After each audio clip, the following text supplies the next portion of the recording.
Welcome to the stream, guys. I hope you're all doing well. Today, my friends, we have another King of the Hill Showdown. I think this is my new favorite kind of casual, off-season format. So hopefully you guys enjoy. First match of the day is going to be Willow 6669 facing off against Pugnabone. It's going to be Avalorn facing off against Norska. And yes, guys, we are going to be doing a bit of a different format today. So we have a new pick and ban system that we are going to be experimenting with, which is actually the King of the Hill picks 3 factions that they would like to play. Their opponent, who is the challenger, then picks then opts to ban one of the 3 factions, picks their own, and then the king picks. Or I think the king picks after they ban one. I can't quite remember, but so we're trying a new format today. So we'll see how it goes. Maybe it'll change the dynamics, break the curse of 3, which we haven't been able to break on pretty much all these FFA streams or King of the Hill streams. So we'll see what happens. Welcome, guys. Welcome. First match, like I said, Avalorn facing off against Norska. We get to see Dryads facing off against Berserkers. Always a good time. And let's go ahead and take a look at the tail of the tape for the day. We have Willow, we have Pugnabone, we have Tank, Zyphos, Park Map, Raptor, Random Nix, Protocol, Dzikoli, Senior, Flying Taco, A-Move Hacker, Undertaker, and Dob Plays. And of course, we have a couple fine players in reserve as well. But those are the primary list. In case people drop out, of course, we do have people on standby. But trying to keep it so it doesn't go for like 5 hours, of course. Because I think that's a little bit more digestible. Sorry about the noise there, guys. And, all right. Looks like they're here. So we're going to be on the Altar of Ultimate Darkness here for the first map. No screen blocker up. And it looks like he's checking Avalorn for a moment. So he hasn't finalized his pick here. Actually, that's Pugnabone. Okay, so he's just looking to see what's on the roster. They get a Tree Man, they get Dryads, and I think they get Treekin as well. But traditionally, when you see this faction picked, you're really just going to be seeing the Dryads most of the time, because Dryads are actually a really good frontline choice. They do pretty well against units that are very dependent on physical resist, and they just have good stats to boot. Very, very cost-effective in my opinion. All right, let me minimize here real quick, and set the proper fan speed on my PC and all that stuff. David the White Lizard, I'm doing good. We have a donation coming in from Phil Quarfoot. Always happy to see another King of the Hill stream. Keep up the great work. I will, Phil, and thank you so much for the very generous donation, my friend. And today we go forward. Yes, we're trying a new pick and ban system. So yeah, what it is the King of the Hill will pick 3 factions they want to play. Their opponent will then ban one. The king then picks one of the 2 factions that are left from the 3.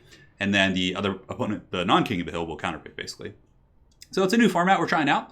Perhaps something that could go into play for future tournaments and things like that, if it is something that people seem to like and feel is fair and balanced. Of course, in a best of 3, it would alternate back and forth between the 2 players. But in this situation, the King of the Hill is supposed to have a small disadvantage. So basically, that's how we're going to do it. Granted, it's pretty cool. You can pick 3 factions, and you still get to choose from 2 of the other ones. So you can pick your 3 best factions, which honestly, most tournament players are usually pretty good at 3 factions. That's usually the standard from my anecdotal experience. So Altar of Ultimate Darkness, Norska versus Avalorn, first game of the day. Welcome to the stream, guys.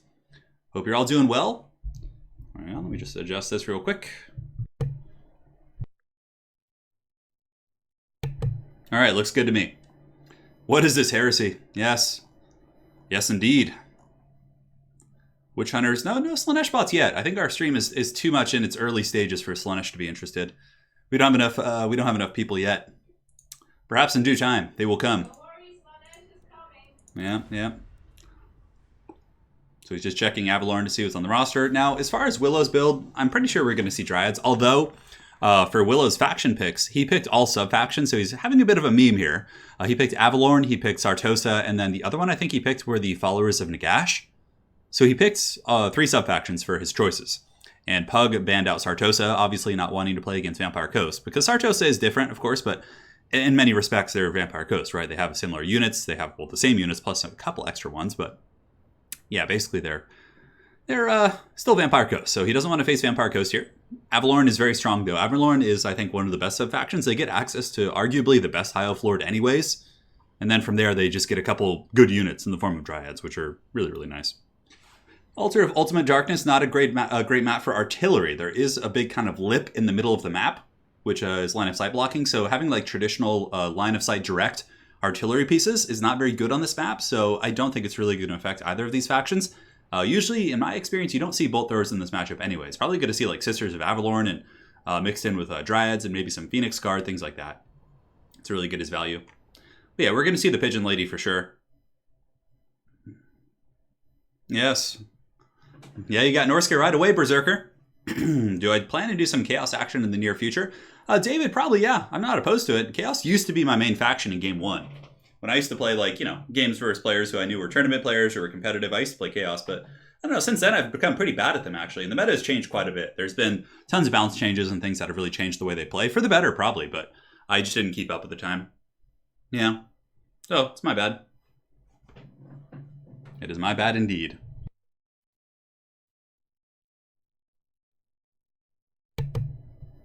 Iron Thunder saying people underestimate Tree Men.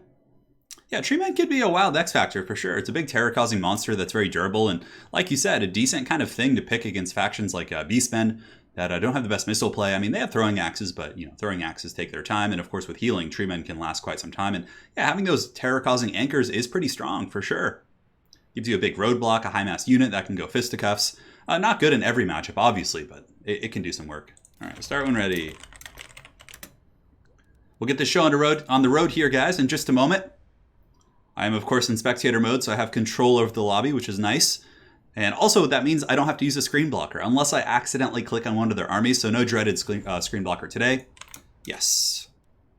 Same as ECL. Players just asking about the rules, which is fair play indeed. Have I seen the new Gaskell model? Yes, I have. It looks very nice, for sure. Man, I'm just waiting for the Death Guard to get their Psychic Awakening. It's just, it's been so long. Yeah, we need it, guys. We need it. Alariel Pidgeot, I choose you. Alariel, what is she? She's a Pokemon now? That's pretty funny. Karl Franz? Well, Franz isn't going to be in this battle. I mean, I don't know, unless he worked his way into the Avalorn roster, but I doubt it. I doubt it. All right, looks like Pugnabone is ready of Clan XMT. We'll see what Willow has in store. Perhaps a Tree Man, a meme build.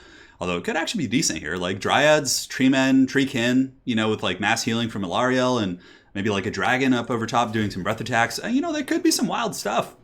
So we're loading in here to the first match of the day. The King of the Hill still undetermined. But we'll see how this goes. We'll see who shall emerge as the first king in our Game of Thrones series of kings being destroyed left and right. And queens. Who knows if they're king or queen. Altar of Ultimate Darkness is the map. It's the default map that you always load into when you pick a custom battle, but it's actually not a bad one, really. I mean, there's a little bit of a slope, so it's kind of fun. Like, both armies charge up the hill, and it's like, suddenly you see their army, right? It's like a big surprise. So it can lead to some funny engagements and Vanguard circumstances and all sorts of stuff like that. All right. So players are loading in. Again, since we're not doing free-for-alls, there shouldn't be too many lag issues. That's pretty cool, though. Look at that big old Chaos Star down here. It's like destroyed up at the top. Looks like it could be like some sort of a portal to the warp or something. Here into the realm of chaos. And up in the hills you have these, oh man, it's so cool. I love these little details. It's stuff you don't really notice when you're playing the battles and just kind of, pushing through them quick. But man, these skulls are really, really badass. And then of course this big lava pit. A lot of neat stuff here on this map. It is the Altar of Ultimate Darkness, so it would make sense that it has a nice creepy aesthetic about it.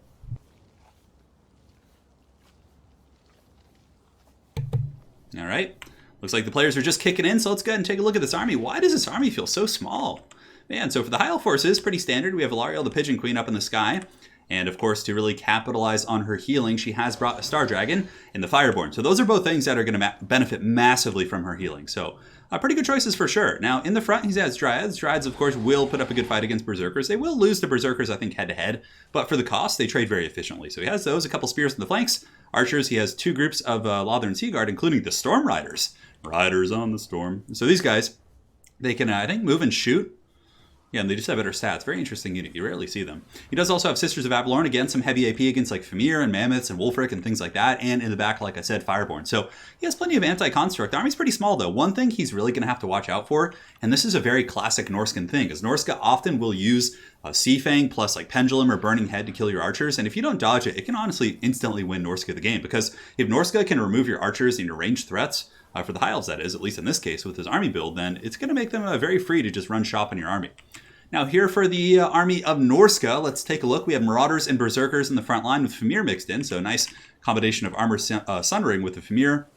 And it looks like they are the Great Weapon variant, so that means they'll be pretty good against the Dragonborn or Fireborn, and as well as the big dragons up in the sky. We do also have Wolfric plus the Shadowcaster, so it is the classic Norscan Pendulum Sea Fang combo there, and it's going to be Fimir Warriors and 2 with great weapons, 1 standard variant, some Norscan Hounds to pressure the flanks and go after archers, which is quite good. And what's really good about the Hounds here in this matchup is that Lothern Seaguard are kind of ready to deal with cab units and large threats like Skin Wolves, but their anti-large will not apply to the dogs. So the dogs coming in will do some work. Granted, I think Ice Wolves might be large. Yeah, they are. So Ice Wolves are, and the regular Norscan Warhounds are not. So they'll be pretty good against the Norscan Ice Wolves for sure, but not so much against the Hounds there. But yeah, it's going to be a good matchup. Really like the builds. Good luck, have fun. And I'm going to minimize one time here just to make sure everything's good on the screen, and it looks like it. All right, no drama. Let's get the show on the road, guys. Have some fun. So the Dryads, of course, in a slight Vanguard position. You can see they're out of their deployment zone. Dryads, of course, do have the Vanguard option here with Vanguard deployment. So they're able to go up a little bit and meet the Norscan onslaught pretty quickly here. Star Dragon probably going to be, I wonder if he's going to beeline after Wolfric, or if he's going to opt to try and like pick off the Fimir units and capitalize on their relatively low leadership. Good luck, have fun, guys. Let's do it to it. Welcome to the stream, guys. It is early. I'm still warming up the voice, but the hype will get there eventually. Fear not. So Fireborn are marching up the hill. Of course, these anti-large beasts, so good against Norska. They're really, really good against Skin Wolves, good against Fimir if they can get those rear charges, good against Mammoths. I really like the Fireborn as a pick here. Plus, of course, the fire resist can be pertinent if they bring, like, you know, a flaming sword of ruin or things like that. But for the most part, the fire isn't terribly pertinent in this matchup. Archers are shooting into the Hounds. It looks like the Hounds will take a couple of volleys, or at least one volley there. Not too much damage. Looks like it was a bit of a topical scratching, itching the back of these Beasts of Tashnar as they maneuver about. And now we have these sisters going after the Fimir Warriors with great weapons, which is a great choice. If you can wear them down, and then, you know, the dragon can come in, get a breath attack on the back of those guys, you can pretty much instantly break them, or at least do it very, very quickly. And you can see sisters are generating a ton of value, doing so much damage here against the Fimir. But now it's going to be pound town for the Dryads as they do scream into the front line. Sister Overwatch Fire coming in as well. Oh, nice there. A little breath attack on Wolfric, able to do some decent HP damage. It looks like at least 1,000 HP down there, which isn't bad. Now, what is he going to do with the Star Dragon? He is going to go after Wolfric. Interesting. I thought he might go after the Balefiend back here and try and get a free kill, because Alariel plus the Balefiend, they would be able to, or Alariel plus the Star Dragon, would be able to do massive damage here against the Balefiend. Now in the back here, you can see there are some Hounds. Beasts of Tashnar are lurking in the shadows, and over here it looks like, oh man, that's pretty disastrous here for Pug. The Fireborn are able to pick off these Norscan Ice Wolves here and just push them back, and it looks like the Hound pressure is pretty much non-existent. Now here comes a Pendulum of sorts, or a Sea Fang. It looks like it is going to be a Pendulum. That's a nice one. I definitely would have opted to maybe use that onto the Lothern Seaguard or something like that, but still, it's not bad. It does allow Norska to push through, and you can see the Dryad front line is now crumbling. The Balefiend was able to endure the Wrath of Alariel, and Alariel now is going to be trying to help out against Berserkers. Now, this is where Norska potentially gets back in the game. They're able to push back the sisters, mitigate the missile fire, you know, surround the Star Dragon with their Fimir, because pretty much all the Dryads and those other troops are just getting crumbed. So you can see the frontline engagements are not going terribly well, which is expected. I mean, Norska had a massive investment in its front line, whereas the High Elves really didn't have too much. More invested in the Fireborn, the healing, and all that kind of good stuff. So now Pigeon Queen is going to get back up in the sky. Maybe she's going to continue to cycle charge the Balefiend. We're not sure. Looks like she is flying overhead. On this side, we do have Lothern Seaguard with triple gold chevrons. Okay, I did not notice that. They're actually trying to fight the Fimir and doing a decent job. They might be able to win this engagement, especially considering the triple gold chevrons. Fireborn are stuck in combat here, and I don't know, this is not bad for them because, yes, they're attacking some large targets, but the Fimir are somewhat durable. They still have 110 armor here, or very durable, I should say. So I'd probably pull back the Fireborn. It seems like this trade is going very bad for the High Elves. Pull back the Fireborn here, although, yeah, if you're lining up for a breath attack, I understand staying, but the breath attack does some okay damage to the Brutes of the Hound, but for the most part, I think that Norska is really starting to grind out and win this engagement. At this point, you should probably use the Fireborn to try and pick off other things around the battlefield and just go after, like, loose things. Over here, big engagement coming in. The Bird and the Dragon going in after Wolfric and doing huge damage. So Wolfric is getting roasted pretty bad. 3,800 HP on him. The Star Dragon, of course, hits very, very hard, and I think this is the way to play. Be very careful with your cab. Pull them back. Just get freebies where you can, and just cycle charge and try and pick things off with your single entities, like Alariel and the Dragon. Granted, Norska does have some mass.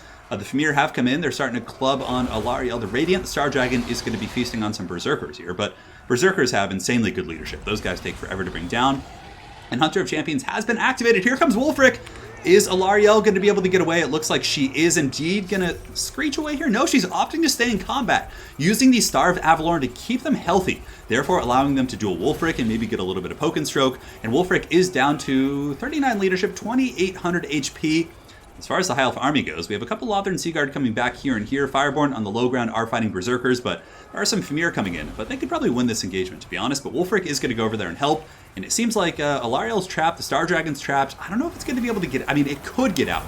if he pushes through like right here, or maybe goes right through the back of this formation, like moves this way, that would probably be his best bet here.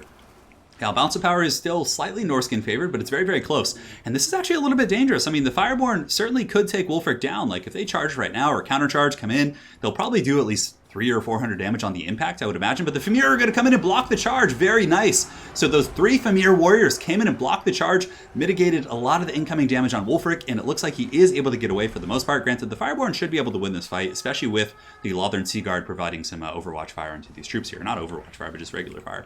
Now, the Star Dragon is trying to push out. Ilario was able to get away. He really needs to get this dragon away and find a place to heal them both. You can see the dragon is doing a little bit of a glitchy movement there, trying to push past the Famir, which have really, really good mass. So it's kind of trapped for the moment. In the meantime, Fireborn and Ilariel probably should just go after Wulfric. They should be able to win that fight. Here comes the full charge there. Massive damage coming in. Wulfric does take quite a bit, about 300 on the impact. And it looks like there's going to be a Sea Fang coming down, which could do some okay damage. No, Pendulum actually, very nice. Able to really tear apart those Fireborn. That was a beautiful Pendulum. But I think Wulfric still might break. He's at 4 leadership. The Fireborn are still here. Oh man, do not take off the gas pedal there. But yeah, the Star Dragon actually getting crumped is probably going to seal the deal here. I don't think that the High Elves are going to have enough stopping power to deal with this whole blob. I mean, there's 2 groups of Famir, which are somewhat healthy. There's a Bale Fiend. There's a ton of infantry. I don't know. Very nice pick on Wulfric. So Wulfric is down for the count. High Elves, maybe if the dragon can come back. No, it's shattered. That's pretty unfortunate. Had the dragon like escaped there and like gotten back, and Ilario got like a big heal, and the Fireborn and the bird, that could have been a situation in which maybe he could have won the game off like a mass terror route or something like that with the Star Dragon. But the fact that the Star Dragon did get crumped was probably enough to seal the deal, in my opinion. So Willow is falling back here with the Fireborn. Going to be using the remaining ammunition he does have on these Lothern Sea Guard. And here on the high ground, you can see Ilario the Pigeon Queen is going to be going after the Marauders, just trying to get value wherever she can. But it's looking very grim. I mean, that's a ton of Berserkers and Marauders. A very scary Norscan horde approaches. And the Fireborn are very beat up, though they are elite and good against many of the targets you see on the hill. It's not going to be enough. What's probably going to happen is the Spears will just brace and take it like champs, and then the Fireborn will try and countercharge in. Ilariel does drop a heal. She definitely wants to get in that heal if she can and try and top off a little bit. It is going to maybe edge the Bounce of Power back a tiny bit, but I don't think it's going to be enough. I mean, that is like it almost looks like a Norscan, army in its regular health, just missing its lord. Aside from the, of course, missing models here and there. But here comes the onslaught. Ilariel, I wonder what she's going to do. I mean, he's going to have to get some really good charges on the Famir, but the Famir are just coming beelining for those Fireborn right now. And some of them do actually block the charge. He does charge into the Berserkers here, trying to get some free shock damage where he can. But you can see a couple of the Fireborn are being clubbed off their horses here by the Famir. Look at that big uppercut right there. The Mike Tyson Famir is certainly doing his job. And there's no way. I mean, Enfeebling Foe going down as well. Enfeebling Foe is going to be putting their melee defense down to 14. And here the Lothern Sea Guard are holding firm, but Ilariel isn't known for her combat prowess and carrying games with her combat capabilities. Granted, it's not bad, 45, 47, 390, but here she's going to be getting taken to the club here by the Famir Warriors, as they certainly will lay a bit of a beating, as will the Norscan Ice Wolf. So slow her down, make sure she can't get away. And that is it. So well played to those 2 fine players. A very, very good back and forth fight. And Pug Nabone is going to emerge as our champion for today. Well, our champion for the first game, I should say.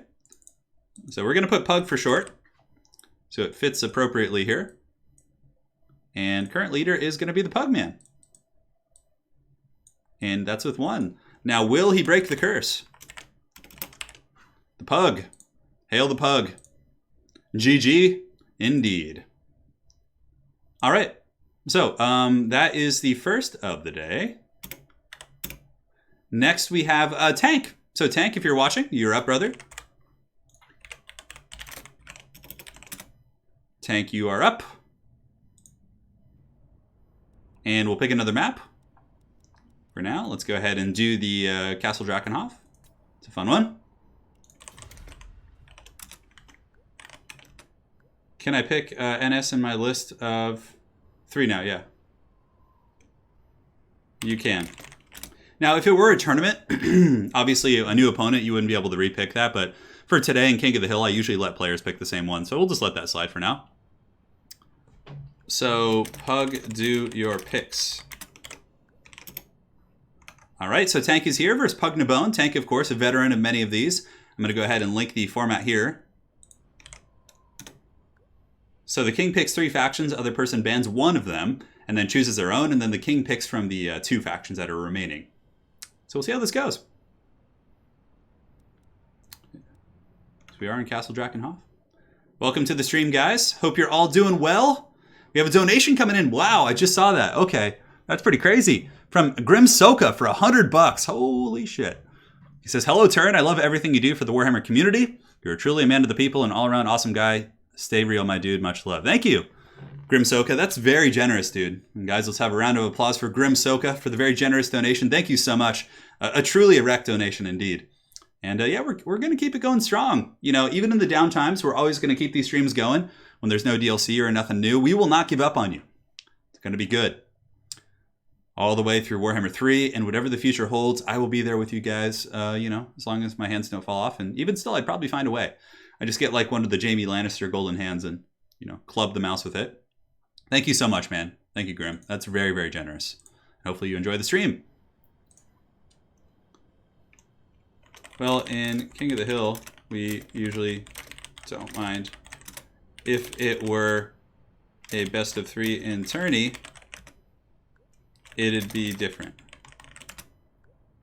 Yeah, so King of the Hill, because it's like a fresh match every time, so I want to give the players an opportunity. Granted, Tank could just ban Norska if he wants to, so we'll see. So what happens here is Pug picks Tomb Kings, Norska, and Lizardmen. Now, Tank will ban one of these. And then Tank will ban one, then he'll pick his faction, and then, yeah, so he bans Lizardmen, because obviously Tank likes vampire counts. That's his whole jam. So he's going to pick vampire counts, and yeah. He's probably feels. I mean, I don't mind the Norska versus Vampire Counts matchup. I mean, I feel like Blood Knights are really good. Terror Gooses are really good. There's a ton of really powerful tools. We are in Castle Drakenhof as well, so I mean, it's kind of a spooky Vampire Count map. And now Pug can pick from either Tomb Kings or Norska, which is pretty cool. I actually like this new format. Yeah, and again, Grim, thank you, dude. We're going hard. I wonder where Kevin is today. Kevin actually made a screen blocker. I'll use it on the next stream.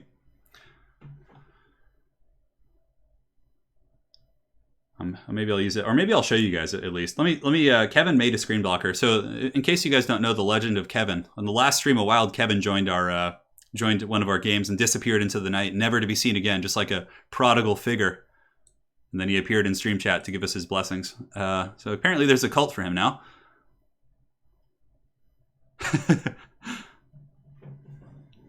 All right. No problem. So Pug says, I don't want to go Norska again, but I think I need to. I'm like, no problem, dude.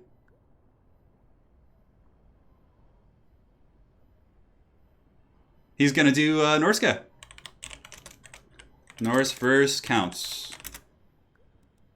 This will be fun. We'll see what Tank brings. I have a feeling Tank might bring some Banshees. Yeah. Well, I don't know. I'll of course keep covering Total War titles as long as they have like a PvP element to them. That's the thing. Like if it eventually reaches a time where, you know, let's say like 6 years from now, they you know, are coming out with Total War games that have no PvP and nobody plays the old games anymore. Like obviously I would have to find something different because PvP is my jam. I don't know. Yeah, we'll see. What's cool is like no screen blockers. Yeah, no, definitely no screen blockers today. Where is Big, Bald, and Beautiful? Are you referring to Italian Spartacus, Grim Soka? Let me know, Grim. Oh, man. Yeah, I'll eventually add start a merchandise store or something. Yeah, with like some funny stuff on there. Hang on, let me find the thing that Kevin sent. He's not online right now, so I don't think he's going to bless you guys with his presence.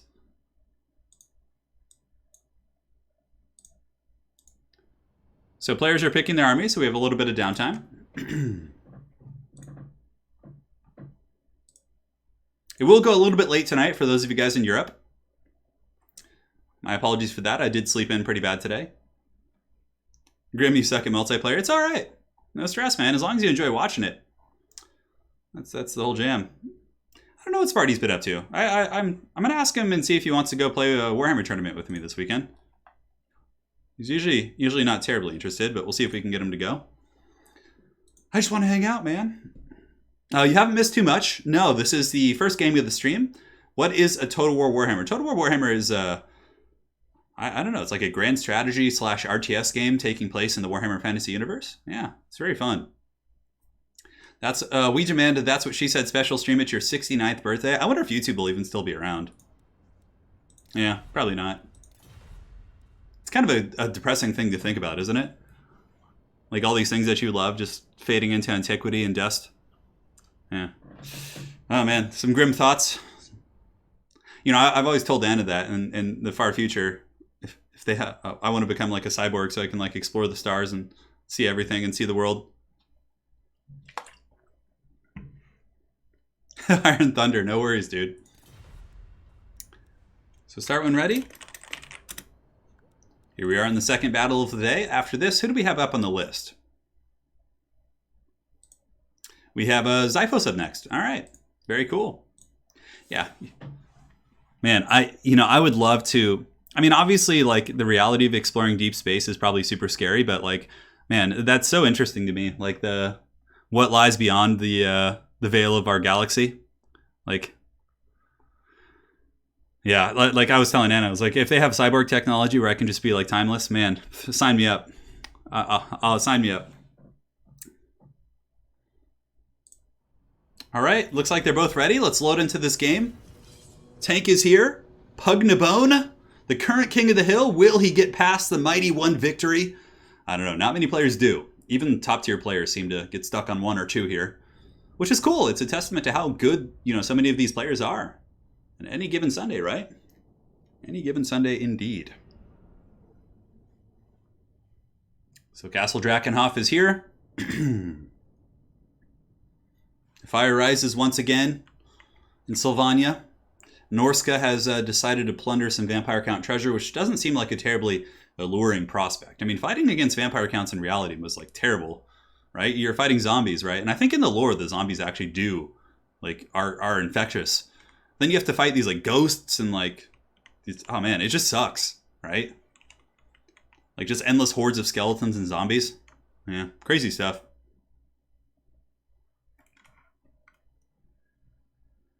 Hey Veridex, glad to hear that.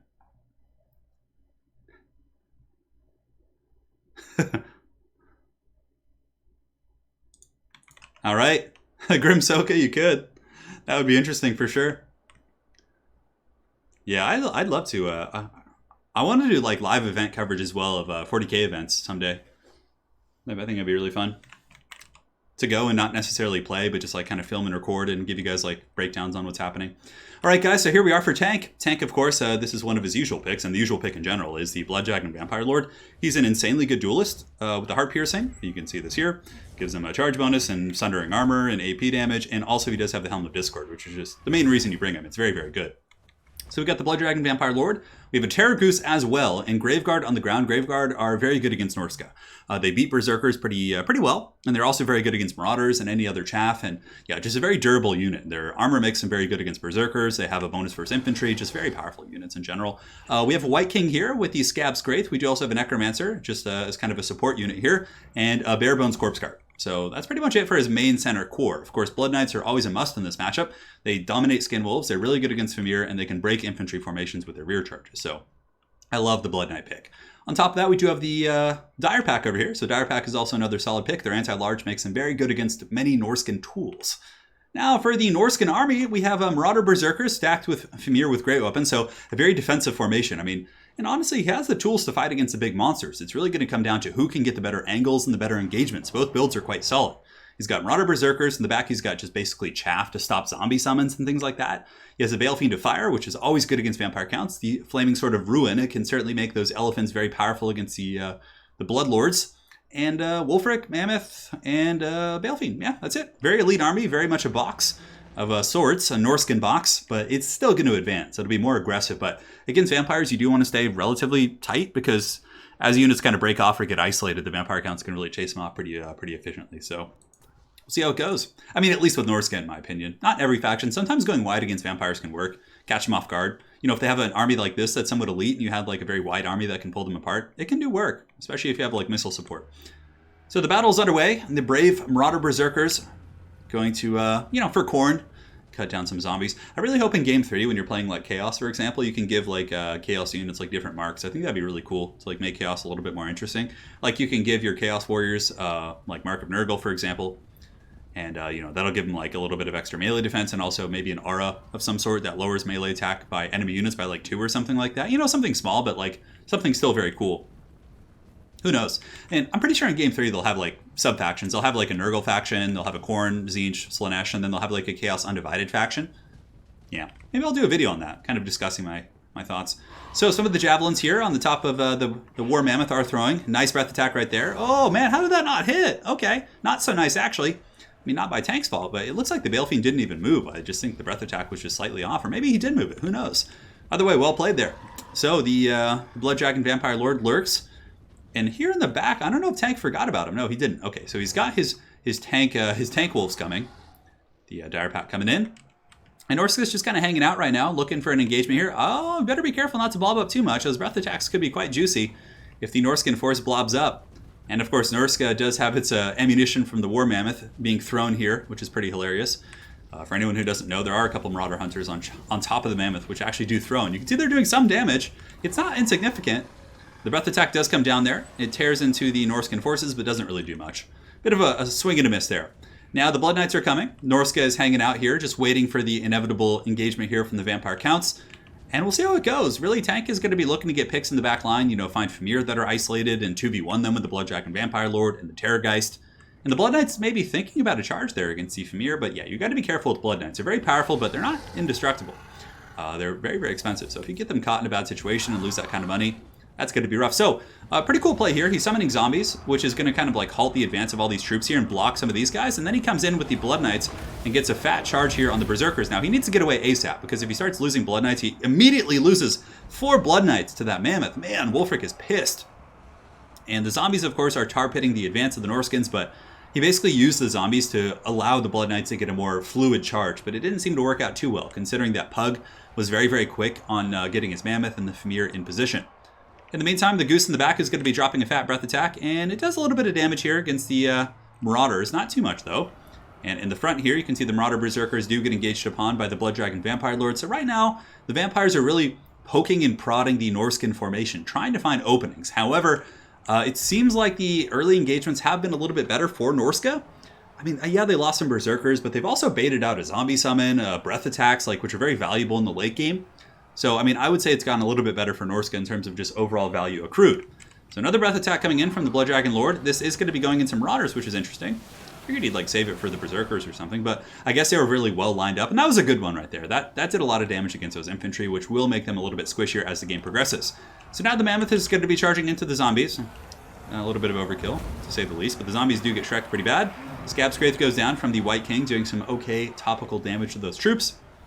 Now the main fighting is underway. Blood Knights are coming in the back, looking to engage, and here we go. This is going to be nice. Helm of Discord going down, which does, of course, lower the stats of all these Fimir, and the Blood Knights countercharge in, and I would imagine a zombie summon is going to be going down as well. Now, if Tank can get the Goose in and rear charge these Fimir here, he could probably honestly break off this Fimir formation and get really, really big value. In the front line, oh, nice Seafang coming in there from Norska, able to just wreck the Graveguard, and now it's the return here. The Mammoths are coming back to get engaged in this fight, and it looks like the Blood Knights have to fall back. Tank has used a lot of Winds of Magic, so at this point I don't think Tank has a lot of wins. He's probably overcasted Von Hells right here, I would imagine.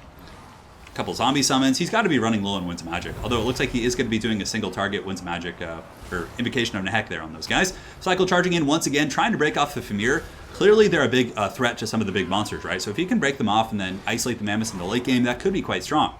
Now the White King and the Vampire Counts, for the most part, are doing very well in the front line. A Burning Head going down, which is going to be a miss, unfortunately. The Vampire Counts are able to avoid that, but you can see the Mammoths here were able to do a ton of damage here against the Blood Dragon Vampire Lord. Hunter of Champions, of course, activated, doing some really, really good work. So Tank is pulling back up in the sky. He was able to break one group of Fimir Warriors. I would imagine he will use the Dire Pack to chase those guys down, so they're pretty much out of the picture now. And the other group of Fimir are broken as well, so very, very good play there. He is now just going to wait for the Fimir to run away. Oh, but they rally right before they break. Tank trying to pick them off here using the Blood Dragon Vampire Lord, but nice rally there, and it's a close fight. I mean, honestly, as far as the balance of power goes, it's pretty darn even. Maybe slightly Vampire favored, but all it takes is a couple, big Mammoth beatdown attacks to change the dynamic of this battle. So clearly, again, making a huge effort to break off the Fimir here so he can chase him off for free and get that huge value.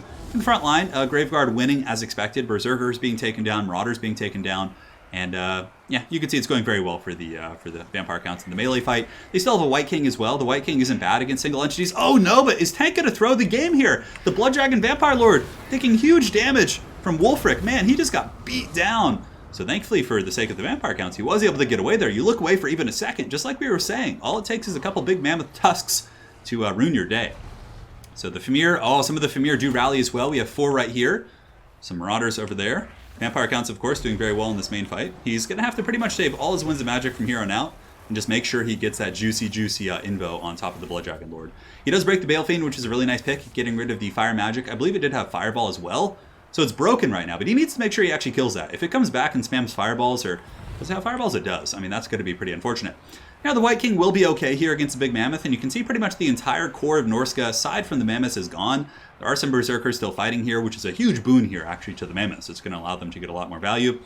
And Invocation is now going down on the Blood Dragon Lord, which is quite nice, putting him back up to 2,000 HP, but Pug is he's not in bad shape. You know, he's got the 2 Mammoths, and they could potentially kill the White King, kill the Corpse Cart, and although Wulfric is taking a bit of work. Oh, big breath attack's coming right now. That's going to be nasty. Oh, right all over that Mammoth. Doing about 400 or 500 damage. Not the most insane. It's not like a direct overhead breath attack, but it still wasn't bad.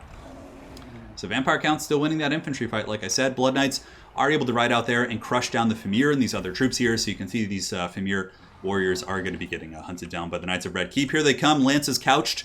Certainly going to be a pretty bad situation for these poor Fimir warriors as these elite Knights of Aborash shall hunt them down. Over here in the distance, the Bale Fiend is taken out by the Terrorgeist. Balance of Power is starting to get pretty heavily favored here for the Vampire Counts. Granted, like I said, all it takes is a couple Mammoth Tusks. The Necromancer is down. You know, really, I mean, Pug is doing a really good job just methodically picking off these valued assets. And now I would imagine the 2 Mammoths they should destroy this White King, like, very easily. Oh man, the White King is just getting wrecked. And I mean, the Graveguard will probably follow in suit. There are some Blood Knights and 2 big monsters up in the sky, but even though the Balance of Power is very Vampire favored, I mean, just look how quickly they kill this White King. Oh man, that White King is just getting tusked into the Shadow Realm. And down he goes. These Mammoths are out for blood. Look at them. They're just rampaging all over this Vampire Count army. A Seafang is coming down once again, which is going to tear through the Graveguard here. Nice. And the Balance of Power, guys, is creeping back. The Blood Knights are back as well, but the Vampire Count ground force is like, screw this. We're not having a good time as those Mammoths are just going in deep on whatever they want. And Tank is basically biding his time right now. He's just trying to heal up his single entities and get as much of a cushion as he can before he has to go in for that final fight, because these Mammoths are not messing about. So Pug is going to be charging in. The first Terrorgeist does charge in. Blood Dragon Vampire Lord charging in from the other side. Helm of Discord is active, so very good Alpha Strike. So currently the Norscan monsters are going to be very, very weakened here. And you can see they're taking a lot of damage. The Goose is getting good attacks here. The Blood Dragon Lord is hitting Wulfric in the back. Helm of Discord is a huge, huge powerful ability as well for this this timing attack. And here you can see Norska is getting worn down. I thought they might have a chance here. Hunter of Champions, of course, going down. But that's probably going to be army losses. They're taking far too much damage, and the Blood Knights are still there. So that is going to be Tank taking over the King of the Hill. Heavy is the head that wears the crown. Well played to Pug, though. That was a great fight. He almost pulled that one back using his glorious Mammoths. That was really, really fun. So well played to him. All right. So let's go ahead and update this. Tank. The Tank has won. And the Pug...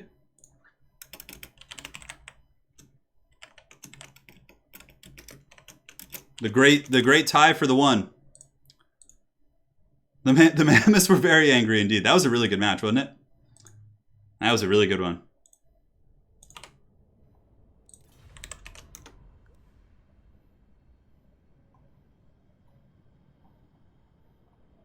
Yeah, well played.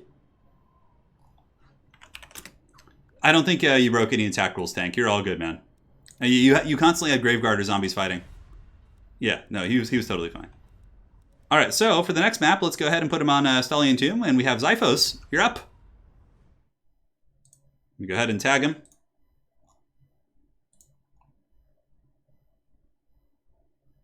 All right.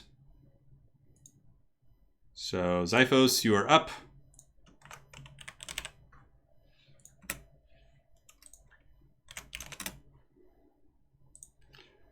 All right, take you off the list. We're all set. So Xiphos is here. So the king picks 3 factions, other person bans 1. So Tank is probably going to pick vampire counts, but I would imagine Zyphos may ban them, considering he knows they're Tank's best faction. But it still does leave Tank with a couple other ones, and he's very good at several factions. I've seen him in tournaments, so. Vampire counts Norska and Dawi. Ah, interesting choice. Very, very diverse faction selection in terms of playstyles, although Norska and vampire counts aren't too different in terms of how they play. Both of them like to use a lot of monsters and decent infantry. Dawi, very different, for sure. And now Zyphos has to do his ban. Sorry guys, just checking some settings here real quick. Hey Turin, like the new format here? Have you seen the new proving? Yeah, I saw the proving grounds. When that goes live, perhaps we'll do that. Yeah. Is Battlefleet Gothic Battlefield Gothic 2? Grim Soka, it's a very fun game, but unfortunately, Grim, if you're looking for multiplayer, it's like kind of dead, the multiplayer community. Nobody really plays it anymore. But I mean, if you enjoy the campaign elements of it, it's pretty cool. But I don't know. I'm on the fence because if the multiplayer scene was still alive and there was a lot of people playing, I would say yes, because it was really fun in multiplayer. It was unfortunate that it kind of died out. But yeah, if you like the original one and you want the campaign experience, then yeah. But otherwise, if you're looking for any multiplayer, I would say no. Yeah. So he did not ban Tank's vampire counts. He did not. And Zyphos picked Chaos. What? What is this? The French Wood Elf King picking Chaos. Things are getting wild here.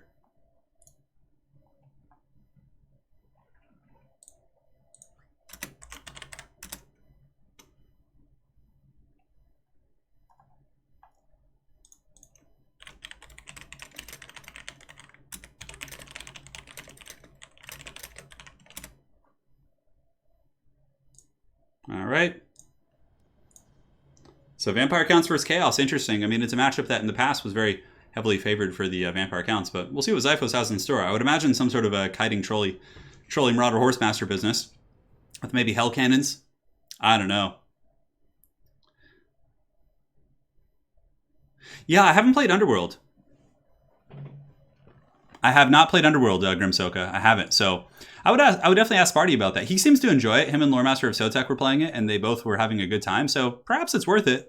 I personally am not a huge fan of Age of Sigmar lore and thematics, so I have trouble getting behind this stuff, but I'm sure it's a good game at its core. I think it has actually pretty good reviews as well. I know. Of all the things to ban, Zyphos is going for Chaos. I know. It's wild. You know, Grim, if you're looking for like a good old-fashioned Warhammer game, I'm actually planning on getting back into it soon. But Blood Bowl, man, Blood Bowl is really fun. It's a great game. Plus, if you're in our Discord community, they run some really good leagues as well. Blood Bowl is really good. I don't know what other Warhammer games I play. And of course, you can always get into Warhammer Tabletop and forfeit your wallet and soul to Games Workshop. That's always a good time. Yeah, this is going to be an interesting one. I have no idea about his Chaos playstyle, so yeah. I think Zyphos wants to prove his point here. He and Tank were discussing a build versus Vampire Counts. Oh, okay. And then Flying Taco says, I remember Zyphos likes playing this matchup. Not sure it's a good strat. All right. All right. So there's some schemes afoot. Oh, good, Grim. Glad to hear that. Yeah, 40k is so fun. I could play 40k every day. Like I enjoy it so much. Although yesterday I got owned pretty hard. I was playing a 40k game. I always am tempted to play these like meme armies and tabletop, and then I end up playing someone really good and just getting stomped. I'm like, never again, never again. I brought a Black Legion Chaos army, and I brought 120 cultists, just like a screaming horde of cultists, and pushed up the table, and it was really fun. But you know, it's not good anymore. Because Chaos are regular Space Marines, which I was playing, they have Eliminators. So these are really good snipers. So basically, he was able to kill Abaddon in turn 1 with 3 groups of Eliminators. And I was like, well, there goes my whole strategy. Because Abaddon is the one he buffs. Now, if there weren't like sniping characters, that build would probably be pretty good. But Space Marines can just like kill your characters too easily for you to have a build that's dependent on a single character like Abaddon. What would my Chaos build here? I would probably use Kolek, like double Shaggoth with like a Shadowcaster or a Firecaster. Yeah.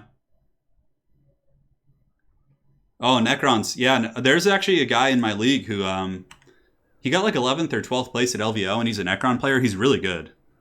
I've been had some great battles with him a couple times. Had some delicious water, I must say, my friends.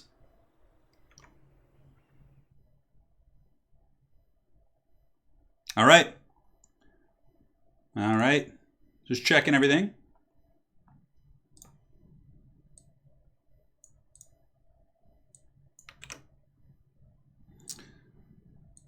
Okay, just updating the King of the Hill list.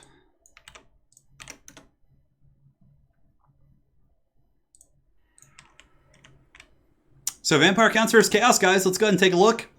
Here at the Forces of Xiphos. Very strange to see him playing Chaos. Dragon Ogre Shaggoth, plus he does also have Kolek Sun Eater, so going for the double Shaggoth build, which I think is very good. Very powerful. A couple Marauders in the front line, which are going to get annihilated pretty hard. Those guys are certainly not up to the task of fighting spooky vampires. We have Chaos Warriors with Grey Opens to deal with Graveguard. In the back, we do also have Summoners of Rage, the Weird Spawn, and Chaos Knights with Lances. All right. Very mixed forces build, and rather than playing like a very tight build against vampires, he's going very wide. He does also have a Chaos Sorcerer with the Final Transmutation and Scroll of Shielding, so really just going all in on the Final Transmutation.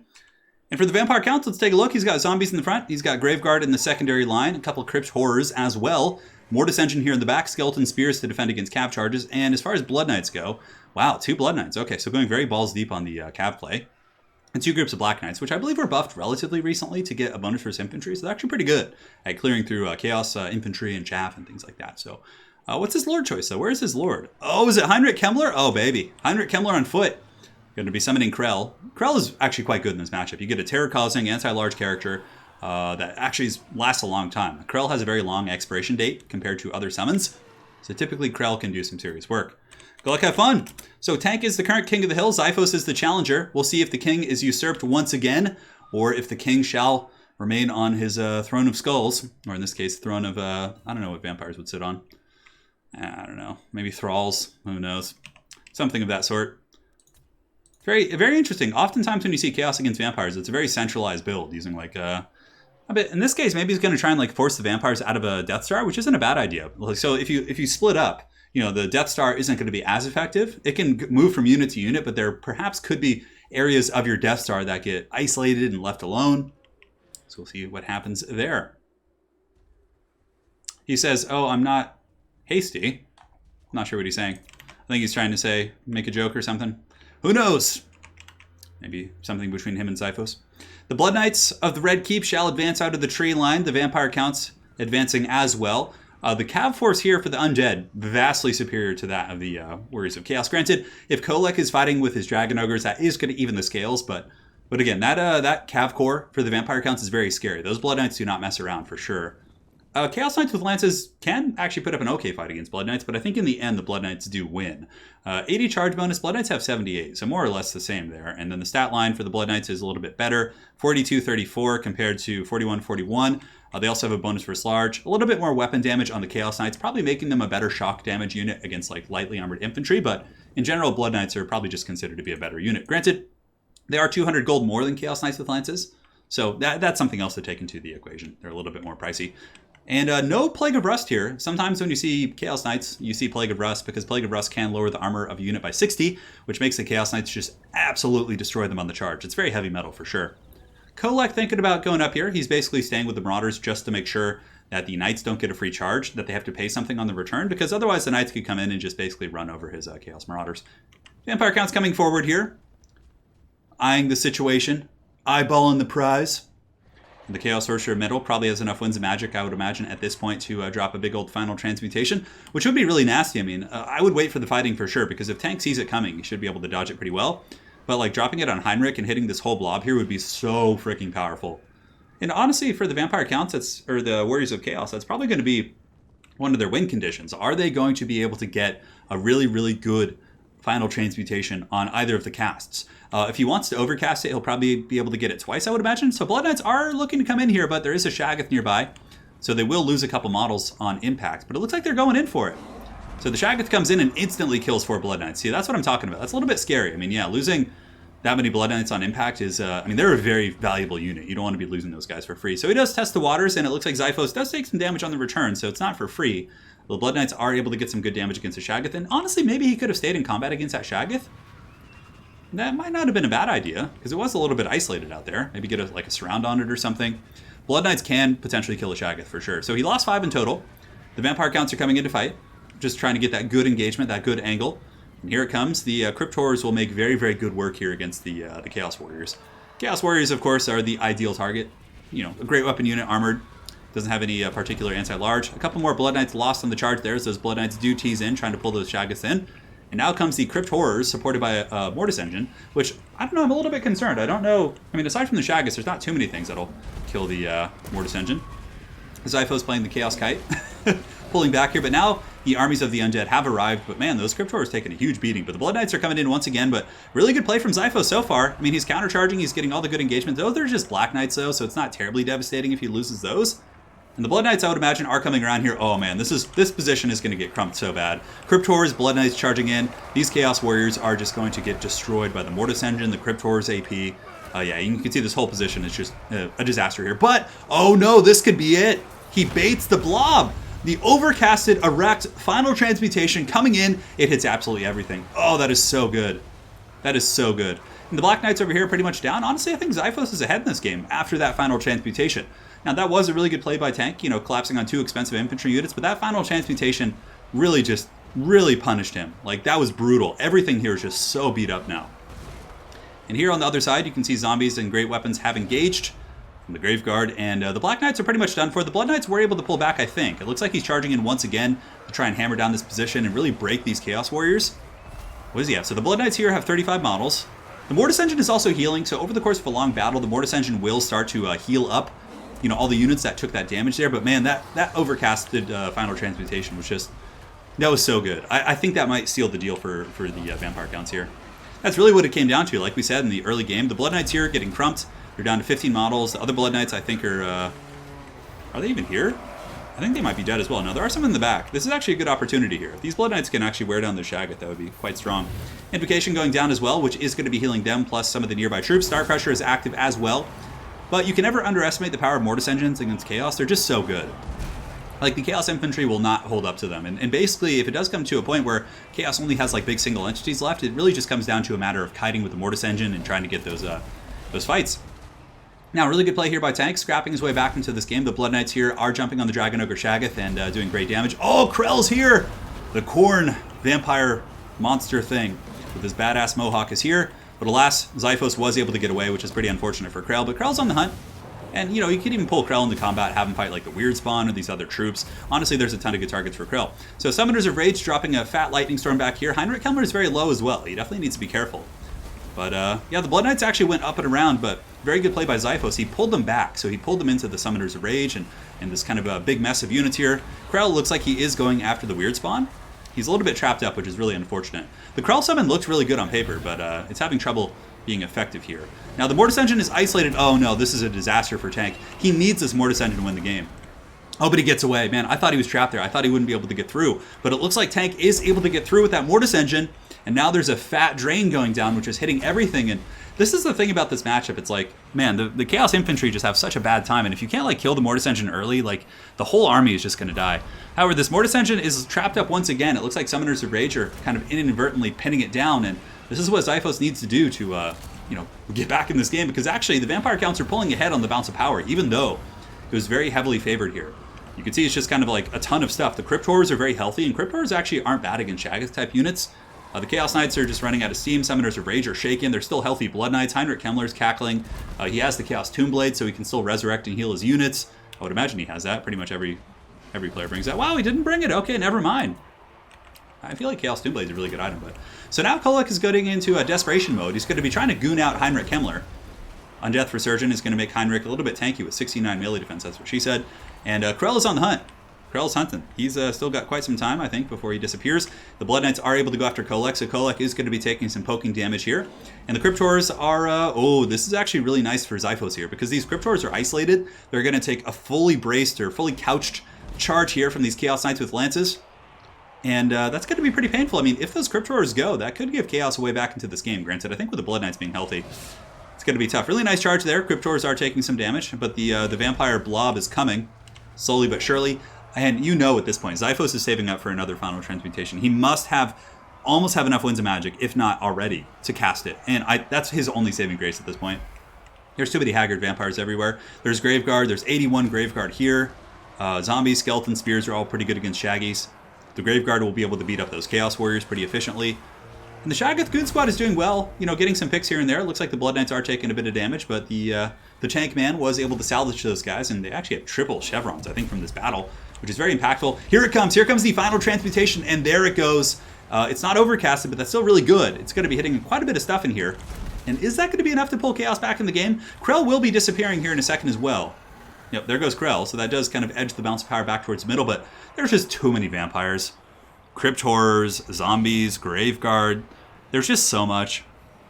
And the Blood Knights get the countercharge on the Chaos Knights. Chaos Knights will lose that fight most likely, especially considering the health here of the Blood Knights. There's also Crypt Horrors applying poison, providing mass here to prevent the sniping of the Shaggoths, so they can't go where they want, just, you know, start picking things off as these big scary Crypt Horrors. I love using Crypt Horrors. They're one of my favorite units on the Vampire Count roster, and I really like that they got buffed recently and are now viable. So the Shaggoths are trying. Summoners of Rage are coming back in. This is an absolute slobber knocker of a fight. Summoners of Rage got 7 of 12 models, and they are going to put some hurt on the Blood Knights, who are buffed up by Dance Kebab as well as Undeath Resurgent. Balance of power is not beyond hope here. You know, the Warriors of Chaos still have some teeth here.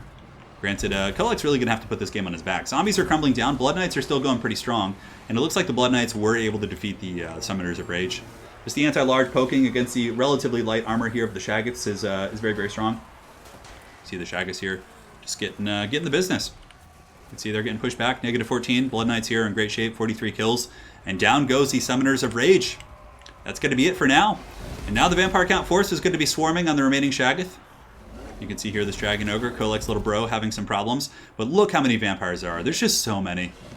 Like, even though none of them are quote-unquote great against Kolek, it's just kind of a numbers thing at this point. That Shaggoth is going to be forced back. I mean, okay, if he had another Final Transmutation right here, like in this blob, oh my god, imagine if he had saved it for this. But I think Tank knew that it was coming and wasn't blobbing yet, but now that he knows it's not coming again, he's going to be able to do it. So Heinrich Kemmler cackling on the ground, just, you know, the Necromancer running through the trees, just doing his thing. Kolek is pinned in. Crypt Horrors, like I said, have really good mass and also poison, so they're just kind of clubbing at his heels. Oh, a big Star Crusher dropping down on those Blood Knights there. They are weak binding. Chaos has some great weapon infantry coming back in, and the other Shaggoth is back in business, so maybe if he comes back in, but Kolek's taking way too much damage here. The Star Crusher definitely not happy about the situation. So now that Xiphos does have some troops attacking here, some of the Marauders and different forces and some great weapons, he is trying to reunite the Shaggoths. Is going to be going after the Chaos Warriors or the Graveguard with great weapons, but there's no way. The Crypt Horrors are just all over them. Negative 36 leadership there for a moment for that Dragon Ogre. And it looks like Tank is going to win the battle. I don't think Kolek, even with the mighty Star Crusher, is going to be able to do it, so well played! Tank is going to continue on as the King of the Hill, breaking the curse of 1 so far in the stream. Going up to a whopping 2 victories. Oh man, the plot thickens, my friends. The plot thickens. All right, so let's go ahead here and do it to it.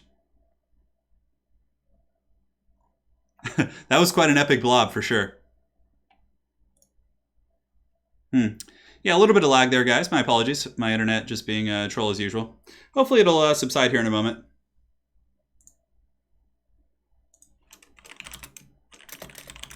It will subside. I hope. All right, so for the next battle, guys, we have, let's go ahead and pull it up here. It's weird. I had them, I called and they said there was no problems with it when they did the remote check, but I might have to have someone actually come in and look at my router and stuff. I don't know. I've done everything I can. All right, so next up, guys, we have Raptor. So Raptor, you are up. Hopefully it wasn't, was it the end of the battle? Hopefully it was the end of the battle in which there was some lag. Well, going wide is pretty good for sure. I really like that build. So now they're discussing the build here. Yeah, I mean, the Blood Knights can deal with large threats for sure. So Xiphos is out. Raptor is in. For the next map, we'll do the Glacial Lake. Hey, Robin, I'm glad to help your 14-hour shift. We have a donation coming in from Sergeant Fenn. My apologies for missing that. It was during the game. Been watching you for years, since battle number 55, Ungrim's Reckoning. I learned so much from watching you. Got problems with your back. Sorry to hear that, man. So I hope your hands get better, because we all want to hear you in Total War Warhammer 3. Hey, I'll be there, man. And I hope your back gets better as well. I know back pain can be brutal. So thank you so much for the fiber, man. Zypho says this is the first time he's ever lost with that build against the Vampire Counts. Well, yeah, Zyphos, it was a good game. Those final transmutations were really, really good. Especially the first one. Man, I thought that was just going to end the game. Like an overcast hitting like everything of value, Zyphos, that was so good. So well played, man. Well played. So let's go ahead and update the scorecards. What's up, Falcon? Hope you're doing well, brother. Tank is going to be the current King of the Hill. So the current leader will be changed to the Tank Man with 2. Glad to hear that you guys enjoy the King of the Hill format.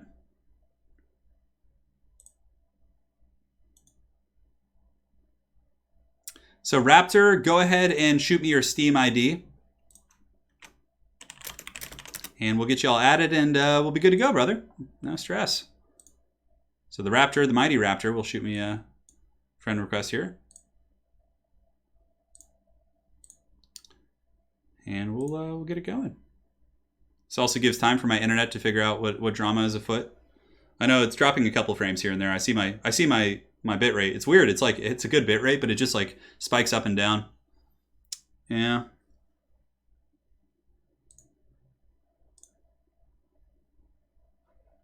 To be honest, Zyphos, I think his army was the most ideal army for yours. It's just not a good matchup. Yeah, it's really hard. It's a hard matchup for Chaos, and I full-heartedly agree. All right, so we're going to add the Mighty Raptor, the Velociraptor, to my friends list, and then we'll get the next game going. This is good, though. It's buying time for my internet to figure out its business here.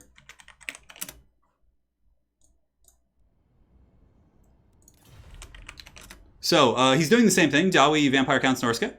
I wonder when somebody will learn they should ban his Vampire Counts. Perhaps the Mighty Raptor will do that. We'll see. As far as the rest of our opponents go, we have Raptor, Random Nix, Protocol, Dzikoli, Sainier, Taco, Emu Packer, Undertaker, and then Dob Plays. And of course, for those of you guys in the King of the Hill sign-up who did ask to be on reserves, I have you all there, just in case. So don't stress it. Don't you stress it.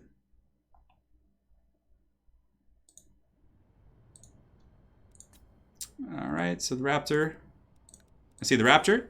The Raptor has been invited.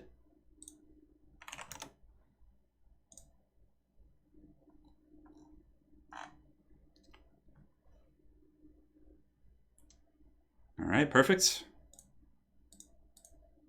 It looks like the internet has stabilized, so that's good. It's chilling around 5.5 right now, so no drama. And then, as far as the picks and bans go, I'll go ahead and link it for the Raptor Man. Hey, so Tank has picked VC, Norse, and Dawi. Now you're banned. So we're trying this new format today. Seems like it's going pretty well. I do like it. I think it's quite cool. So props to those guys for thinking that up.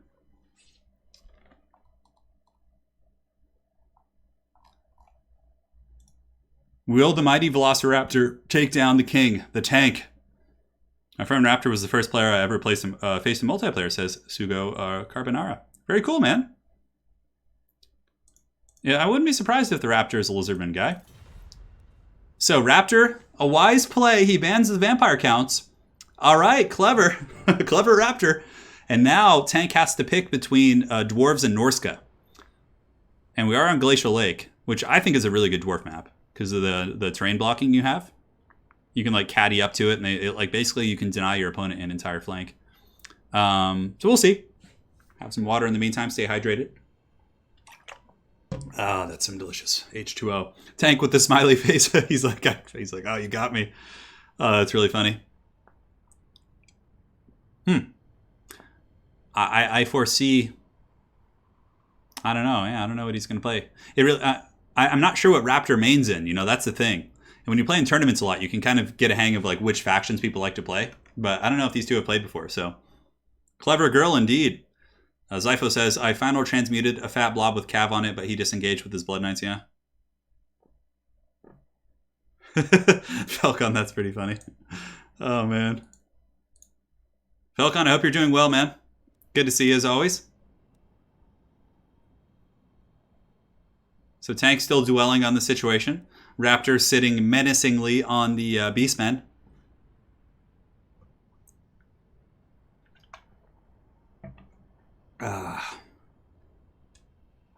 But we'll find out. Glacial Lake is a pretty small map. It's a shame Aerocrastic's not playing. We would put you on the Spirit Essence of Chaos, your favorite map, Aero. Tank runs over Raptors every time. Well, we'll find out. It seems like we have some fans of the Velociraptor, some fans of the Tank here. So, but what happens if it's a pack of Velociraptors? That's when things get real complicated here. No, guys, no radio stream today. No screen blockers. Tank 3487. I always wonder about, like, it'd be interesting to ask people about the significance of their names, you know, like why they pick that name. Like, I wonder if, like, Raptor just likes Velociraptors, or if it, like, is pertaining to, like, you know, the birds of prey. I'd wager that Tank picked his name. I don't know, maybe it has something to do with World of Tanks, or he just, like, you know, likes military history. Who knows? He banned Vampire Count.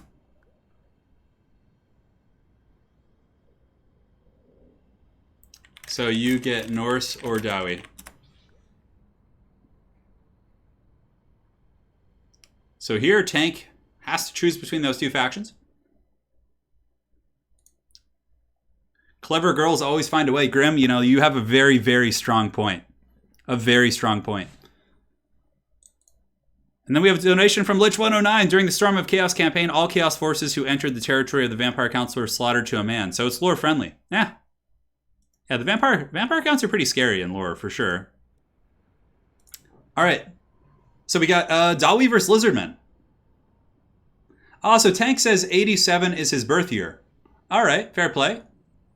So he is answering our question. He was reading chat.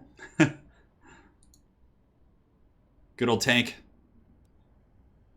And then the Velociraptor cometh with the Lizardmen. So yeah, he went Lizardmen, and then Tank picks the Dwarves. And here we go. So this is a winnable matchup for Dinos. I know it is a good one for Dwarves though too. Like Dwarves have a good matchup here, but I've been able to do pretty well with Dinos here. I really like using Dwayne Garrock Johnson, and he's so durable and has really good AP, and is pretty strong against missiles with his Silver Shield. So I really like Dwayne in this matchup. But we'll see what Raptor brings. Should be quite a bit of fun to see what schemes he's got. Turin is my middle name. Yeah, it's my middle name. It's been like, it's my dad's middle name. It's his dad's middle name. It's been kind of an ancestral middle name for the firstborn of each generation. So yeah, it's just my middle name. But it is of Italian ancestry.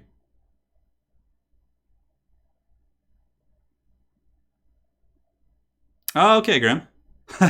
yeah, the Star Wars character. Yeah, Ahsoka. That's from the animated show. Yeah, very cool, man. Yeah, no, it's funny. I've had some really embarrassing handles in different games, like really embarrassing handles. If I like look back at like my League of Legends account or different things like that, I'm like, that's pretty cringy. So we got Dawi versus Lizards in this matchup. So I'll tell them to start when ready.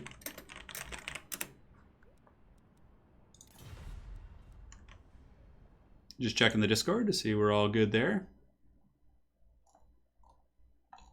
So as far as our list goes, we're making our way down. We have Raptor here. Then after this, we have Random Nyx, Protocol Wired, Decoli, Sainier, Taco, A-Move, Undertaker, and Dov. As far as our stream goes, we're about an hour into the stream, so pretty good pacing. The games have been quite good. So hopefully you guys are ready for a long ride here, and hopefully my internet doesn't troll. I used to never have internet problems. I don't know, I have a feeling it has something. Some witchcraft is afoot. The coronavirus has attacked my internet connection. Who knows? Yeah, probably a lot of Trollhammer torpedoes. They're very good here. Trollhammers and Longbeards are just so solid. Longbeards are so good against lizard infantry, and then Trollhammers just kill the big dinos. But yeah, I think going wide with like Saurus, Red Crested Skinks, Dwayne Grok Johnson, you know, that kind of play is very, very good. A couple maybe cheap cab units, who knows? Golden Riders.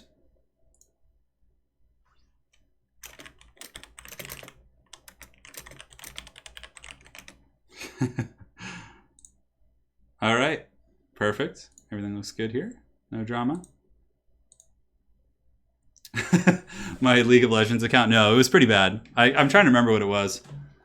It had something to do with like bro something. Like it was obviously a play on the bro culture, but it was still really cringy. Iron Fist? I don't know if we'll see the Iron Fist. Probably Grombrindle's just so much better. Because Gromby has a slow, does magic damage, which can be pertinent against physical. Although in this matchup, I don't know. Yeah, I think Lizards mostly get, what do they get? They get Ward Save from their Shield of the Old Ones. I guess if they go with like Pan's Pelt, you know, but I like Gromby quite a bit more. Just the slow is so good. Although, you know, Ungrim's not bad. He does have anti-large here. But really, in reality, most Dwarf Lords are pretty subpar simply because they're Foot Lords with no abilities. But that's why Grombrindle's set apart, because he has an AoE slow and debuff, which is really good. And Rune Lords, of course, are considered to be pretty good because they can slow things, and which really synergizes well with Dwarven Gunline pieces. So player's still picking. The schemes are here.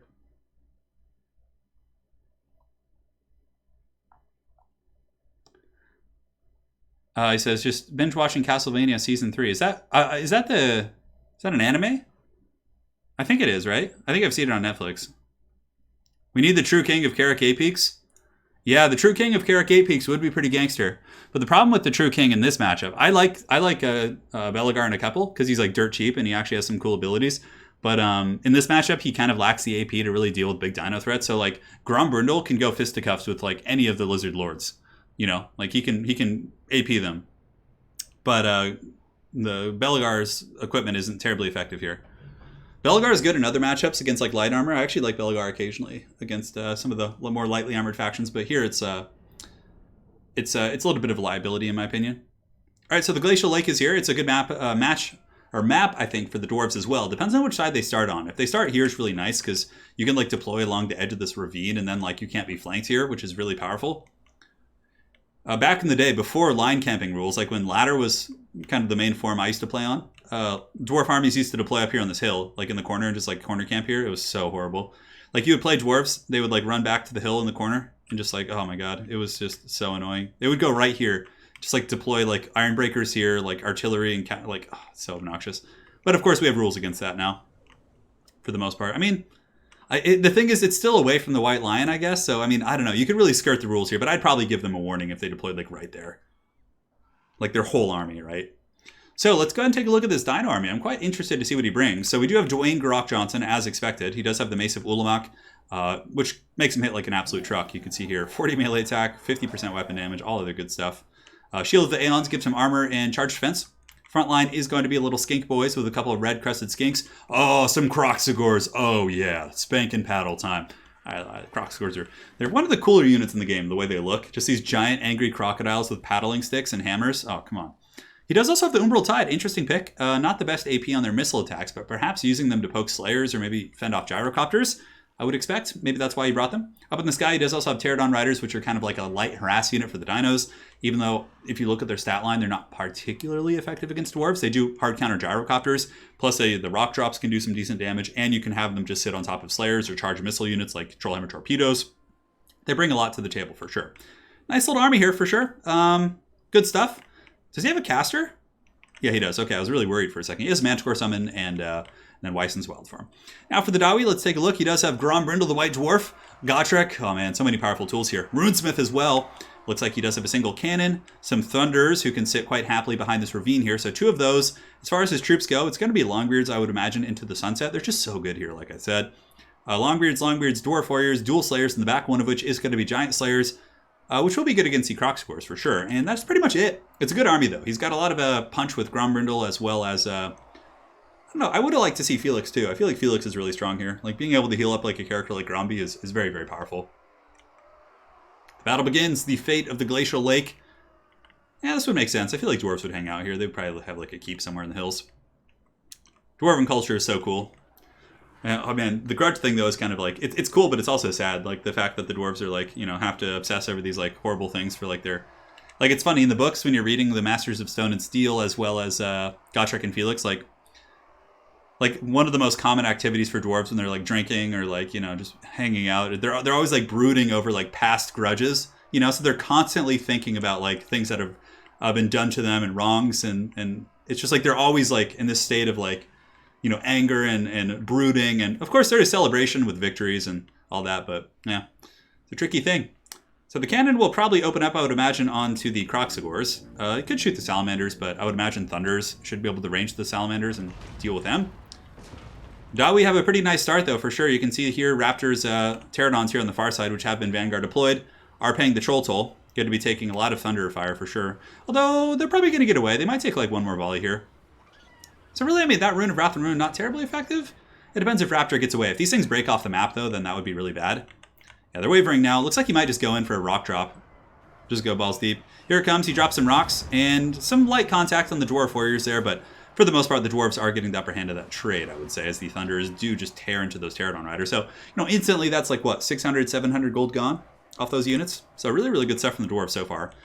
Now the other rock drops are going to come in. A little bit aggressive, honestly. I think Raptor needs to be a little bit more conservative with his Pterodons. Wait for the main force of the dinos to arrive. Although, I don't know. This rock drop could be quite good. Oh, and he gets it! Nice right there. That was really good. Takes out 6 Slayers. Does a lot of HP damage. Of course, those Slayers are very strong. He's actually going to charge into combat and then maybe pull back, because the Giant Slayers will annihilate these guys. They'll pretty much nullify the value he got here. But it looks like he is trying to pull back, but the Giant Slayers are not going to let that slide. Now here we have these Salamanders shooting in. They somehow got into melee contact here with Longbeard, so those guys need to get back. Here the Kroxigors are taking a substantial amount of damage, and you can see the Umbral Tide shooting in against the cannon. Interesting choice there. Red Crested Skinks, of course, will trade very effectively with Longbeards for the cost, especially with Kroxigors paddling on top of them. So here comes the Kroxigor paddles. Unfortunately for the dinos, though, there are Dragonback Slayers here as well. Grombrindle's coming in, and the Dwarven gun line is 100% secured. So the Dwarven missile pieces here, the Thunders, and all these boys are in a very, very happy position. And they are going to be able to tee off all over the faces of those Kroxigors. Now, Manticore Summon has been dropped. Some of the Pterodons are coming back. So the other ones did not route off the map, which means the Lizards still have some decent tools for harass. And it looks like the Manticore Summon is going to be used to try and shut down the Thunder line temporarily, which is a very good play. In the front, Salamanders are, they took a lot of damage somehow. I think a bit of a misplay sending them into melee. Gotrek, of course, is here, and he's been karate chopping these Umbral Tidies. Yeah, it looks like he's using them to try and shoot. I mean, he should probably rotate up and around the side and try and get a better angle of firing. And, you know, at the end of the day, though, the splash damage is doing okay work. And also, this Dwarven Cannon is very low. Rock Drop perhaps coming here. Decent one. Does take out a couple Thunders, do some decent damage. So far, the Pterodons are starting to do a little bit better. So here, Red Crested Skinks have engaged against Dwarf Warriors, which will be a winning engagement for the Skinks. They'll easily be able to tear down these Dwarf Warriors. I mean, it'll take some time still, but they will win that eventually. Kroxigor piling in as well in the front line. It's a bit of a monster mash. The Longbeards have Grombrindle has no fear. Has been popped, actually. Yeah, so Grombrindle has popped that to make the entire Dwarf army unbreakable. In the front, we have a battle. The Duel of Fates. A little bit unfortunate here for Gorok, though. Gorok is surrounded. You know, the White Dwarf is here, plus also Gotrek is here, so the Slayer and the White Dwarf, certainly not fun for Gorok. And Gorok will do a lot of damage back, potentially, and he's very durable, like I said, but, I mean, these two heavy characters with massive melee attack values are probably going to be able to beat down Gorok. You can see 1500 here. His 60 melee defense will not save him. The White Dwarf comes back, perhaps to settle a grudge with this ancient Saurus. I'm not really sure what sort of grudge that would be, but, you know, we're not going to ask questions. It's dwarves.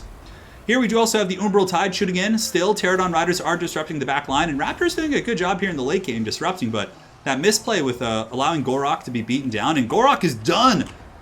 The Lizard just crumped by the White Dwarf. And there you have it, guys. I don't know. I don't think the Lizards are going to be able to win it at this point. With Gorok being gone, I mean, they still have some stopping power in Saurus and Skink pressure, but, you know, with Gorok getting karate chopped like that, I just don't see it happening. Umbral Tide here, also going to be taking some Gromby fire. So Gromby and Gotrek coming in. Oh, that Salamander just gets whomped on there by by Gotrek, and those salamanders are going to be chased back to the Shadow Realm. Now, bounce bar is actually pretty even, despite the fact that Dwayne is gone. The bounce really isn't that bad for the dinos at this point. I mean, it's still slightly dwarf favored. That's probably because there's a Manticore summon, though. Once the Manticore summon does disappear, you guys will see the true bounce of power, which is most certainly going to be favored for the dinos here in this situation. And there are so many angry dwarves left, so many Giant Slayers, Dragonback Slayers, I think, are still fighting in the front somewhere, maybe. Yeah, look at that. Oh, man, 42 Dragonback Slayers. Those guys are not going to go quietly into the night. Kroxigors are mostly running for the hills. Manticore Summon is, of course, holding down the cannon. And it does take out another cannon piece. And actually, the cannons are all dead. So, you know, that's a nice boon here for the lizards, but too little too late, I think. And the Skink Priest of Beasts with Wyson's Wild Form is putting up a decent fight here against these missile pieces. But now that the Slayers are coming in, the proud Slayers of Dragonback Mountain are coming. And, yeah. It's going to be pretty bad for this little skink. He's going to get slowed. He's large. He's lightly armored. He's pretty much everything that Slayers want to eat for breakfast. And yeah, he's down to 755. He's just getting absolutely karate chopped. And the White Dwarf and Gotrek will be able to win most of these fights here. I mean, the Red-Crested Skinks will do well for themselves, but there's just not enough. I mean, look at this Dwarven blob. Just look at it. It's so angry. And Giant Slayers are now engaging against Kroxigors. Again, another hard counter here for the Dwarves, as those Giant Slayers will tear them to shreds. A couple Salamanders still shooting in, lending some supporting fire, but too much. Manticore in the back going after the Gromby. Looks like this Manticore summon will be disappearing here in about a couple seconds. Actually, as a matter of fact, I think it just disappeared. So the Manticore, yeah, has fallen. Of course, being a summoned unit, it does have a timer. And it looks like Tank and the Jawi are going to be emerging as the King of the Hill once again. With 3 games in a row, will Tank be today's victor and break the curse of 3? As we do have. We haven't had someone break it in quite some time. I think the last time we had someone break like the curse of 3, I think... was it? A Rubber Duck of War in the last one got 3 or 4. I know that Falcon and Arrow have both gotten 9+. That was a ways back, though, for sure. And Tank will win. He will continue his reign of tyranny. This King of the Hill, a tyrant of a king. Very well played to him. Well played to both players, for sure. GG Raptor, your anti-large units will not be forgotten, says Falcon. That's pretty funny. All right.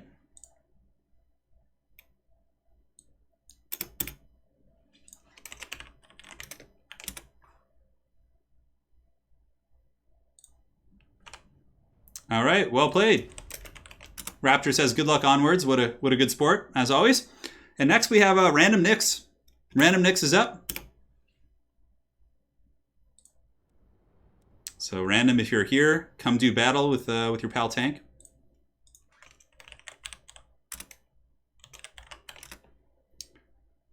Sure, it's getting pretty late over there in Europe for you guys, so thanks for sticking around. It's been a blast. Yeah, the salamanders are a wild pick there for sure. Now, Raptor, what is the thought process behind the salamanders? Have you had success against them? Is it an anti-gyrocopter thing? Which I can see being, chosen for that. Be quite curious. Yeah, Gotrek is quite a beast of a unit. Kind of wanted to go for Thunderous one, but wanted the Umbral Tide instead, so it was Raptor. Fair play. Fair play indeed. So we have Random Nix in here. So the next map we're going to do is do the Iron Sand Desert. Hey. So I'm just pasting the new format for all the players that approach. So Tank, I would imagine, is just going to stay strong and go with his main shtick here. We'll see what he brings. I think Tank will probably just do Dwarves, Norska, Vampire Counts again. Random Nix has the opportunity, of course, to pick Glorious Bretonia, which I think he will do. He loves Bretonia. Man, I've been having so much fun playing Bretonia using Trebuchets lately. I know they're janky, but it's so much fun. How do you feel about the Space Marine nerf? Labadimir Labad? I think it's good. I think it's very necessary because as someone who plays only competitive 40k, I think that Space Marines were super overpowered. And I still think that they're going to be top tier, hands down. I think Iron Hands need more nerfs. I think Centurions need more nerfs. But aside from that, I think if you nerf Centurions, nerf Eliminators, and I think you'll be okay. Like, those units are really oppressive. Eliminators are horrible. Like, that's so awful. Like, if you have any character, it's just going to die. Like, in so many armies, like Orcs, they love their characters. Yeah, that's my opinion. I think they need to have point increases on Eliminators and Centurions. But aside from that, it was very necessary, and it was a good nerf. All right, so let's see what they bring here. So Vampire counts Jawi Norska.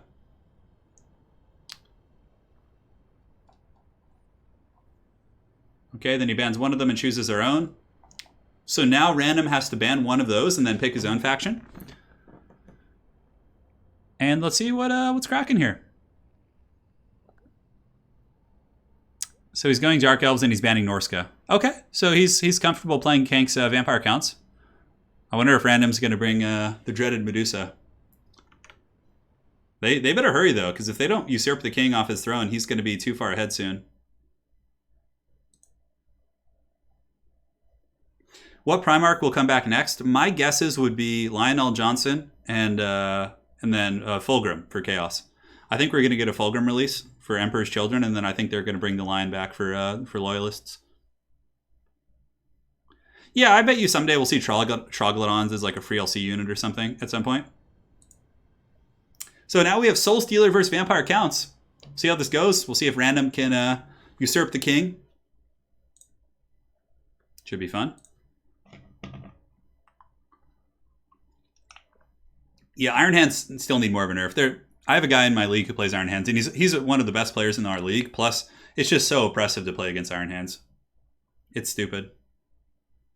How does Tabletop Game get balance patches? It's basically Games Workshop is really slow at it. Unfortunately, it takes a lot of time. But usually, there's like an FAQ document or a PDF they release that has those nerfs in it.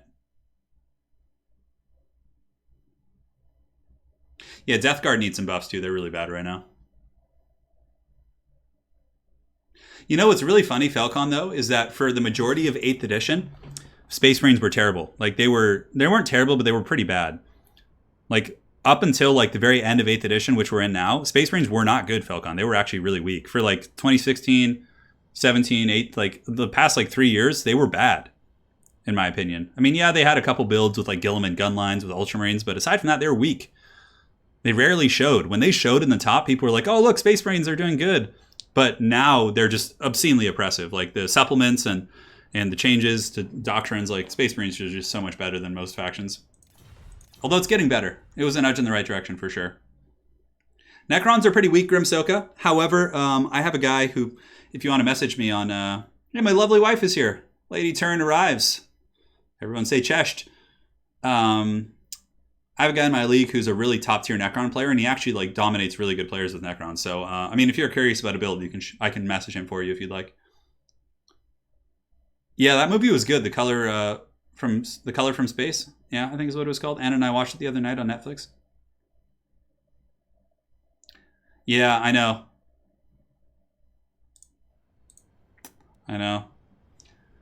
Thousand Suns are a really cool faction. They're really fun to play. I usually run a Thousand Suns Supreme Command detachment, which is pretty fun, but I don't have a main army because I just don't have the models, but I really do like Thousand Suns. Like I would have played Thousand Suns for sure. Yeah, if not for Death Guard.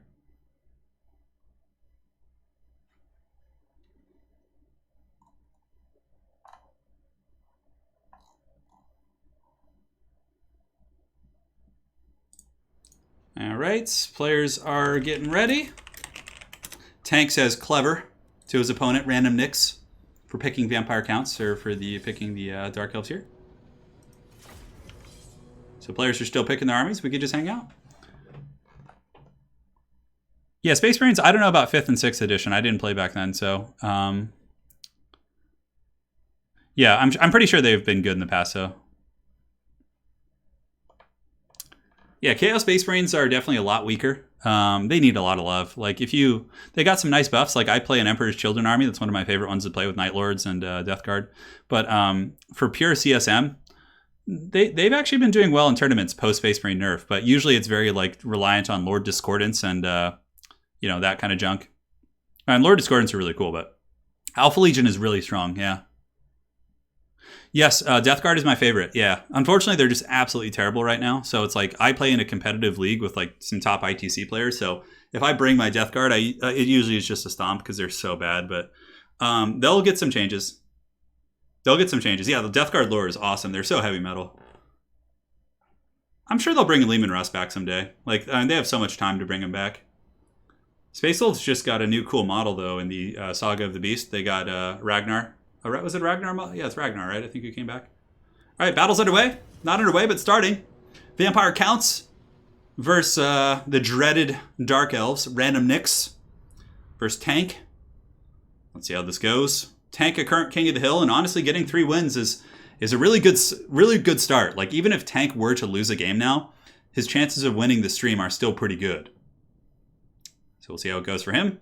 On the Iron Sand Desert, I think last time when Tank did lose in the King of the Hill, last time he played, it was against Dark Elves. So we'll see how efficient Random Nyx is here with the Druchii. But Random's a really good player, but he often does also bring meme builds. Like really off-the-cuff meme builds, like quad trebuchets. So we'll see. I'm curious. I'm curious how he's going to play this. Like maybe we could see like a double Hydra Beastmaster play from him, you know, with the Whiplash. Like, I don't know. It could be something really wonky, or like the Medusa, the Shrines. Oh, I knew it. I knew Random was going to do something like that. Oh, man. So this is the build, the Marathi debuff build. So basically what you do, let's go ahead and take a look here. Damn it, Marathi, where are you running off to? Show you in just a second. See what she's doing. So Marathi has 2 debuffs. She has the Heartrender and the Dark Sword, which lowers melee attack and melee defense, and Enchanting Beauty. So in total, she lowers the melee attack of enemy units by 18, which is really strong. Then you get the Master here. So the Master is a new Dark Elf character from the DLC. He has the Helm of Many Eyes, which buffs your units up with armor and melee attack. You get the Shrine here, the Bloodrack Shrine, which then lowers your opponent's melee defense by 7. So basically, like everyone in the blob of your blob is going to be super juiced up, and everyone in your opponent's blob is going to have negative 18 melee attack, like negative 15 or 16 melee defense.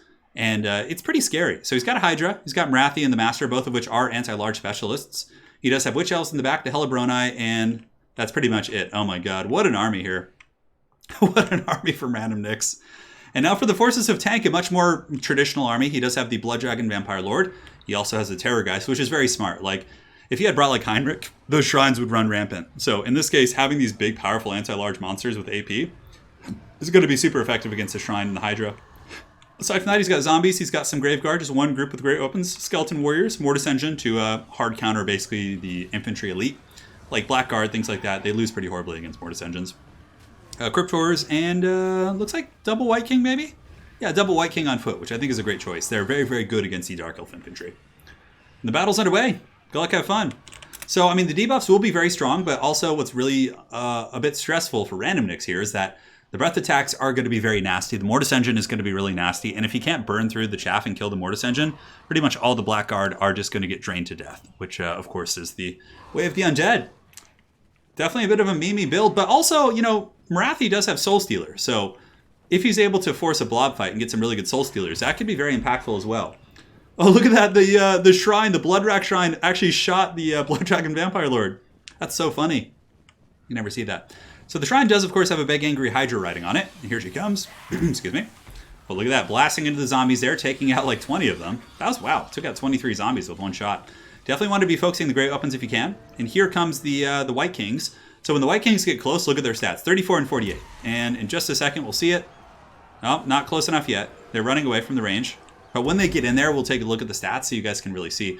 In the back, some Black Knights have gone through. Oh, look at that Scab Scrape. Huge damage right there. Just annihilating those Witch Elves. Man, rough start here for the Elves. They're getting kind of disconjointed as some of their force engages, and the rest of it is kind of trying to catch up. So let's go ahead and take a look at the stats here for the White Kings once they do get in. It looks like one of them is going around the back to try and get an engagement here against the Blackguard. But now our blob fight is here. So the zombies are being drained. The Mortis Engine affect, not zombies, but the Elves. The Blackguard should be taking Mortis Engine damage, although the Mortis Engine is not in combat. Now it is, so the draining should be going. And look at the stats on the Graveguard. 9 melee attack and 16 melee defense on those Graveguard. That is hilarious. And the Hydra is jumping in there. And it looks like a Soul Stealer might be going down. A lot of damage actually being taken here by the Mortis Engine. And it looks like a Wand of Crydon going down as well. Breath attack from Tank over here. Witch Elves are basically done for. So those Witch Elves got shreked. Now it's basically just on the Blackguard. But the Wand of Crydon plus the Soul Stealer hitting everything. Honestly, the Dark Elves are doing pretty well here. I think Tank is being a little bit too conservative with his big monsters. Like, he's letting his ground force fight for a long time without sending in the Goose and the Blood Dragon Lord. Because they're really going to be needed to kill these altars. Like, engage from here. Get the Goose, attack the altar, do your best, hope the anti-large is enough.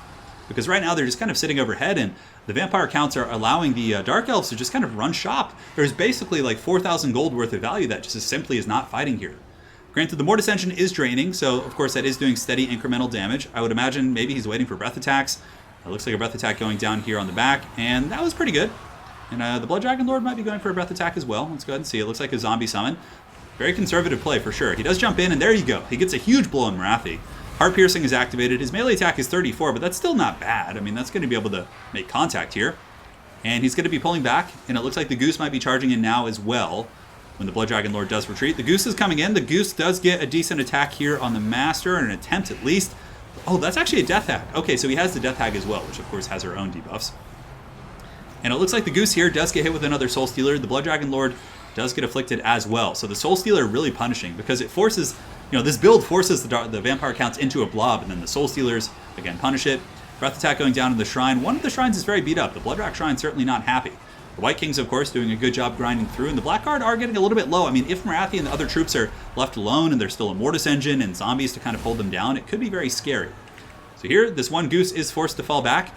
The other Blood Dragon Lord is being attacked by the mighty Chill of Sontar, so the Hydra, of course, with its Frostbite, slowing down the Blood Dragon Lord as he tries to escape. And it looks like he might be able to get away here, maybe dropping a zombie summon, which wasn't necessary. I think it was a bit of a panic summon to try and screen his escape here. Oh no, he's actually blocking the Witch Elves from rampaging him, so that was a good cast. Wand of Crydon comes down once again. That Mortis Engine is getting very low, 2100 HP, and here it looks like the Bloodrack Shrine is going to be trying to go in for the kill. But the Goose is going in. It looks like the Shrine may have overextended a little bit. Granted, the Hydra's nearby. Oh no. And the Blood Dragon Vampire Lord did a leaping attack, and now the Chill of Sontar is nearby, but it looks like he gets blocked up a little bit by the Death Hag, and it looks like some other AoE ability is going to be going down here. What is it? Is it a Soul Stealer? Man, he had another one. Okay. So another Soul Stealer going down, which is going to be super punishing against the counts. You can see here the Mortis Engine getting Shrek'd, the Terrorgeist getting Shrek'd, and it seems like the Dark Elves are slowly pulling ahead on the Bounce of Power as the Goose and the Bloodlord are having some problems here, and the Mortis Engine, still draining, but on the ropes. I mean, everything for the Vampire counts is kind of on the ropes here, and the Master and Marathi are both in pretty good shape still. As far as what Dark Elves have left in troop quality, they have a Death Hag, but I mean, if they lose all their Blackguard and they're kind of isolated here, they could actually crumble down to good cycle charging from Tank, because Tank still has a lot of chaff left. I mean, he's got zombies, he's got just infantry kind of loosely all over the place. Mortis Engine charging in once again. Oh no, the Bloodrack Shrine though is getting kind of low. 8 leadership. Tank probably was going to want to turn around and cycle charge this bad boy. Go after the Shrine here. The Chill of Sontar makes beautiful contact here on the Mortis Engine. The Mortis Engine is down for the count, so the Master, who is kind of mixed into the chaff here, and the Hydra are able to finish off the Mortis Engine. So very well played there. So without the Mortis Engine, the Dark Elf Infantry are suddenly going to become much more sustainable here. The Goose is trying its best to cycle charge, but every time it comes down, it's being frostbitten, and there's so much anti-large with Marathi and the Master. And the Shrine is at 82, but it's still going strong, which is insane. Incredible leadership on this Medusa here, but it looks like the Goose shall finish it off here. It should. 68 leadership, -5, -17. It's so close to breaking, but he needs to get rid of it because it still is applying a huge debuff on this blob fight, which is hilarious. So the Shrine is down, so now there's currently a Hydra. So we have the Chill of Sontar, the Master of Marathi, and we have the Death Hag. So it's a Death Hag on a Shrine. Okay, that's what it was. And she has some sort of an AoE buff as well, I think. Yeah, the Chill Blade, which lowers the blobs. Oh man, another 5 melee attack on top of all the different debuffs. So man, really hurting the melee attack of this Vampire Count army. Up in the sky, Blood Dragon Lord and the Goose waiting for a strike here. Still a lot of chaff left and double White King, so Tank is not out of this game by any stretch of the imagination, in my opinion. I think if he can goon out some of the big monsters like the Shrine, the White Kings will actually be very effective at killing Marathi and the Master. So there still are some teeth here for the vampires, but again, that Chill of Sontar is no joke either. There are a lot of summons here for the undead. Another breath attack coming in from the Goose, and the Blood Dragon Lord I think must be out of breath attacks at this point. Invocation going down as well. Probably just biding his time for another Helm of Discord push. I would imagine that's what he's kind of scheming here in the shadows. Chill of Sontar is still chewing on zombies. As far as kills, the dreaded Chill of Sontar up to 58 kills. Here comes the Goose. Pretty good isolation. Able to get a rear charge here on the back of the Death Hag. Helm of Discord is activated. And the Blood Dragon Lord was going to go in there, but kind of the charging angle was a little bit awkward. So I think he's going to get around the back and then try and land. Oh, it looks like he's going after the Shrine. It's shaken. He needs to break it here. He needs to start getting his value where he can. But the White Kings will hold for some time, but eventually they will be overwhelmed, probably without the support of the big characters. So the Helm of Discord wasn't terribly effective there. It looks like the Blood Dragon Vampire Lord does get rammed on the way out. The White King also getting rammed out of the formation. And the Goose charging into the back of the Chill of Sontar. And the Blood Dragon Lord, where is he going to go? Yeah, you got to finish that Shrine, I think. It's just so low. It's such a choice piece here. He does land, but oh, he actually got stuck on the remains of that that other one. So the Blood Dragon Lord got stuck on the corpse of that other cart. Oh man, that's ridiculous. Is that another Soul Stealer? Oh my god, that's like the 4th one, but I guess that's all he's casting. So Soul Stealer going down once again, brutal. That's really going to melt a lot of these troops, keep Marathi nice and healthy. The White Kings are trying to fight here, but the Chill of Sontar, of course, is a mighty Hydra and should be able to chew them down. It does also have the Fury of Cain, so unfortunately it's rampaging, but thing is not gonna take any shit here, that's for sure. So now we have another charge, another attempt from Tank to get in here and push off the Vampire Count, not Vampire Count, but the Dark Elf Blob. The last of the Black Guard are pretty much broken off, and I mean, Tank does have the opportunity to tarp it with Chaff and Cycle Charge pretty much to his heart's content. He has 2 White Kings. He was able to break one of the carts, so it looks like here the Death Hag is gone. I mean, it will be gone because the Terrorgeist will finish that thing off. And the Blood Dragon Lord is still here. Honestly, Tank still has a chance here, guys. The White King coming in once again for an attack. I wonder if it's going to go after Marathi. The other White King's coming in as well. So you can see both White Kings are charging in. I can't believe the Black Guard are still holding here, which is insane. Oh, sorry about that. Wrong button, guys. I never used that one. The White Kings are chopping away, trying to get on Marathi, but their melee attack is 16 right now because of all the debuffs. The Blood Dragon Lord charging in as well, trying to get a quick break on the Master and also a break on the Black Guard. Oh man, the Blood Dragon Lord gets huge damage here. I know it's really hard to see, but he got huge damage here on the Master. Master took a beating there, and the Goose is chasing off the Death Hag. Skeleton Warriors here proving to be very clutch. As you know, this is a bit of an issue here. Like, there's not a lot of crowd clearing, although one White King is very, very low. Marathi's also getting beaten down as well. If the Blood Dragon Lord comes in and goons Marathi here, that can honestly end the game. So Marathi takes a huge charge. He gets tumbled over with all of her dreadlocks. Helm of Discord is activated, so Marathi's stats are also very bad right now. And it looks like Marathi's going down, and Tank is pulling back the Bounce of Power. What an absolute scrap. Up in the sky, we do have the Blood Dragon Lord. He's got 1100 HP, so he's not out of the fight yet. But Marathi's broken. That is really big. And the White King is hunting. So basically now the White King will probably turn around, go after the Master, and then use the Blood Dragon Lord to go after Marathi. And you can see he does exactly that. So here comes the 2 White Kings, proven to be MVPs. One of them does get taken out, so one White King does fall. Marathi also falls to the wrath of the Blood Dragon Vampire Lord. And now, guys, we have the dreaded Chill of Sontar. But remember, there's still a healthy Goose on the other side of the map. The Goose, of course, chasing off that Death Hag. And man, this is such a close fight. But I think at this point, based on what's left, I really do think that Tank is going to win this. I think that the Blood Dragon Lord and the Goose are going to be able to overpower the Hydra. And the White King plus the Blood Dragon Lord probably could goon out the Master. The Master breaks. White Kings are better in that type of combat. The Master is an anti-large character. The White King is an anti-infantry character. So the Master is broken, and now it's basically Chill of Sontar versus the world, which I don't think Random Nix is going to be able to win this. Man, Tank, what a scrap today. He's really out for blood. Making the Vampire Counts proud against that very, very nasty Dark Elf build. So here you can see the Master is running for the hills. The Blood Dragon Lord should attack for sure. I mean, if that guy comes back, it does give some punch there, but Chill of Sontar, I mean, Tank doesn't need to take this fight. Just let your zombies and your skeletons like fight this thing for like 45 minutes until you get the Goose, until you get the Blood Dragon Lord, then go for an Alpha Strike. There's no point in like trying to kill the Chill of Sontar outright with your Blood Dragon Lord here. That Master needs to go. For sure, that's a smart play. Random Nick saying GG, Tank saying GG. I think they both know it's over at this point. The Chill of Sontar, of course, is quite powerful. 118 kills, and it's clearing some chaff. Probably should be focusing down the White King. That's its best bet. But of course, White Kings do have really good melee defense at 48. And the Chill of Sontar, 64 melee attack, so of course can do some work there. But yeah, there's no way. I cannot believe Tank pulled this one back. He was just on the ropes so hard. His Gooses were getting beaten down. His Mortis Engine died. Truly shows that he is a Vampire Count specialist here. So the Master running for the hills. 216, negative 26 on leadership. The Hydra fighting. And yeah, that is the doom. Oh man, he done been halved. That Blood Dragon Vampire Lord certainly able to give that guy the business. The Chill of Sontar is holding firm though. Oh man. Random Mix says more Nagaroth Guard might be nice here. Then Tank says it is quite irrelevant because you had nothing to push for Mortis Engine. I feared only Witch Elves, he says. Interesting stuff. Players exchanging their thoughts and ideas on the build. Here you can see the White King is -1 leadership, so the Chill is trying. It's still healing. It's a very chill bro, but he's got to be running for the hills here when the Blood Dragon Lord plus the Goose charge him from 2 directions. His leadership's like pretty low as is right now. 42 isn't bad, I suppose, but yeah, I mean, I don't know. Stranger things have happened. I just don't see the Chill of Sontar winning it. I mean, maybe if he just turns around and like goons the Blood Dragon Lord. There's still so much chaff though too. There's like all these skeleton warriors, which is holding firm. Yeah, the vampires are basically just preparing. They're like circling their feast. They're circling the feast of the Chill of Sontar here. So here comes one Goose charging in the back. So the Hydra will probably turn in to fight it. And the Blood Dragon Lord comes in, and that's just too much damage. And plus the Helm of Discord shattered. Well played to Tank and Random Nix. What an absolute scrap. Those two players, just champs. But alas, forces of Nagash, well not Nagash, of the Vampire Counts will prove victorious today. All right, so let's go ahead and update that.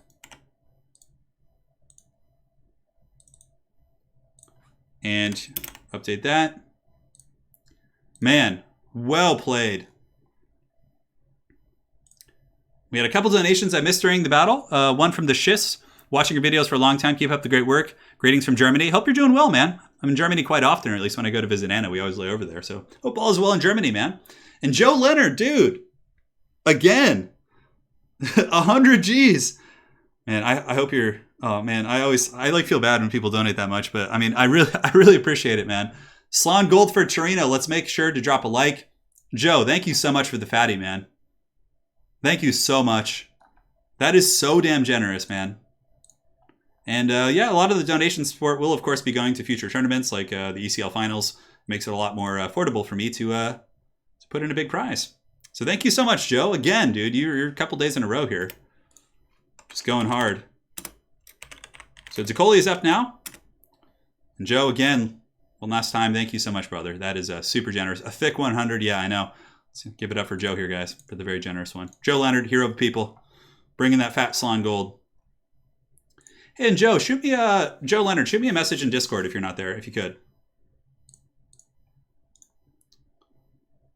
For anyone who doesn't have access to the tournament Discord, if you guys would like to play in future tournaments, King of the Hills, all that kind of good stuff, here's a link to the Discord channel.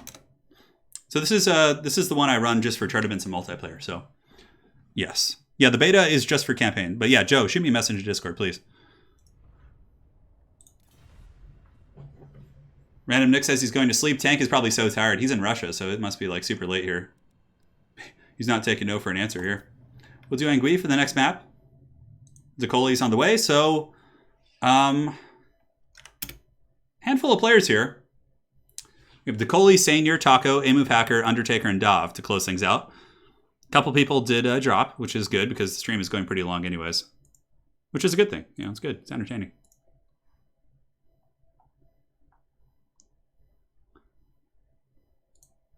All right. Perfect. Everything looks good. XMT Raptor, take care, man. Great. Good fun, but it's late. Hey, go get some rest, Raptor. You deserve it, man. Well played. As God my witness, Random Nix is broken in half. Random Nix played a great game, for sure. A lot of people, you know. So he's doing the same thing once again. So we'll see what happens. You guys are getting a Vampire Count showcase today. And Decoli should be here in just a second. He's firing up his game.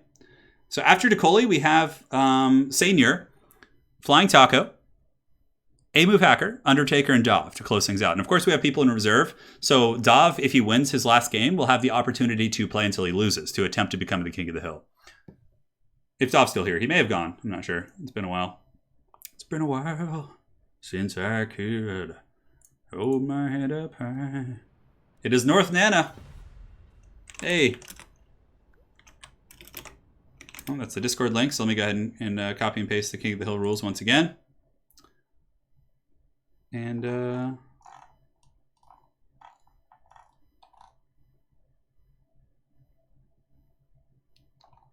you should be able to see it, Chosen One. I saw your pin.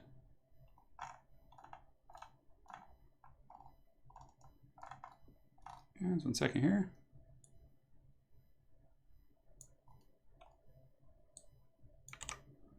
Perfect.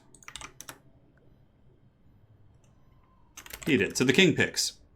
So he picked Counts, Dowie, and then his last one was Norse. So clearly those are his 3 tournament factions he likes to play.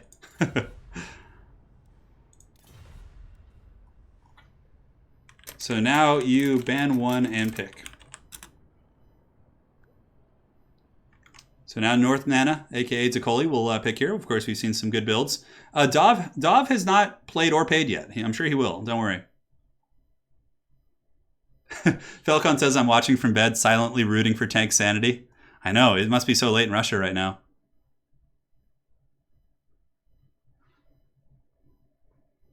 Hey, what's up, Sec Dare Chiller? Hope you're doing well. Blood Knights are really good. With arms wide open. The next faction war will probably be at the end of the month.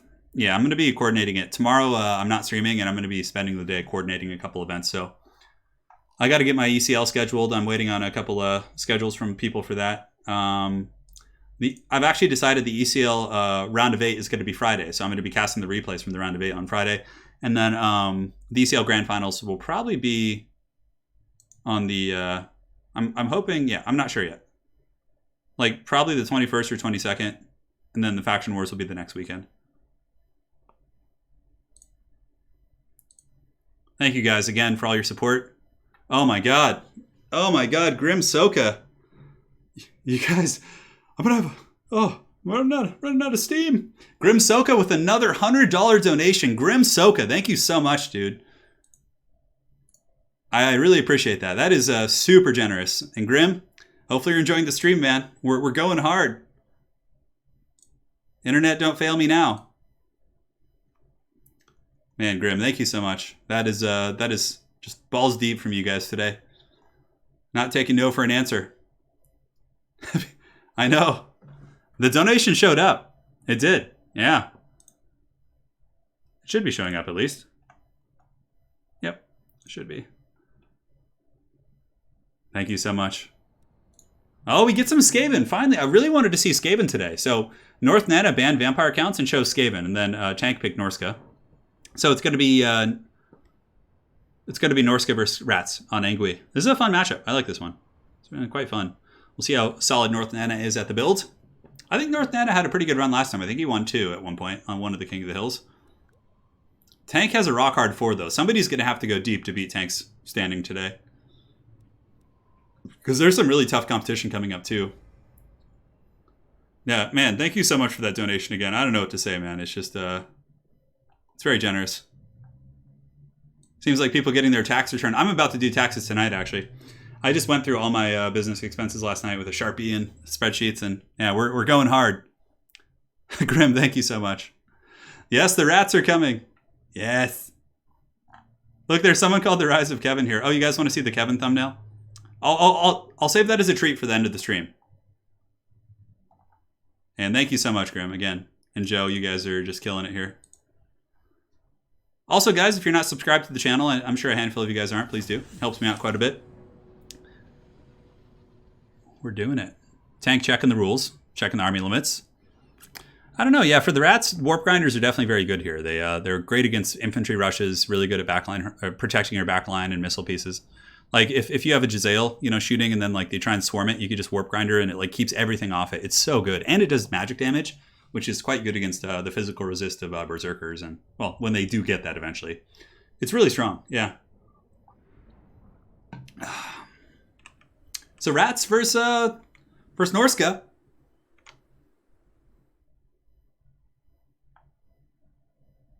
Grimsoka says, "I just get paid a lot every week." Hey, fair play, man. I'm glad to hear it's no sweat off your back.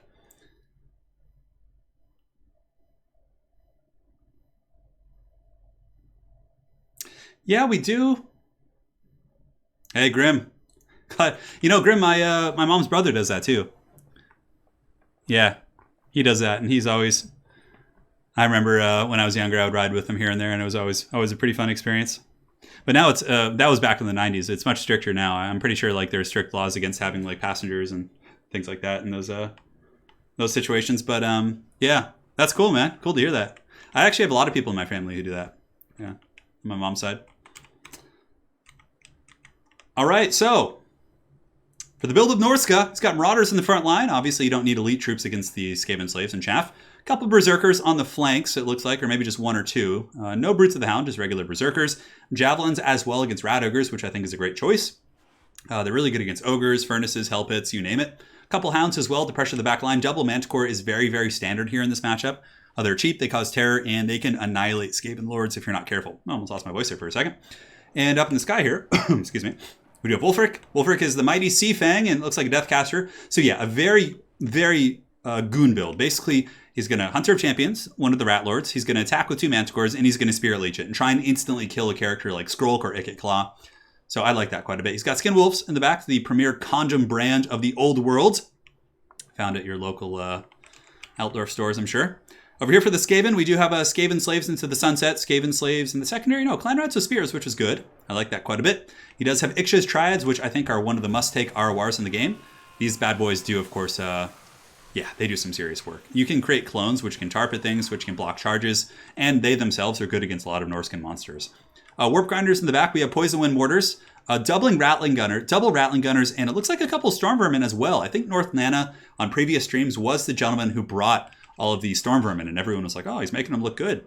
We have Deathmaster and an Assassin. Now, yes, they can do a lot of AP damage and a lot of damage against some of the big targets, but they're also very squishy. Deathmaster has less than 3k HP, so basically if North Nana screws up at all and gets caught with Deathmaster in a bad situation, that could be game blouses really, really quick. In the meantime, Plague Priest for summons. It's a very cool build, unorthodox for sure. Rattling Gunners are not super common. Usually Jezzails are the common pick, but I'm really excited to see how he does this. I think it's pretty fun. No Mortis Engine. Sometimes you do see the Plague Furnace as well. But yeah, Deathmaster is a very high skill cap character. He's very tough to use, but I mean, he can be very impactful for sure. Like that, for example, that Shaman Sorcerer of Death, if he gets caught in a bad situation, he could go down like super quick. So here, of course, Ixcha's Triads are falling back, and the Poison Wind Mortars, I would imagine, will start shooting into Javelins and or Berserkers. Both are good choices. What's really cool about the Poison Wind Mortars, too, is they only need to... one sec here.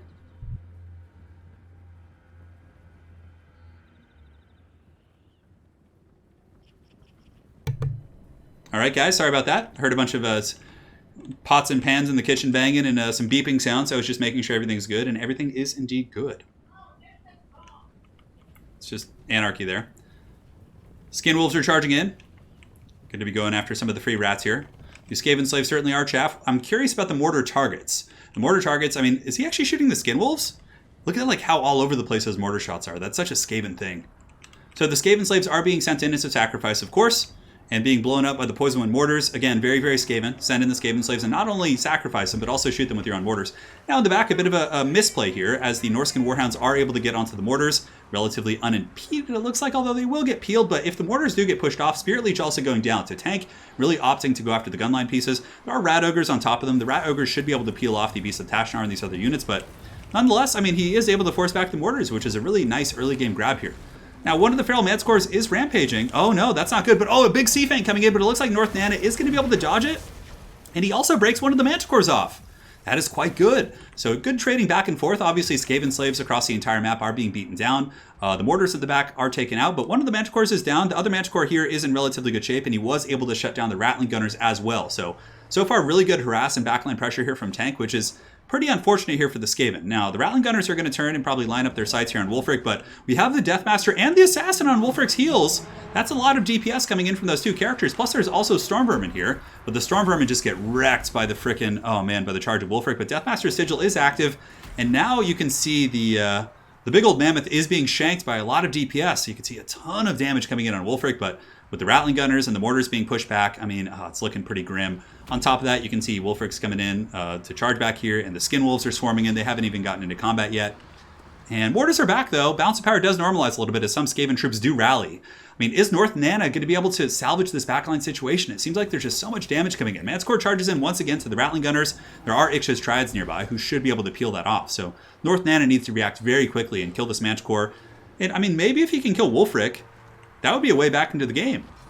So here you can see Wulfric taking huge damage from Deathmaster. Ogres are charging in. Rattling Gunners are shooting quite happily into the Skin Wolves here. And Wulfric's definitely in the danger zone, guys. He's down to 35. He was at negative leadership for just a moment. He's wavering. But the Skin Wolves should be able to come in and finish off these other troops here in the back. Now, as far as the fighting goes over here, one of the Manticores probably will go down to the Ixcha's Triads. And the frontline fight, of course, Norscan favored. You can see the Javelins and Marauders are winning most of those fights, except here, actually. Oh, no, a bit of a mistake here. The Shaman Sorcerer being shanked down by a bunch of Clan Rats. That is not a good situation for Norska. And also, you can see Wulfric the Wanderer is taking a beating from the Storm Vermin as well as the Deathmaster, who, well, Deathmaster's over here now, but Deathmaster shanking down these Skin Wolves. The Assassin combo proving to be very, very strong, as the Condom Wolves are getting taken out pretty hard here by the Anti-Large. And suddenly, guys, the Rats are back in this game. What a crazy comeback. Wolfric is very low, and I would imagine that there is a Deathmaster Sigil coming up soon. Seafang going down, trying to clean off the Clan Rats and free up the caster. But here we do have the Ixchis Triads coming in to try and clean them up. And the Sigil is activated, so the Sigil is here. Deathmaster gets in with his Shanks in the back. Let's look at the damage here. So 1,600, 1,500 right there, down to 1,000, 800, 517. Man, that Rat Assassin is doing so much damage, and Wolfric is taken out by Deathmaster Snitch and Storm Vermin. Absolute madness. So now the Manticore is going to be charging in, a desperate attempt to try and finish off the caster if he can, but Deathmaster honestly is really good against low health targets, and you can see Deathmaster is just going on a rampage here. This Manticore is just going to get shanked by the Deathmaster, and it's forced back, it's broken, 124 HP, and it is down for the count. Now as far as the bounce power goes, it is Skaven favored. The Deathmaster has just been rampaging all over this battlefield, the Assassins have been doing a lot of work, and now some of the missile pieces are coming back. Mortar shooting in, able to get some very valuable damage here into the Marauder Hunters. Tank is on the ropes as North Nana, aka Takoli, is looking to become the king of the hill with this glorious Skaven victory. Here you can see some Skin Wolves charging in, should be able to finish off the mortars. So man, things started off so badly here for the Skaven. I mean, that backline pressure from the Wolves and just having all those mortars take that damage, it was brutal. But he was able to really rally with his characters and potentially pull this game out. I mean, I don't think there's any way Tank can win this now. Not with Deathmaster and the Assassin being healthy. The Caster is gone. The Shaman Sorcerer is basically just hiding in the hills, wavering, probably going to break on his own here in a moment. And Skaven still have a fair amount of stuff left. The Assassins, I mean, let's see. Although, I don't know, there's a lot of Berserkers here, and the Skin Wolves are, of course, healing. A little bit of scary stuff, but yeah, the Warp Grinders, if used effectively, should be able to do massive AoE damage here. In the back, we also have Storm Vermin coming back, and they are armored, so they can do well against their Marauder Infantry. Some of the Ixchis Triads taking a lot of Javelin fire as the Deathmaster and the Assassin try and decide where they want to go. A Spirit Leech coming down, and the Deathmaster here is going to be quite good. He's very, very squishy, so if Tank does have any way back into the game, it's that. Some Plague Monks have also been summoned here by North Nana, so the Plague Monks will be very effective against the Berserker Infantry. And it looks like another summon, so North Nana, aka Zakoli, really saving his Winds of Magic here for the late game, and it's proven to be super valuable. Now here the Assassin and Deathmaster do get a little bit caught up by the Skin Wolves, and honestly I think Deathmaster probably should go after the Skin Wolves to make sure he doesn't lose this Assassin here. Oh, the Deathmaster Sigil's coming in! Oh no, the Assassin Rat charging in for the Alpha Strike for the kill. And the killing blow, here it comes. Yep, shanked in the back, classic Skaven, and the Norskin Javelins finishing the job. So Deathmaster doing his anime moves just to show off there as he does get that kill. And the Skin Wolves trying their best to claw off this Assassin here, but the Assassin is, he's holding firm. The Warp Grinder is doing a little bit of AoE damage here, and yeah, the Storm Vermin are coming back in. There's 3 Skaven characters, which are all relatively healthy, and that is going to be army losses. Tank's reign as king has come to an end, but a very good run. And now it is North Nana, aka Takoli, with the glorious Deathmaster Snitch play against a very competitive Norskin build. Awesome stuff. I can't believe he won that. I really thought Tank was just going to run him over in the beginning. But the Rats were fervent. Wolfric really took a beating. Man, that was crazy. All right, so let's update it. So the current King of the Hill is going to be Takoli. We'll just put Nana, because that's the name he's playing under. And the score will be 1. That was a crazy game. The balance of power was so bad. Yeah, the lag comes and goes. Hopefully it's not super consistent, but my internet provider is just a piece of shit, so it's just the nature of the beast. It should get better soon. I think they were doing some work on the cables nearby, so. Those Assassin Rats, man, they really gave Wolfric the business.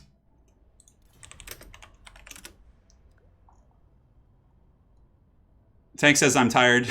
Sorry. Bit sloppy on my part too. Should have checked your lord. I would say the same, but the Mammoth is a dead giveaway. Well played. Well played, they say. Get some rest, Tank. You'll probably still win this with 4. I need to get a Skin Wolf sponsorship for sure.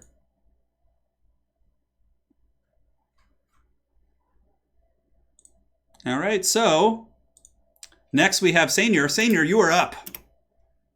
Let me go ahead and tag you in the Discord.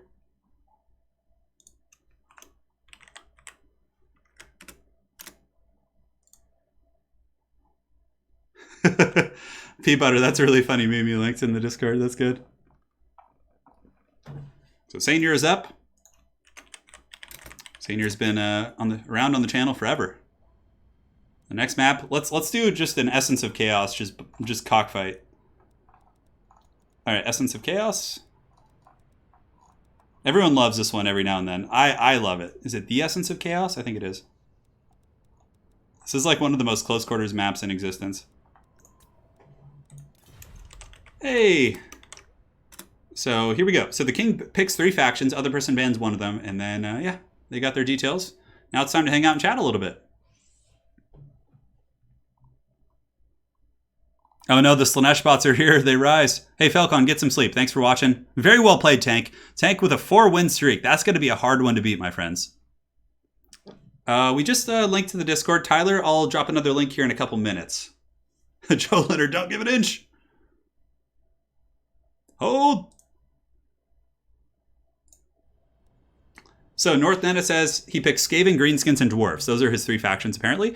I like this format. It's kind of, I really do like it. And then Senior bans the Dwarves. And then chooses. So now Senior picks. And then the King gets to pick from his 2 remaining factions. This is a really cool pick and ban system. I actually like this quite a bit. I'm curious to see how it'll play out in best of 3s. But, yeah. Hey, Skip Strips, get some rest, man. Thanks for joining.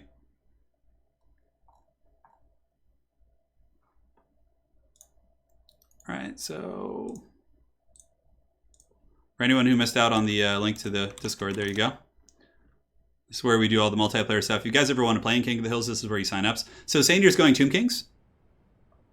And now it is time for North Nana to pick between the Skaven or the Greenskins. And honestly, Tomb Kings have a good matchup versus both of them. So really good pick phase here by Senior. Greenskins can win it, though, for sure. It's winnable. But I would say it's slightly Tomb King favored. But we'll find out.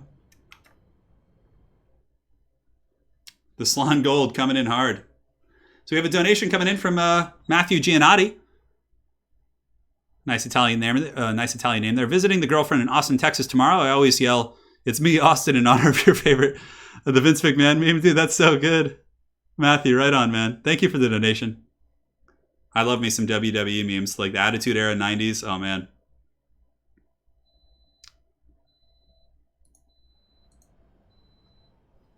It's like crazy beeping in the kitchen. I'm going to go check and see what it is while the players pick their armies. I'll be right back.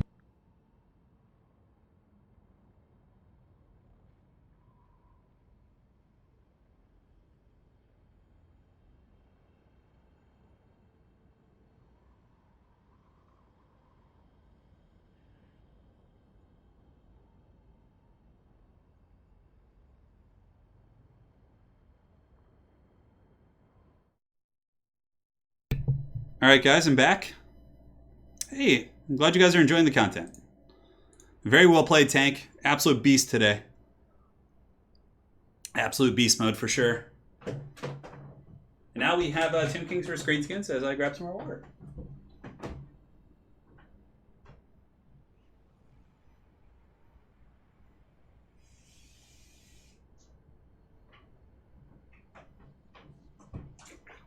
Oh.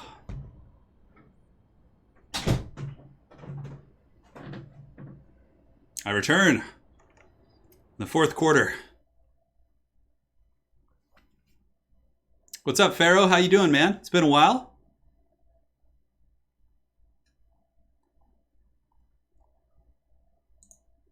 All right, perfect. Let them know to start when ready. So as far as this matchup goes, I mean, obviously the classic Tomb Kings was basically just using like Tomb Scorpions, Necrotex, and really abusing the terror routes. It's kind of changed a little bit, I think, with, Katep and Caskets getting some buffs. Occasionally you see those. Greenskins do often go with Daka lines, missile lines, so having a Casket to kind of work on the archers the whole game is quite good. Sometimes you see swarming builds too, like Tomb Kings will do a full-on rush, using like 3 or 4 Nehekar horsemen to defeat the Greenskin Cav, and from there pressure into the back line, using constructs to hold firm in the front. Honestly, like, on a map like this, you're probably going to see a rush. It's very close quarters. I like mixing in Essence of Chaos every now and then because it's just fun to like see a quick battle, just fast and furious. It can go on long. As a matter of fact, we've had the Essence of Chaos on a couple Everchosens, which I don't think it's a terribly popular map with competitive players because it's kind of just like a face smash map. But I don't know. I think some people like it. I personally like it. It's pretty fun. It depends on the matchup. I think it's a really fun one for like matchups with like, you know, Chaos and Norska, because they just basically are like, it's getting to the point quicker, you know? So Essence of Chaos here. We load in. We have Senior on the Tomb Kings facing off against the dreaded Greenskins, who I'd imagine will probably go with Azag. Really good connections from these two players here. Excellent stuff. Let's go ahead and minimize here, make sure everything looks good here. It does. All right, guys, so the battle is here. Let's go ahead and take a look at the forces here of the Tomb Kings. We have skeletons in the front. We do also have skeleton spearmen on the flanks. And as far as the stopping power here, we have a Cambrian War Sphinx. So again, Cambrian War Sphinx, Tomb Scorpion, they're all quite good. The War Sphinx, of course, is a little bit more mobile and can really snipe things a little bit easier. However, it is a bigger target for Greenskin Daka lines.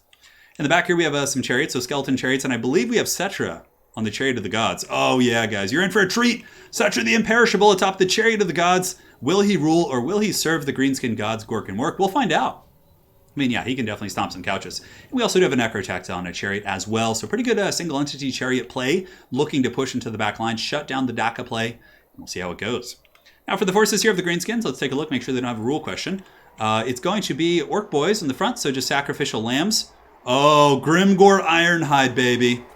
The memer coming in all of his full terribleness. Grimgor is here, and, you know, at least he has some AP against constructs. Also, we have Orc Air Boys into the sunset, so 3 Orc Air Boys, 2 Orc Biggins in the back. No, 1 Orc Biggin, Crimson Killers. We have an Orc Shaman, as well as a Goblin Big Boss, and some Wild Hogs on the flanks, with Spider Rider support on this side as well. So, yeah, you can see Savage Orc Boar Boys there, and also some Savage Orc Boar Boys here. Pretty wild army. I mean, as soon as you pick Grimgor, you know, you're really setting a message here. You actually... North Nana says, I actually like him. Is that bad? Well, I don't want to spoil who you picked, but if you are watching the stream then or listening, I can't comment. It's a spoiler.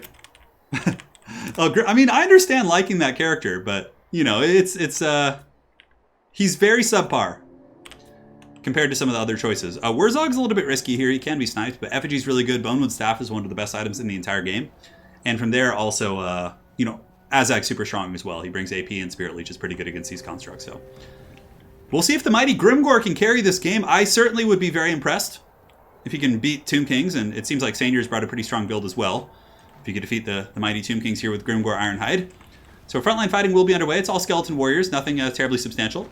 Some of the spears on the far side have been overwhelmed here by the cav, despite the fact that they're spears. And here comes the fighting. So the Cambrian War Sphinx is going to be going after the Goblin Big Boss, which certainly is not a bad idea. It's a choice target, knocking him into the water there. And it looks like Sanier is going to be going for a big flank overload, looking to collapse here, but the chariots will be screaming into the back of these Orc Boys here. The Wa is activated, but yeah, those Orc Boys are going to have a bad time being sandwiched between a bone and a hard place, to say the least. So Orc Boys getting crumped there. In the meantime, the front line of the Tomb Kings obviously will not be super efficient, considering it's mostly skeletons. Crimson Kill is piling in, and now we have the fight in the back line. So Cetra is going pretty deep back here, but he's got to be careful. Savage or Boar Boys, Spider Riders, a lot of poison, a lot of anti-large here, and Grimgor is here as well. Looks like the Wrath of Pashra did go off from Sanier, but a little bit of a miss there. And I would imagine some AoE buffs shall be used. Cursed Blades is being activated here, but this is actually a pretty unfortunate situation for the Tomb Kings. Getting the Sphinx trapped up here, I mean, I guess Cetra is nearby, and there could potentially be terror routes, but man, if there's some sort of an AoE to break the Sphinx free from this blob, that'd be quite strong. But I feel like Tomb Kings need some support here, because the Necrotect is taking a lot of damage from Biggins. He's poisoned, he's trapped. Sanier's Sphinx is trapped as well. Oh, and big, thick Grimgor's coming in with that AP. Oh, and he's not going to take this shit. He's just getting in there with his axe and actually doing a lot of damage. I mean, if Grimgor is, you know, in this situation... Oh, okay, never mind. Grimgor is taking some damage, but surprise, surprise. He's actually, you know, putting up a decent fight here against the big Sphinx. The Necrotect is free, which means Restore, and all those goodies might be activated. And Cetra, in the meantime, is just trying to disrupt the back lines wherever he can. The Cambrian War Sphinx needs the blitz back here. I think the Tomb Kings need to just go crazy and try and get back here. Maybe use the Ushapti summon. Oh, Foot of Gork going down, stomps the yard. Those skeleton warriors getting crumped. But Grimgor is starting to lose this duel. The big Sphinx is starting to really lay a whooping on him, despite the fact that it is... Grimgor is infantry sized, right? Is Grimgor like a large model? I don't think he is. No, he's infantry sized. So the Cambrian War Sphinx is coming in, and it's a little bit scary for Grimgor here. I mean, the Sphinx plus the Cambrian War Sphinx going on Grimgor might actually be able to kill him, and Cetra, of course, is somewhat durable. I mean, on his chariot, he has 100 plus armor, and the Necrotect is free.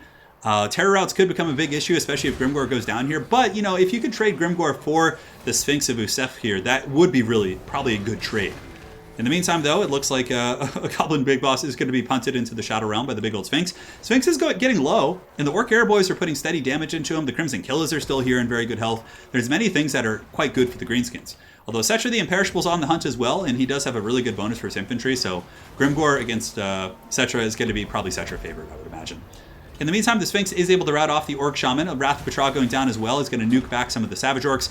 And Grimgor is now in a very precarious situation, as Settra is really good against infantry-sized models on his chariot. And Grimgor he's on the ropes. And if Grimgor breaks here, he's shaken. Stand Your Ground is activated, which is pretty much one of the only variables that is keeping him going here. Skeleton Warriors and Chariots, harrying the flanks. As far as the overall battlefield looks, it's not... I mean, the Greenskins are doing a good job cleaning up here. The Ushapti Summon is almost gone. The Orc Airboys are still shooting for the most part. Granted, it's just one Orc Airboy, and the Necrotect has temporarily shut them down. The Greenskins really need that Daka, to say the least. So here comes Sainier, getting in there with the Sphinx. Karate chopping Grimgor. Grimgor is probably down for the count. 101. And 7 leadership, -1. Classic Grimgor. Running for the hills. That's how he rolls. But, honestly, he did do some decent AP damage. So as far as, Grimgor performances go, this was one of his better ones. But I think at this point, the Tomb Kings are just going to be able to terror out everything. Crimson Killers are quite a force to be reckoned with, but Setcher the Imperishable on his Chariot of the Gods is literally designed to kill such things. He is going to be able to run through those Crimson Killers, no problem. So, the Orc Shaman here is down to -70, and I think it's going to be one of those situations where, army losses just appears out of the Shadow Realm and ends the game. Greenskins have some pigs. They have some archers here, which are shut down by skeleton chariots. And the Orc Shaman is... he gets halved by that Sphinx. The remains of the Orc Shaman shall forever be in the essence of chaos. Somewhere in... probably somewhere... I don't know where this map takes place. It looks like it's in the Wood Elf Realm, more or less. Here you can see Setcher the Imperishable able to break off the archers. And now he's just going to be going in deep with his chariots and running over these savage Orc Airboys. And they're just Orc Airboys. And they're going to run, and then the Black Orcs are going to get run down by Settra and the Constructs, and that is going to be all she wrote. Most certainly GG. Alas, Grimgor falls. Very well played, North Nana. A hero, for sure, for putting up a great fight with Grimgor against a good player here, and doing your all. Giving it your all with the Grimgor. But alas, he's, I don't know, Grimgor is just such a crutch. Not a crutch. He's like it's like tying a weight to your leg, and trying to run a race. I couldn't think of a better analogy. But yeah, well played. Hey, we have a donation coming in from Rando Howard, $20 or, well, 20, is that euros or pounds? I can't quite see. Whoop, whoop. Happy Monday, bro. Happy Monday to you too, man. Happy Monday to you too. The mighty Grimgor has fallen. And now we jump out of the lobby. Well played. Setcher does not serve, says Sainier, in all caps. Grimgor needs a bit more training. Apparently the word on the street. So here we have, next on our list... God. Let's go ahead and pull it up here. We have Flying Taco, if you're still here.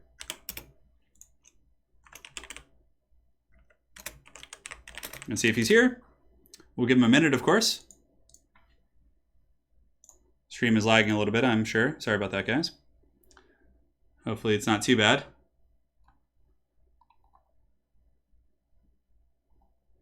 Yeah, I'm sorry, guys. The lag is really pissing me off, man. At least the stream isn't crashing. Not to jinx it or anything, but my internet service provider sucks. We're moving soon, so hopefully it'll be better. All right. Taco's still here, which is great.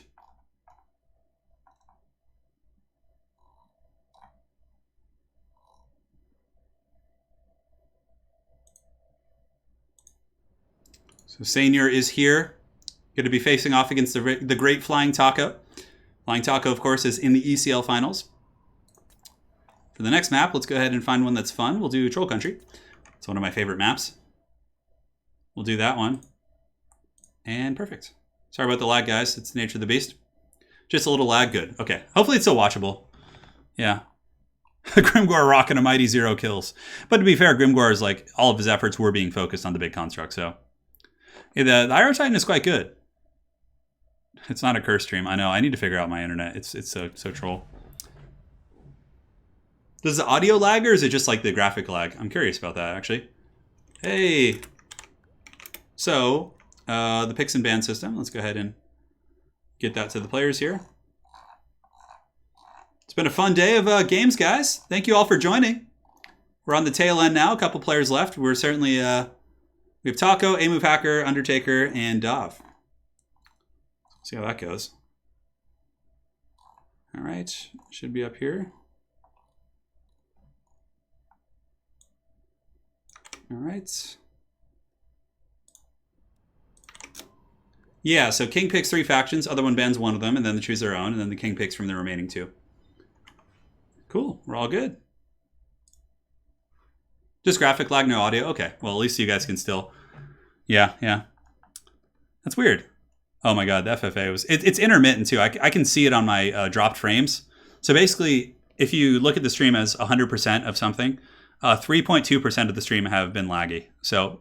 I have the numbers here, so hopefully that's decent. Yeah, I see a little bit coming in right now. What is that? Slight audio as well. Tanomi says he just made tacos. Oh my god. Do us proud, Mr. Taco. We'll see if he does. Yeah, okay. Thanks, guys, for the heads up.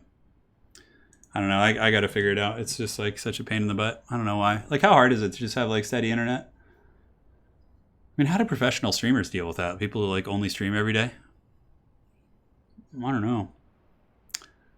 So Sander says he'll pick Tomb Kings, Dwarves, and Chaos. And then Taka will ban Tomb Kings and pick Beastmen. Oh man, he was quick. He was quick to do that. So obviously Beastmen are really, really good against Dwarves, and they're also decent against Chaos. So Taco picking very well here.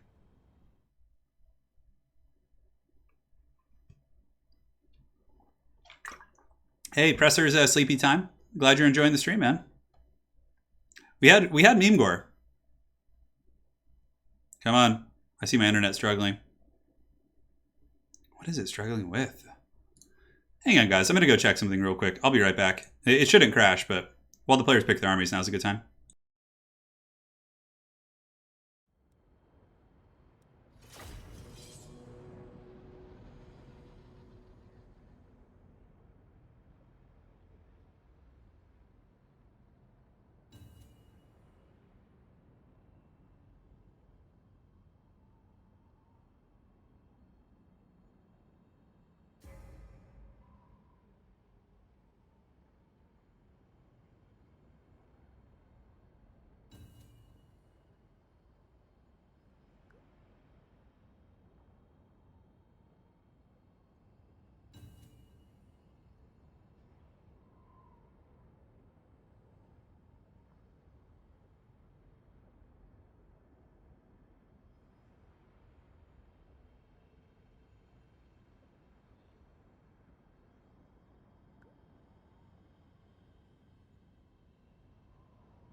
All right, guys, we're back. Hopefully there's no drama. We'll start the battle here. Hopefully it's tolerable and you guys can watch it. I noticed it just started to get a little bit worse, the connection issues. So I'll monitor it as we do load into this game, and we'll go from there. Hopefully we can at least finish and get you guys some watchable games. But yeah, because I called on after the last stream when I had some issues, and they said there was no issues that they could see. But the next step, which happens to me all the time, is you then have to call them to come into your actual home, and they're always like, oh yeah, this is slightly outdated, or this or that, or this cable's weird, and they always change it, and then it's like fixed for like 2 months, and then it's like an issue again. Yeah, on the subject of course, like I live somewhere where it's supposed to be very good internet, so yeah, I don't know what the drama is. I mean, I could change the bitrate settings, but the problem with doing that is it crashes the stream if I do that.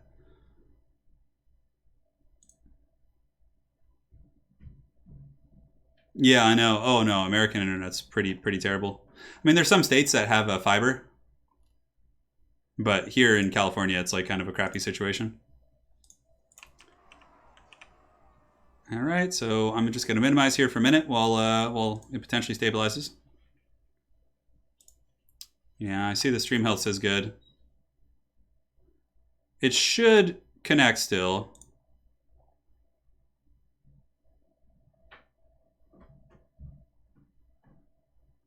Hey, Dob, thank you for the donation. Really appreciate it. I mean, I guess there is something to be made for the hold off on start, guys. If you could. Cool. I just told them to hold off on starting the battle so we can try and stabilize the situation.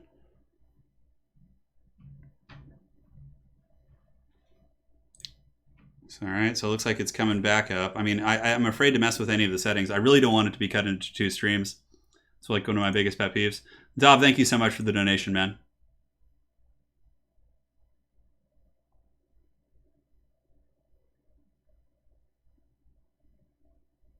The ISP is wrong, just I know, no kidding.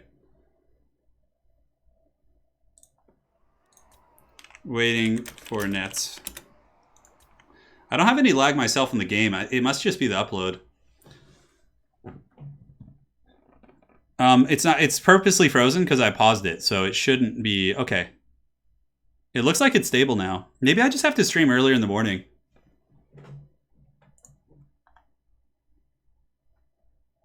It shouldn't be dead, guys. Try refreshing.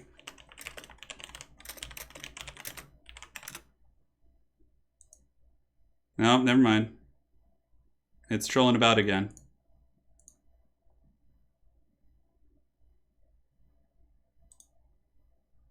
Come on, we made it so far in today's stream without any issue, and then suddenly at the end it strikes. I don't know, let me check something real quick.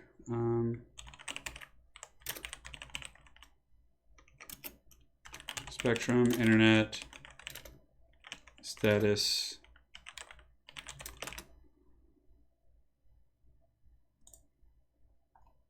Huh. Not an outage per se, but we'll give it a second here to let people come back, and then also to let the lag pass. I can see it happening right now in my little reader on the bottom.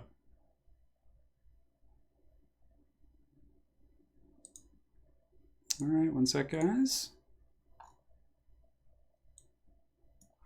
Hi, Glendale, CA. I'm checking to see if there's anything I can find online. A couple of reports around 1 o'clock. F5. Come on, survive. I know. Well, it's they have a monopoly though, is the thing. It's the only internet service provider I can choose. Almost ready. There's no lag with the players.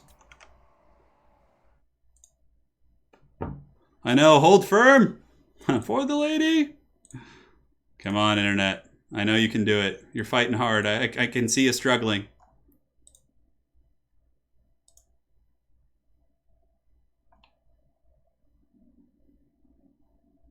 Services within the Northeast region are currently... Okay, that's not us.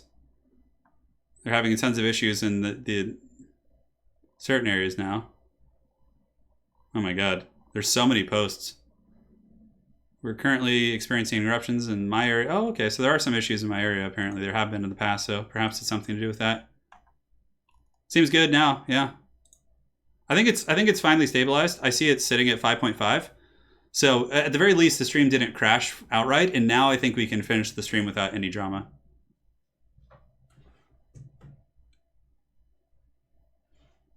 All right, I think we're good. So let's go ahead and take a look at the armies. You want me to go and No. pick up Joey just in case? Yeah, you can check. I think we're good though, Daryl. So if we look at the Beastmen, Flying Taco has gone for a massive vanguard. So he has Ungor Spearman herds all over the back. Also in the front, Gore herds coming in, Bestigors as well. And the Dwarves are coming in with a flame cannon. Interesting. So Senior shooting into the Bestigors, getting massive immediate value from that flame cannon. That is a pretty heavy metal. Look at that. So some of these Gores have been roasted. Again, hopefully the internet will at least get us through this battle here. It looked to be stable for a moment. Chariots and Gorbel going to be coming in on this flank, running into the miners, baiting out some blasting charges. Slayers are immediately sent by Senior to intercept those guys. And the flame cannon has kind of slowed down a little bit. It got some huge value right out of the gates here. But so far it hasn't made too much contact. It looks like overshooting there a little bit. Coming in once again, is it going to hit the Bestigors? It kills a single model, which is certainly not going to be enough. It's a relatively close quarters map, but there you go. Those are some good shots right there, doing some nice splash damage. And over here on the flank, we have a huge Royal Rumble. So Slayers, Miners, but it looks like there's going to be enough Beastmen to probably overwhelm this Dwarvish position. Hard to say. In the back, we do also have Slayers fighting against Spawn, all sorts of nasty Beastman stuff, and it's so hard to hold back Beastman onslaughts. On top of that, Senior makes a little bit of a mistake here, accidentally lets some Ungor herds get the Flame Cannon crew, but the Flame Cannon crew actually abandoned ships. That's some really good micro by Senior. He pulls them back. He gets some beautiful blasting charges, just wrecking those Ungor Spearman herds, and he also saves his Flame Cannon crew, which means he's going to be able to re-equip that bad boy. Now, as far as this engagement up on the hill goes, Slayers, unfortunately, are being attacked by Bestigors and Chaff units and Gore herds, which is really not their dream situation. Over here, we do have the Ironbreakers being rode down by chariots on their flank, which probably means they weren't braced, especially considering they were also probably throwing some blasting charges. Over here on the flank, we do have Norgumling's Ironbreakers holding their own against the Manticore, but as far as the battle goes, it is Beastmen favored, but the thing is, against Beastmen, it's always Beastmen favored initially because basically Beastmen are just spamming summons, like Manticores and Psychores, and spawn summons, of course, from Morker the Shadowgate. Now, Morker is fighting here. He's fighting against Ironbreakers as well. Ironbreakers holding their own against Bestigors, and Ungrim Iron Fist is nearby. I mean, Ungrim could come in here and start chopping on Morker, but Morker is more of the last unit you want to kill. And the second spawn summon is activated, so the Beastmen have gotten their second spawn here. And what do the Dwarves have? They have some Ironbreakers up here, some Longbeards who are holding back this advance. And the Flame Cannon is attempting to be useful, but I'm pretty sure the Flame Cannon crew pretty much just got crumped off somewhere. I think they probably tried to get back on and then maybe... Oh! I think that Morker may have actually turned them into Chaos Spawn. And hard to say. So Balance of Power is very Beastmen favored. Norgumling's Ironbreakers still fighting over here. Ironbreakers fighting shoulder to shoulder with Ungrim. Should be able to beat those Bestigors if Ungrim stays there. Over here, though, the Dragonback Slayers are being whittled down by just a sheer number of beast herds. And it looks like the Ironbreakers opting to drop some blasting charges up on the high ground, which could do some decent damage against like Gords and things like that. But it's just, this is such a hard matchup for the Dwarves. And also, you can tell that Flying Taco is just so good at this matchup. He's very well practiced in it, and he's able to do very well for himself. Oftentimes, you do see Gyrocopters used, but Gyrocopters are hard countered by Harpies. And I think Flying Taco also brought 2 Harpies in his army, which again is a bit of a tricky pickle. In the meantime, the Bray Shaman is going to be summoning a second Manticore, which may tip the balance of power into army losses. A while back, Creative Assembly did actually change it, so like it wasn't, the summons weren't as impactful on the balance of power. Otherwise, you could just like trigger army losses before it should actually happen by spamming a bunch of summons at once. You could still kind of do that, but it's still much harder now. So Norgumling's Ironbreakers fighting shoulder to shoulder with the remnants of the Slayers. Ungrim being attacked by a Manticore, which probably isn't a bad situation for him. I mean, it's pretty durable. Manticores don't have the best AP. I think Ungrim and most of the Dwarf Combat Lords do have very, very heavy armor values. And over here, Ironbreakers are, they're fighting. They're trying their hardest. And they might be able to beat these Bestigors, actually. But I think the balance of power is kind of point of no return. There's still a Chariot left. Morker's still pretty healthy. And the Gorbel is actually, the reason why you bring Gorbel, a lot of you guys are probably wondering this, is Gorbel is actually used to knock characters out of formation. So you use Gorbel to knock Felix out, to knock Gotrek away, because Felix Death Stars were one of the more common builds against the Beastmen when they first were added especially, but Beastmen players did struggle at first, but eventually they realized that if they get Gorbel, they use him to punch Felix away and get the terror routes on Felix, you can then kill him, and at that point basically it's pretty easy to deal with. So Ungrim is fighting over here, Axe of Jargo is activated, Ironbreakers of course very elite, fighting to the bitter end, and this Manticore will be disappearing here in about 15 seconds. The Bestigor herds still chopping away here, and Norgumling's Ironbreakers here are going to be getting charged by Razor Gores and Gorbels and all sorts of nasty stuff. Ironbreakers in the high ground, holding back, but Chariots recharging in the back is going to be able to break even the Ironbreakers, who are very, very tough to break. And you can see the players here are saying, I kind of threw this, GG. And it looks like the forces of the Flying Taco and the Beastmen shall reign victorious over the Dawi. It's a hard matchup. Like, I think Beastmen versus Dwarves is heavily favored for Beastmen, especially if you're, have really good Beastmen players like Flying Taco, which I believe it is his main faction. As a matter of fact, in our first faction war, Flying Taco was able to get, I think, to the grand finals with Beastmen and had a really good series against Falaxel and Soothsayer's Empire. So clearly he doesn't mess about with Beastmen. Ironbreakers here, pretty close to army losses. Norgumlings, of course, only really break when there is army losses, -107. And at this point, it is going to be the Slayer King versus the world, and he's a beast and all, but he's not going to be able to hold back a Bray herd of the size, especially when there are a fair amount of AP elements left in it. And he's going to spare us the grueling process of watching, and he shall be closing out. All right, guys. Now I'm going to minimize and check the lag. Hopefully the stream didn't crash or anything. It could have, for all I know. But I was focused on commentary. So let's go ahead and minimize here and see what it looks like. Yeah. I see it. I see it happening.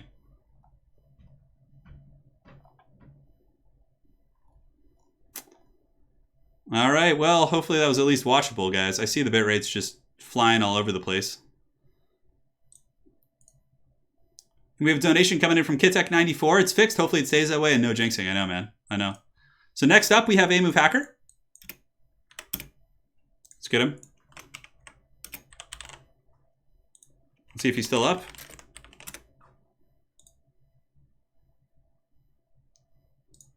Well played indeed. So if A move is still up, we'll do that. Valley of Thieves shall be next. I know it's getting really late for the folks over in Europe.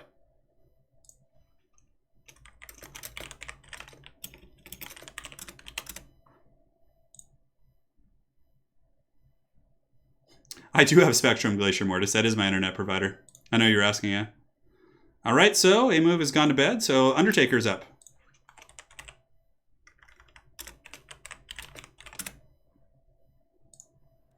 Let's get him here and see how it goes. Undertaker, of course, is in Poland, so that's quite late. Quite late. Didn't lag much, if at all, in that one. Oh, that's good. Glad to hear it was definitely passable. It only started lagging at the very end. Okay, so at least the game was already a foregone conclusion at that point. What is with this? Man.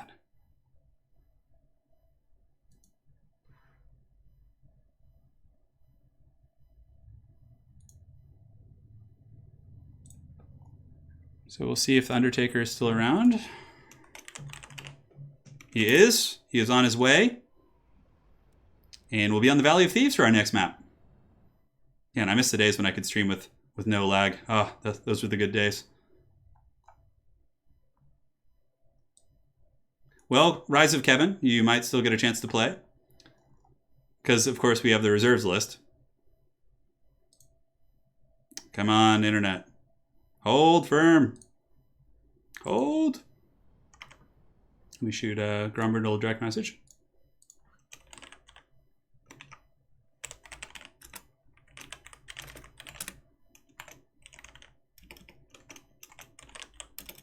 All right, guys, getting it all set up here.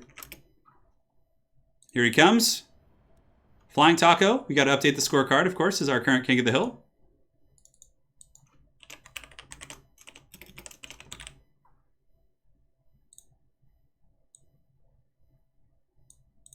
He's got one, so he has quite a few games to try and catch Tank.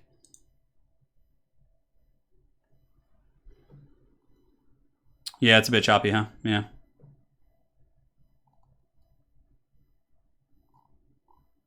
A micro stutter. Yeah. It's definitely my internet though. It's my upload. My upload speed is tanking. My download speed is fine from what I can see on my my meter here, but my upload speed keeps like spazzing between full and like low, so that's what's causing the stutter, because it like feeds normal for a second and then it like cuts back. I literally see it flying all over the place. Like it keeps going back from like 2,000, which is really bad, to like 7,000, 5,000, which is what it's supposed to be. Cool. So he's joining in just a moment. Well, hopefully we'll be able to finish off the stream with a bang. And yeah, after this, I'm going to have to call someone to come to my place and check it out because it's just unacceptable.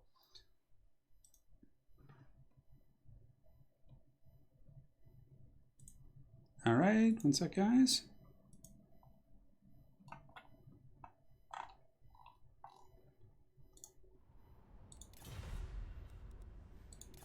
Flying Taco awaits with his Beastmen.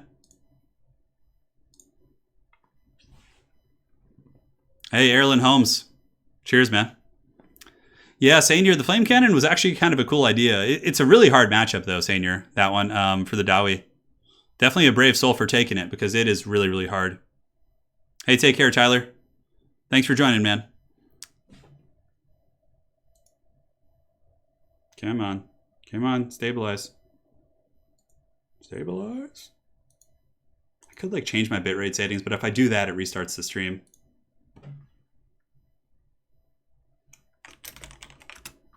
Undertaker firing up Warhammer 2, and as you guys know, that can take quite some time, so he's doing it to it. Oh no, the bots are back! As if our internet wasn't enough of an issue. Yeah, Sainier, that was a really nice dodge for sure. Thanks, Taco. Oh my god, they're even copying Anna's comments now. Oh no. What is with it, man? I almost am tempted to call them right now. Just put them on speakerphone so we can all hear their shame. Although it probably wouldn't accomplish anything. Christ, it's so bad. It's just jumping all over the place, like just wild. And what settings could I possibly change? If I go to the outrate, I mean, no. Changing this now would crash the stream. Now, we'll see what happens. Should be able to just try refreshing, guys, and it should pull it up.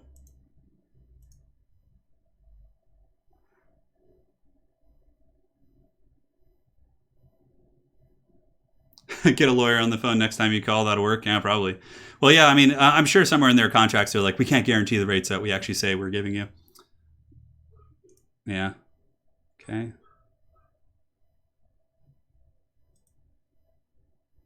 Nothing's more triggering though than internet issues for sure. When you're trying to stream, oh my god. Grombrindle's still firing up the game, so it's okay. It's giving us some time to maybe have the issues pass, but it's been going on for like a good hour now.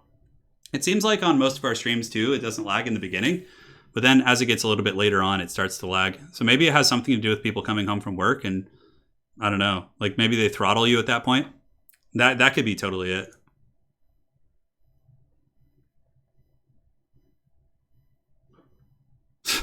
Recite the prayers to Sigmar to ward them off. Yeah, that's something, isn't it? Yeah, 2.2, 4.2 kilobytes per second. It's just like keeps jumping up and down. Well, at least we got here, guys. If you have any questions, of course, now's a good time to ask them because I have nothing else to do except to wait and suffer. Suffer in silence.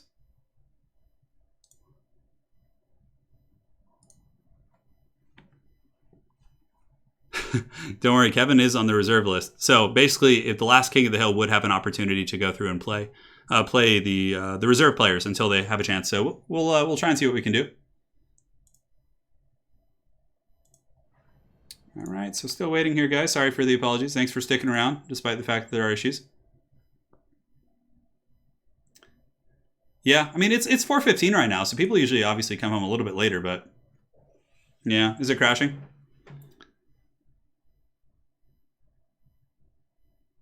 The stream wants Tank to win. Oh, no.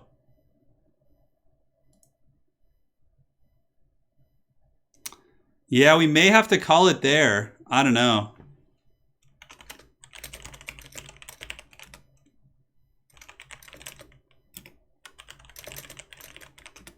I mean, maybe I got to start streaming earlier in the mornings, like 9 o'clock. We'll give it another 5 minutes.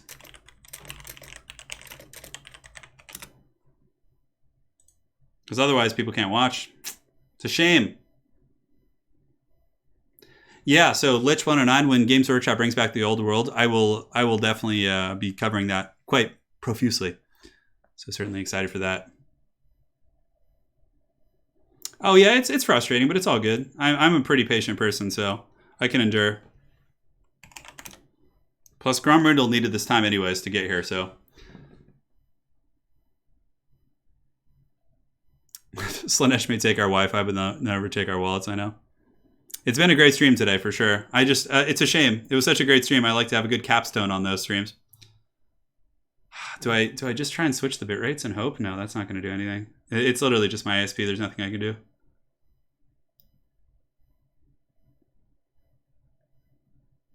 The Rise of Kevin. There you go, man. Get you some sub action.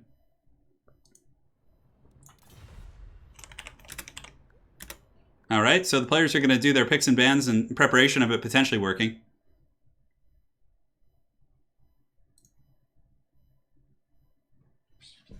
We could have you stream with someone else doing the observing. Could have you stream with someone else doing the observing. It has nothing to do with me being an observer, unfortunately. It's just my what's it called? My upload speed, yeah.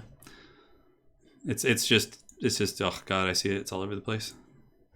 What faction would you man in fantasy revamp? Empire probably. Yeah, I'd probably play Empire Dwarves, and then I'll definitely have an Empire army, a Dwarf army, and then I really hope they actually add Vampire Coast. Yeah, like Vampire Coast would be really, really fun. I'd be super excited to do that. Like if they decide to add them back, that would just be money.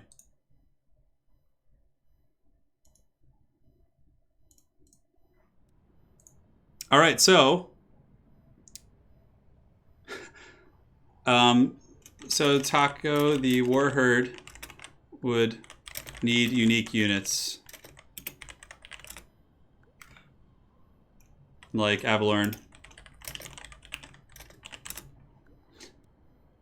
So basically, when it comes to picking subfactions, so basically, Taco is asking if he could do Beastmen in the Warherd, but it's basically just Beastmen, but with just Morkers. So you get like your opponent can't truly ban out Beastmen in that case.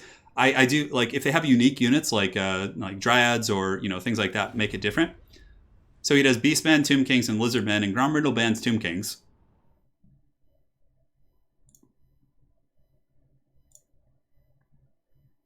Are the AI becoming sentient? Oh god.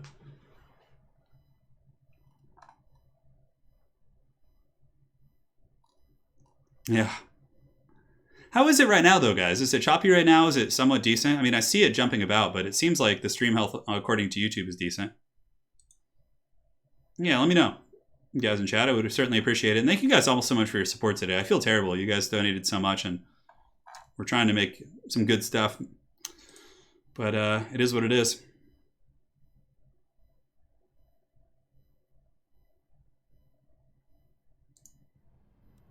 Okay, so Grombrindle's going to pick Dwarves, and Flying Taco is going to go Beastmen. So now we're basically going to get round 2 of that engagement. You get to see another take on it from another player, which will be interesting to see what he does different. Because I really think it's a really, really tough matchup for the Dawi. It's better now, yeah.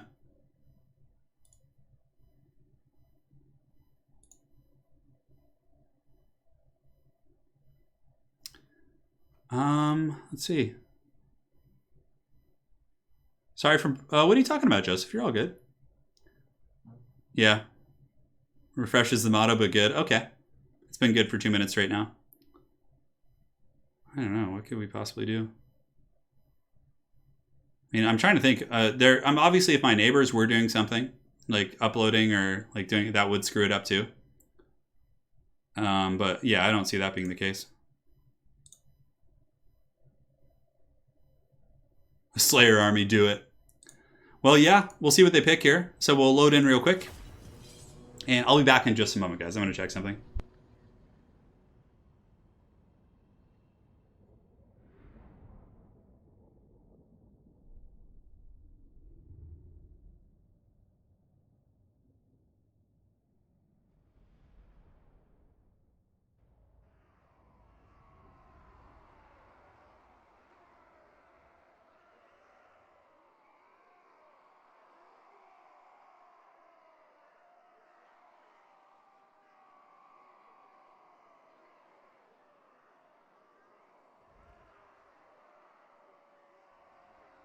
All right, guys, I'm back. Players are loading in here. In the meantime, no, I pay for good internet. We pay a lot, actually. It's a massive ripoff. All right, so let's see. I'm checking something. I'm going into my router right now to see what could be happening.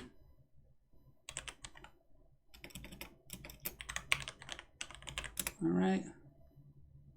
So let's see what witchcraft I can find. While the players load in, I'll tell them to hold off from starting.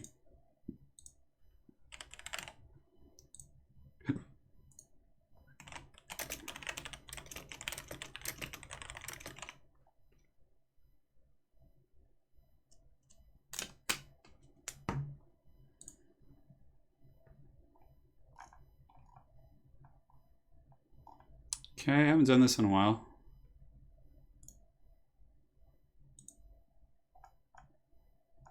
If I lower the stream quality, it'll crash the stream. Like if you change the bitrate during a stream, it'll crash the stream.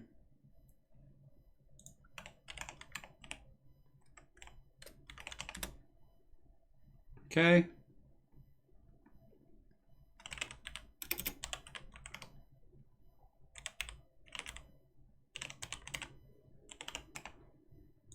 See what we can work here.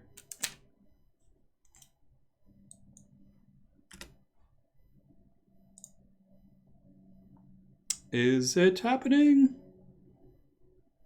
Okay, okay. Little something something going on there. It seems like it's actually decent for a moment.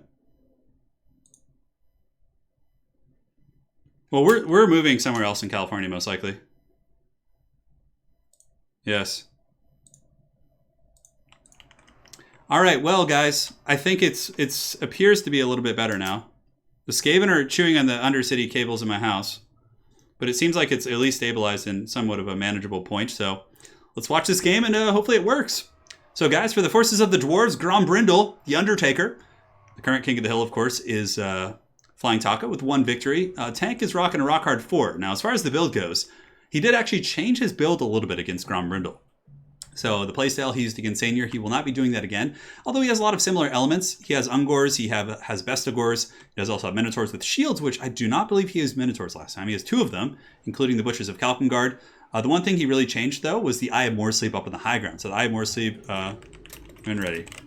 Yeah, so we're letting you know they can start. So he does have the Eye of Moorsleep to try and bunker bust, because Grombrindle in the past has been a player who likes to have very defensive box formations.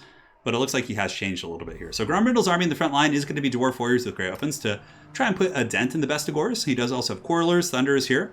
The Grumbling Guard. For his lord, he has Grombrindle, the White Dwarf. Slayers on both sides, and in the back we do have Longbeards until the sunset. So a lot of infantry, a lot of AP infantry actually, looking to be able to overwhelm the Bestigors with numbers, which of course is something dwarves don't do terribly often. As far as the cannon goes, the cannon will most certainly be shooting into the Eye of Moorsleep, I would imagine. Yeah, I'm curious to see how this build works out. I mean, he's got what, like 4 or 5 Dwarf Warriors with Great Weapons, a couple of groups of Slayers, and Longbeards with Great Weapons as well, who do also have charge defense against large foes. So if braced, those guys can do work. But it looks like here Taco is going to be going for like a Cygor Bunker Buster build. So he's got 2 of the Cygors here, throwing those sweet, sweet boulders in. Here comes one, and a boom! Almost a direct hit on that cannon. Had that been a little bit more centered here, it potentially could have taken that out. But I think that Flying Taco probably, with both Cygors throwing boulders at this cannon, will be able to potentially destroy it and win the trade.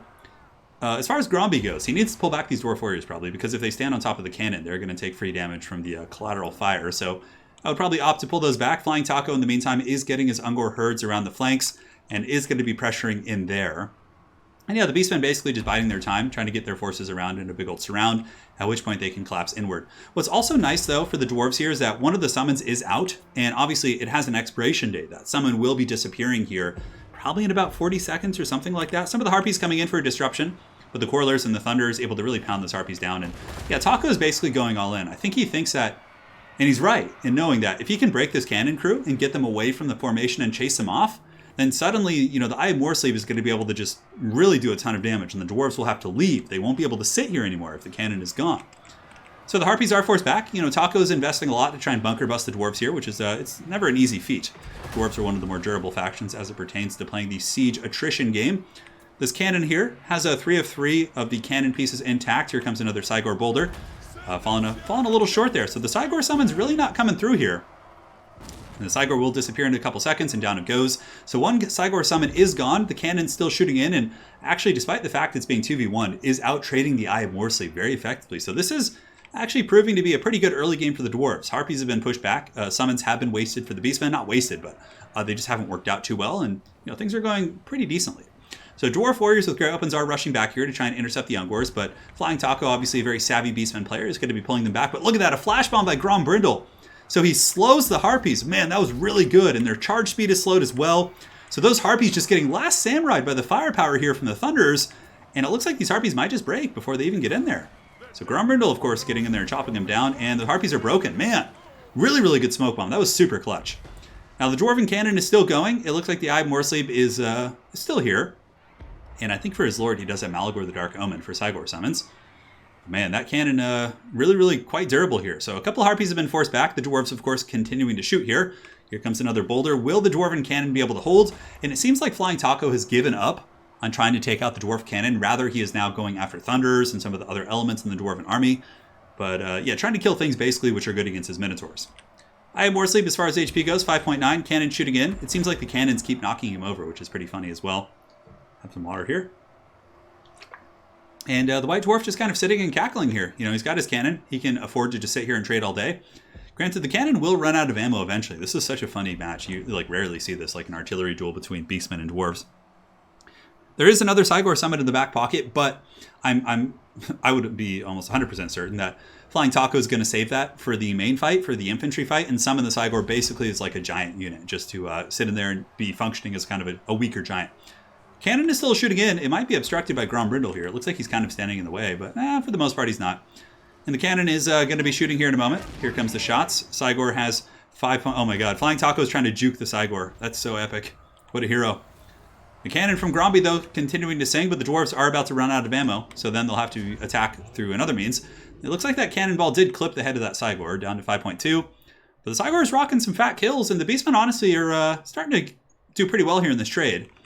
A lot of the dwarf forces are, have taken a boulder or two to the face. They're a little bit tattered. So here comes another boulder. Downtown we go. And a boom. Landing right on top of those Longbeards with great weapons. Being smashed by the boulder. They're definitely the choice target. They're some of the stuff that can fight against the Bestigors pretty efficiently. And yeah, they're just a high leadership unit. Anything you can do to break them down and allow the dwarves to potentially collapse faster is a good choice. So the Dwarven missiles are going to be shooting here into the Ungor herds. The cannon's still shooting into the Cygors at 5.2. And it looks like it continues to dodge the shots. 4 volleys left on the cannons. And in the back, the Ungors are just kind of holding here. Very much a game of cat and mouse between these two players. It'd be really funny to actually see some Slayers sent back here. Just like, a group of Slayers with like Grombrindle to go back here and just massacre these Ungors. Ungors are pretty quick though. They have 40 speed. Slayers I think have 42 or 40. Yeah, it's the same speed. So they might not be able to catch them. So the cannon's still shooting in. Probably has 3 volleys left now. Only 2 actually. Was able to get some contact on the Eye of Moorsleep. So the Eye of Moorsleep is very low. And I mean, you still are going to have to deal with it eventually. And the Beastmen are coming forward. Both players are going to run out of ammo soon. But yeah, he's moving in for the kill now. So here comes a shot from the cannon. The Beastmen, of course, swarming from the other side. Razorgore is up on the high ground. And, the cannon has done well. It's been a distraction. At the very least, the Beastmen have sent in so many resources to try and go after this bad boy. So the cannon shooting up now into the Eye of Moorsleep, which is now down to 4.5k HP. There's still a lot of Minotaurs that are healthy, which is a little bit scary. Dwarven Thunders are here, Slayers are here in good shape, so they still have answers for the Minos, but it's going to have to be a good old-fashioned knockdown, drag-out fight, that's for sure. Ungors lurking in the back, looking for an opening. The other Beastmen forces continuing to get their surround here. Taco fighting hard for that King of the Hill position. Now the Cygor's kind of scooting and shooting. Nice shot right there, right into the middle of those Thunders, able to take out a couple models and also do some HP damage. Yeah, scooting and shooting, it's like Taco's playing StarCraft 2. He's like moving and shooting and moving and shooting. It's like how you micro Marines in StarCraft. Pretty funny. So the boulder comes. The boulder cometh. And will it make contact? Yes, it will. So the boulder, once again, smashing into the Dwarf Warriors. And now Grombrindle scooting up, realizing that he has nothing attacking. So, of course, in accordance with the rules of pretty much every single tournament, or, structured play, you have to advance and attack. So he's moving up now. He's moving towards the Eye of Moorsleep, probably, and Malagor and company. The Beastmen, of course, are still attacking with these mighty boulders. So the boulders here and the Eye of Moorsleep throwing in there, doing some good stuff. And it's an even battle. The fact that one Cygor summon is gone is quite important. And the boulder throw going in there, missing those Dwarf Warriors. It looks like it kind of trimmed, gave him a beard trim there as it flew by. Here, the Butchers of Kalkengard and the Bestigors are just waiting for the dwarves to overextend, so they can go in and just isolate these Dwarf Warriors. Because what will happen is, he's going to probably get the Minotaurs and other troops and just smash these Dwarf Warriors really quick and then follow it from there.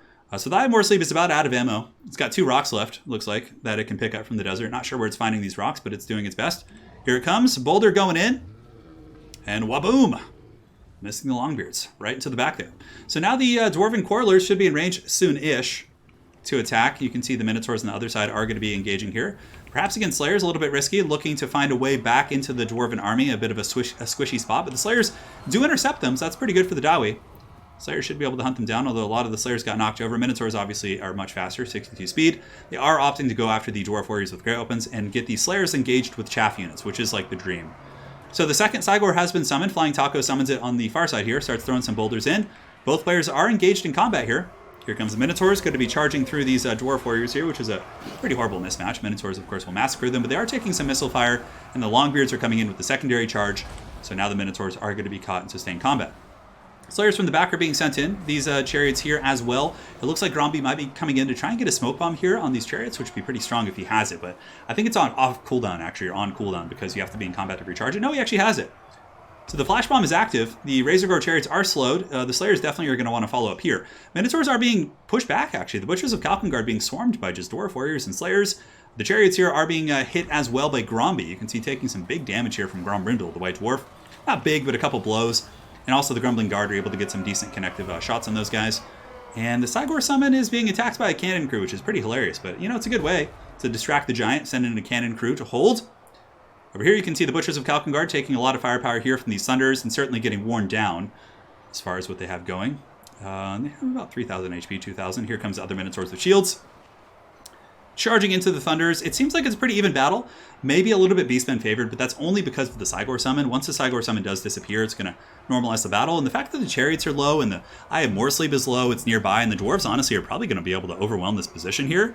And especially if they get the Chariots, that would be a huge boon, to say the least. Over here we do have Longbeards with Great Opens. A nice Vile Tide going down from Flying Taco. You know, obviously he has nothing else to spend his Winds of Magic on, so Vile Tide will do some very good AoE damage against these Dwarven blobs. But the White Dwarf holding firm and forcing back the Razor Gore Chariot. Longbeards with Great Opens, you know, doing pretty well against the Vestigore herds, actually. We do have some missile units online. Some of the Dwarven Coilers are shooting into the raw hides here of the Butchers of Kalkengard. Rawhide. Slayer's charging in. It looks like the Vile Tide debuff or Warp Gaze was used on these Dwarf Warriors to try and buy some time to isolate and take out the Dwarven Thunders. But the bounce power is very, very even. This is actually like a dead even battle, especially now that the Cygor is gone. The Dwarves certainly have some teeth, and they have a lot of troop quality. I mean, everywhere they have Longbeards, which are very tough to break. And it seems over here that the Eye of Moresleep may be going down. I mean, I would imagine, I would definitely get these Slayers to go after that if he could. You can see the Slayers are being given an attack order here to attack the Eye of Moresleep, a Flying Taco.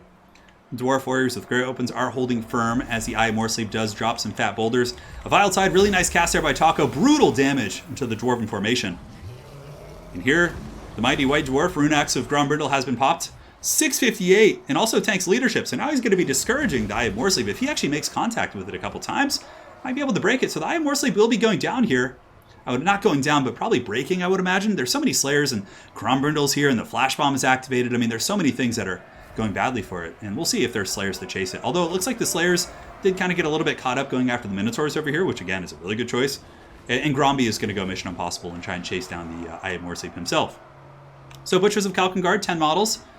Still a lot of regeneration, so I mean, if he can avoid losing models here, the Butchers of Kalkengard could potentially heal up a pretty substantial amount. On top of that, we do have the Grumbling Guard and Slayers and Longbeards the Great Opens fighting here. And the White Dwarf chasing down the Eye of Moresleep. But man, I have to say, these Vile Tides have been really good. Really, really devastating against these Dwarven formations. Because they're so blobbed up. It doesn't do like a ton of damage outright against armor, but it still is really adding up here in this engagement. Now, as far as the balance of power goes, it is becoming Beastmen favored.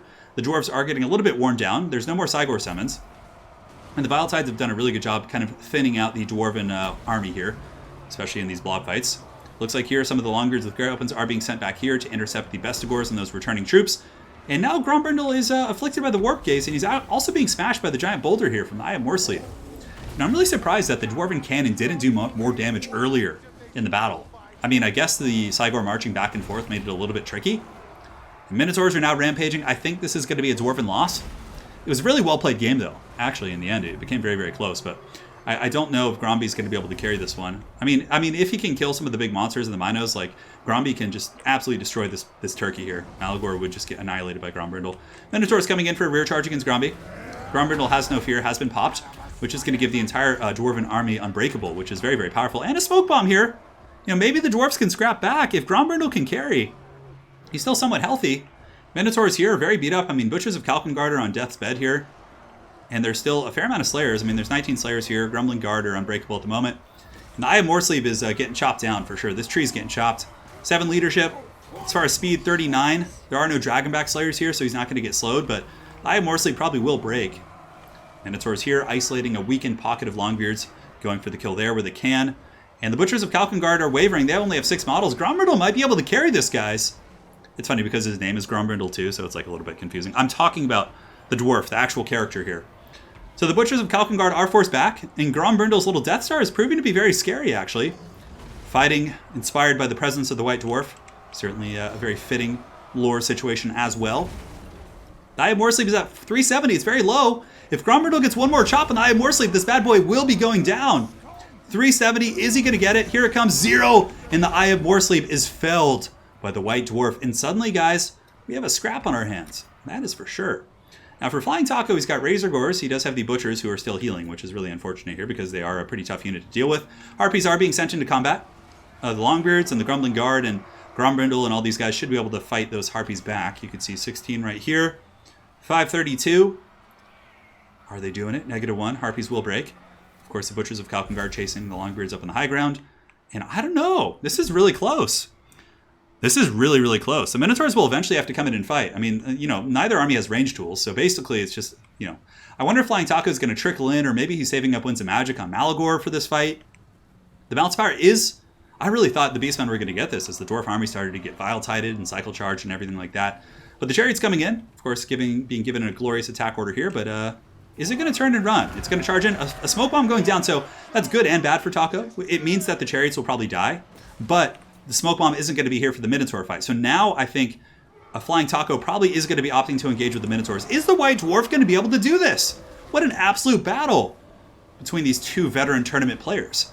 So the White Dwarf, he has his Rune Axe. There's 11 Slayers left. Grumbling Guard have insane leadership. What's also pretty funny is there's a nice Vigor buff here for the Dwarves. Those Minotaurs are broken. The Butchers of Kalkengard are pulling back. Malagor is going into combat as well with his Pigeon Wings. But Gromby is, he's hungry. And the fact that there's a couple of Slayers left is so important here. It gives that nice unbreakable presence. The anti-large.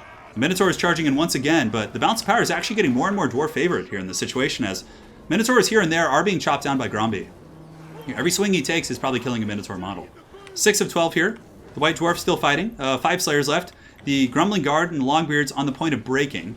And they will be chased off here, I'm sure. Minotaurs have 5 models left. They're wavering themselves, and there's only 3 Slayers left. So basically, it's going to be the White Dwarf versus the world. Now, if the Minotaurs break and it's just the White Dwarf versus the Dark Turkey, good night, sweet prince. That bird will get cooked by the White Dwarf. So the Butchers of Kalkengard are really the saving grace here. Those guys need to hold. There's one Slayer. Look at that Slayer karate kicking here. But Grombrindle is taking a lot of AP damage from these characters. Now, I think he's got to finish the Minotaurs first before he goes for the Dark Omen. Because if he goes for the Dark Omen, it's the Minotaurs will just destroy him because they have a ton of AP. Yeah, so Grombrindle really needs to make sure that he goes after the Butchers, like 100%. It looks like army losses might kick in. Gromby's taking way too much AP damage here from the Butchers. And that's army losses. Man, what a close game. Oh my god. Hopefully it didn't lag for you guys, but that was a real scrap. An honor to cast that one. Man. All right. So well played. What a game.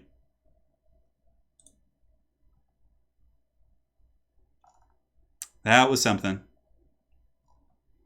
That was something indeed. So we have a couple donations from Stannis. Thank you for the tenor. Love Beast/bots. Yeah, they're coming all right.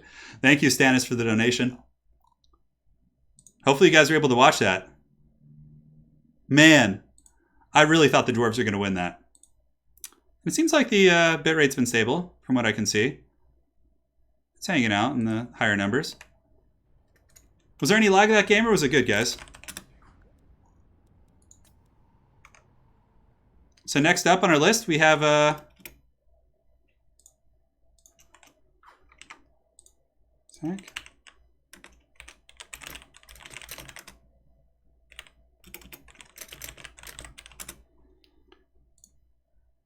It did okay. Okay. Yeah, there was very little lag. Okay, that's good. A little bit. Sorry about that, guys. Again, I'm going to deal with it. I'm not going to stream again until it's fixed. It's just... I have to deal with it. That was really a tough fight, for sure. So, I think Dov left. So, now we go into the reserve list and see if anyone's still there. All right, so... Flying Taco basically at this point will play until he loses.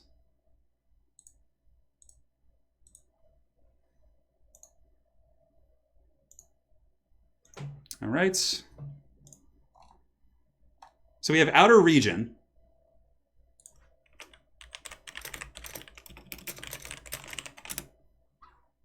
Let's see if he's here.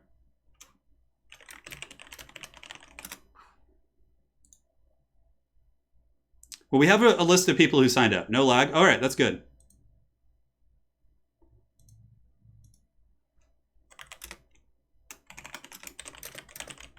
The Flying Taco coming for the King of the Hill. Currently, he's got 2. He needs to win a couple more games to become the King of the Hill. Oh, actually, Dob Plays is still here. Okay. So Dob is still here.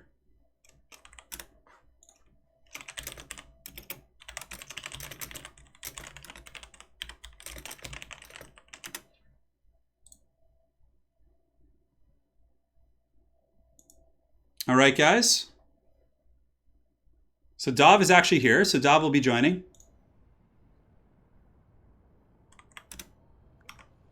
It's becoming a pretty long stream, isn't it? 3 hours. Oh, just what I feared.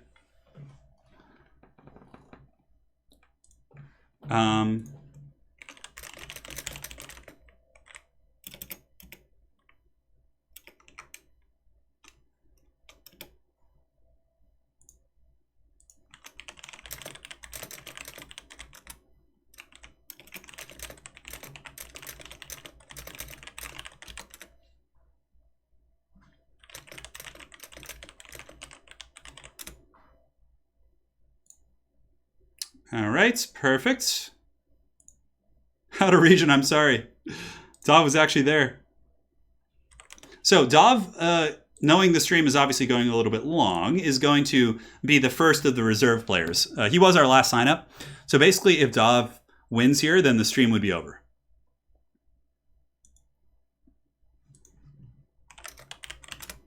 All right. So Dov plays is joining. Put them on, as far as the map goes, we could do Tower of Oath. It's a good map. So we're going to have Flying Taco against Dov plays. So if Dov wins, oh, it seems like the stream is finally lag free. Yes. Yes, Anakin. Yes.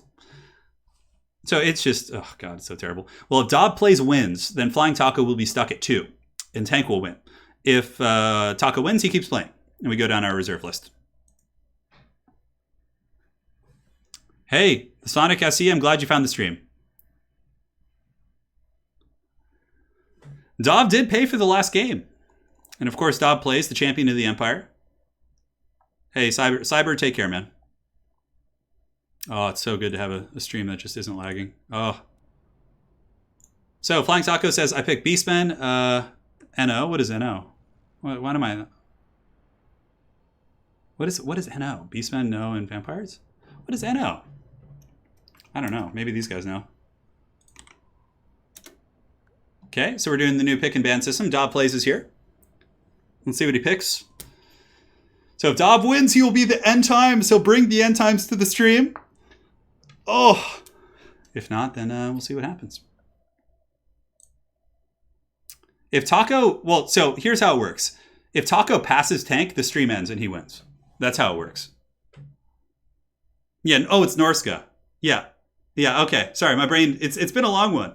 The brain was starting to slow down a little bit. So basically, Taco picks Beastmen, Norska, and Vampirates. And now Dov... I know Dov will ban Vampirates. Dov hates undead. So Dov will ban the Vampirates, probably. And pick, like, Empire. I don't know. Empire into Beastmen is tricky, though. It's a really micro-intensive matchup. Like, just shit flying everywhere, you know? It gets pretty ham-bone. Well, thank you guys for sticking through the lag, and you've made it to the other side, and hopefully we can have a smooth, fluid process now. You know, I would actually do 24-hour streams if I didn't have hand problems. Like, I would love to do those type of things, just like marathon streams. Kevin is on the reserve list. And though, of course, there is a cult for Kevin here, we have to treat all players equally. So people who sign up first do get the opportunity to play first. I know it would be fun, but we got to treat everyone fair. So Flying Taco is going to go Norska. And Dov is... I'm going Vampire Counts, and for everyone's sake, banning Vampires. I told you he'd do it. So Dov is going Vampire Counts. And Dov actually... I played against him a couple times, and he has some very funky builds with counts that can be really strong. So if you guys haven't seen Dov's YouTube channel, please do check him out. He's an awesome trooper of the community. Yeah. I've never done a 24. I can't because my hands don't work, yeah.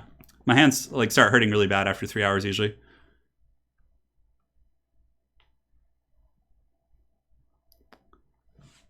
That's not Dov's real name, no. Yeah, all factions are viable more or less, Antony. Some of them do have bad matchups, but there's many that, you know, like for the most part, it's a pretty well-balanced game considering how many factions there are. And you Europeans are really the troopers here. I know Taco and Jav are here in the States, so it's easy for them. After this, we have Outer Region. He was the next gentleman to go on the reserve list. Players picking their armies. Tower of Hoeth is going to be the map. Got a lot of good games today, though, for sure. What have we had? Like 12 games, if not more? I hope this game does not end to one good burning head, yeah. Kevin approves of the fairness. Kevin's a hero. Kevin, you got to start a YouTube channel now, man. You got to capitalize on the cult following. Just upload like really cryptic videos of just like silence with like eerie sounds in the background.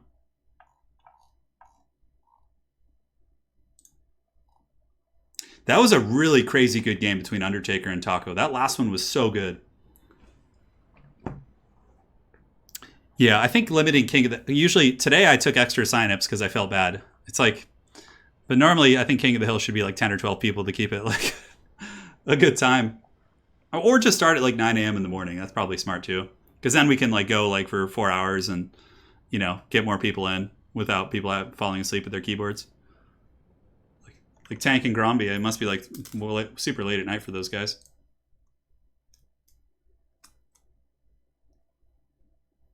But yeah, what if the surprise is Kevin is the leader of the bots? He sends them here. There's cultists. Yeah, Ruger Sturm, that's really good, dude. Creepy noises and monochromatic shots of dilapidated swing sets. Dude, very articulate description of that, by the way. Yeah, so Dov hates Vampire Coast for sure. We'll see what he brings here. Flying Taco's ready. Flying Taco's a very good Norskin player. Dov's quite a good Vampire Count player as well. This will be really fun. All right, let's do it. Let's see if the stream shall continue, or if Dov shall be the ender of worlds. Will Dov be our Archeon? Find out in the next episode. And then after this, I got to go do my taxes, which will be fun. Taxes. Always a good time for private business owners. Just random entities and government organizations just grabbing pennies from you where they can. I just got I live in Los Angeles and I just get some like random letter from the city of LA like, hey, you owe us like hundreds of dollars for taxes. Like, what? Who are you people? What do you even do? All right. It's only 4 p.m. in Alaska. There you go, Tanomi. It all worked out. Do not look, but Kevin is behind me right now. Dude, enough with the nightmare fuel, man. You know, I would do a 24-hour stream if it was like a variety stream. Like if I had like other streamers with me in person who could like do the camera work, I could commentate easily for 24 hours. Well, not easily, but I could. Oh, baby. Oh, yeah. So guys, if we look at Dov's build, he's got zombies in the front line. He's got Helman Gorst. Now, Dov did this to me. He brought Helman Gorst as a distraction because Gorst only has one ability, the Awaken from the Grave. And he basically just uses Gorst as a Mortis engine, which is hilarious. He's got the Sternsman, double Vargulf as well, and Necromancer back here. And it looks like a double Corpse Cart with a Balefire one and a regular one. And this Necromancer has Invocation and other spells. 2 Vargulfs on the flank. He's got Blood Knights and Blood Knights, which again is very, very solid. Man, I love this build from Dov. The Gortys engine. It's coming. So now for the forces of Flying Taco, let's take a look. Berserkers to cut through chaff. Marauders to take a beating. Javelins to kill Vargulfs and big monsters, which I think is quite solid. And Marauder Spearmen on the flanks with some Marauders in the back. And Throg the Troll King! Oh yeah, the Troll King versus the Gorst King. This is it. This is what we signed up for. Hopefully you guys are ready for this glorious battle. The Gortys engine is no joke, though. You have to respect it. The Blood Knights are going to be very effective here as well for Dov. He probably is going to want to use them to cycle charge down the Berserkers, and then eventually kill the Skinwolves, obviously. Vargulfs can endure Javelin Fire pretty well. Oh, look at this! Taco also has a War Shrine! Man, this is awesome! War Shrine does have the Giver of Glory. You can actually imbue melee attack and fire damage and leadership to something, which is fun. And the Favor of the Ruinous Powers gives leadership to all nearby units. Like, units you almost never see. Man. Good luck, have fun. Dov says you are not prepared, and then Taco says Gorst LOL. Man, will Helman Gorst bring an end to this stream? Yeah, you know, I think maybe streaming earlier in the day is the right choice. Because it seems like the lag only ever happens in the afternoon. So maybe if I just start at like 8 a.m. or 9 a.m. and just do that, that's probably the smart choice. But I love streaming in the afternoon. It's so much more relaxed for me. Oh, we'll have to figure it out. Yes. Lag is all gone, I hope. No jinx. I can't minimize. I don't want to minimize and look, so. So the Troll King advanceth. The Helman Gorstith cometh. 5.181. 5,181 HP on that bad boy. Very different build. It's pretty cool to see the Warshrine Mammoth.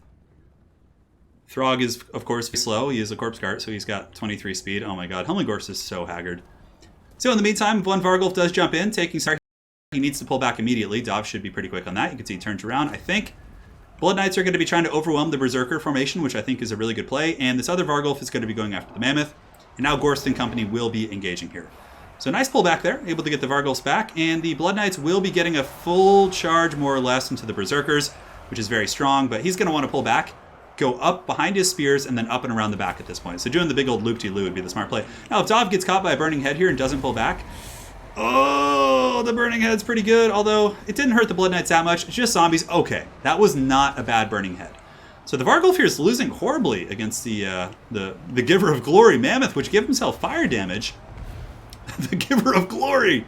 And the Vargulf needs to pull back. Helmengorst has yet to get into combat, but don't worry, when he gets there, he'll make a difference, I'm sure. He's going to be getting in here, dropping his Mortis Engine effect on all these nearby troops. Dov able to pull the Blood Knights back, getting a really nice invocation, and now he probably wants to countercharge the Skin Wolves. This one Vargulf, of course, can't heal itself, so I think being very conservative with that play is going to be pretty important, and a Zombie Summon is going to go back here to try and target the Marauder Hunters with Javelins. So, Blood Knights coming in for another charge. Berserkers should get wrecked pretty hard by this charge, and the Skin Wolves are also going to take some of that charge as well. And Dov is now pushing back, and Helmengorst is here now, so the tide of the battle certainly... Things are changing. Zombies in the back trying to shut things down. Throg is fighting a White King.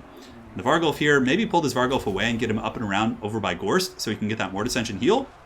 And then there's just a random corpse card over here just kind of doing its thing. Don't know what's going on with that bad boy, but the White King is chasing down Throg. This one Vargulf is getting knocked over, but it definitely should try and get away if it can. Norska is getting collapsed on this flank pretty hard. And the Blood Knights, if used effectively, should be able to kill the premier Condom brand Skin Wolves. Just go after those bad boys and clean up shop. Helmengorst here is Gorst in it. Being a Gorst, being stomped by a giant mammoth, but the Vargulf is nearby, and the Blood Knights, of course, are a very nice anti-large option, able to actually shock into the back line and get on top of the Marauder Hunters with Javelins. But it looks like he's opting to go after the Mammoth. One of the Vargulfs taking a lot of damage from Throg Daddy. Looks like an attempted fireball just ran into the back of a Blood Knight and did not make contact here. But the Warshrine Mammoth is getting very low. Helmengorst is draining the souls of these Berserkers, guys. Is Helmengorst going to carry this game? Perhaps so. It's very, very close here. War Mammoth is shaken. If it gets broken here by the Vargulf and the Blood Knights, chasing it off will not be an issue for Dov, as he does have Blood Knights and a Vargulf that can also chase it.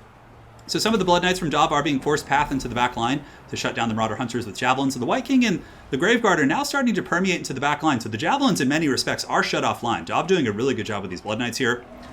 And here in this fight, we still have the Battle of Battles. Helmengorst is being beaten on by Throg now, and he's frostbitten. So now he's even slower. He's got 14 speed, but, you know, he doesn't have any spells, really. So even if he dies, it's not a huge deal.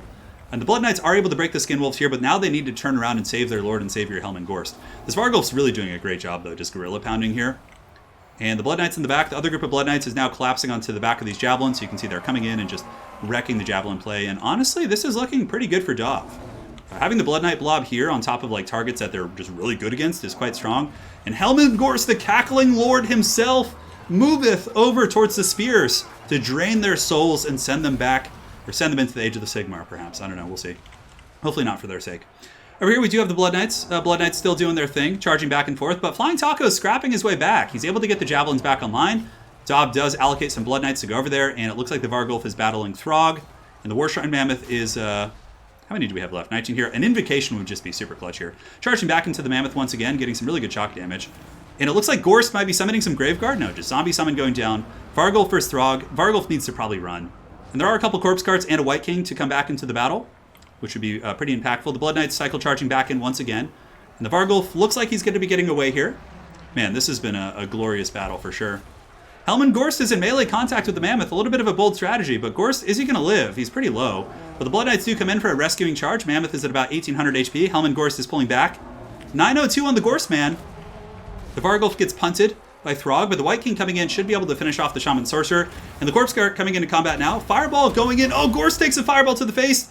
And is he going to break? Blood Knights charging in once again. What's left of them? Not too many. But the bounce power is still Vampire favored. Helmengorst falls, but with the way that Dov did set up his build, the Necromancer is the one with the magic. So it doesn't really matter that Helmengorst is gone, because he can just, you know, he still has Invocation, he still has his other good spells. And Gorst was basically just like a cheap Mortis Engine. So the Vargulf here definitely is going to want to fall, I think, or not fall, but run, if it can. Just get away, let the White King come in, do its thing here. The corpse cart with Unholy Lodestone getting in combat. What is the combat prowess of a corpse cart? Okay, 26 weapon strength, so it's pretty bad. I think, yeah. It's trying its heart out. Vargulf here is being beaten down by Throg, but Throg's also very low. And the White King might be able to come in. If the Vargulf lives here, I think that Dov will get this. If he's able to run the Vargulf away. Because you can see the Warshrine Mammoth is actually wavering from fighting the corpse cart.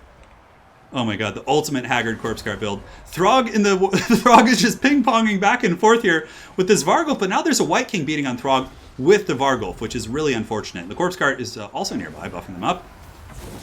Von Hell's Dance Kebab is activated, so the Vargulf does have a whopping 79 melee attack. Throg is broken! Throg is broken! He's running! The Vargulf able to beat him down with the White King, and the Warshrine Mammoth is gone as well. Corpse carts reign supreme. Unholy Lodestone, Balefire, Corpse Cart back here. They're just riding over everything. And now that Throg is broken, he definitely needs to be chased off. I think that's just going to be army losses, though, as the Haggard Vampire Count Legion advances in clubs the last of the Norskins. So Dov is going to be our closer here on the stream with an epic victory with Helman Gorst just going ham. And I don't think there's anything at this point that can kill the White King, probably. And the Corpse Carts, of course, they're riding down these Spearmen. What do their attack animations even look like? Can they just, like, whip things? Is it the zombies with their cutlasses who fight? Yeah, the zombies with the swords are the ones that swing.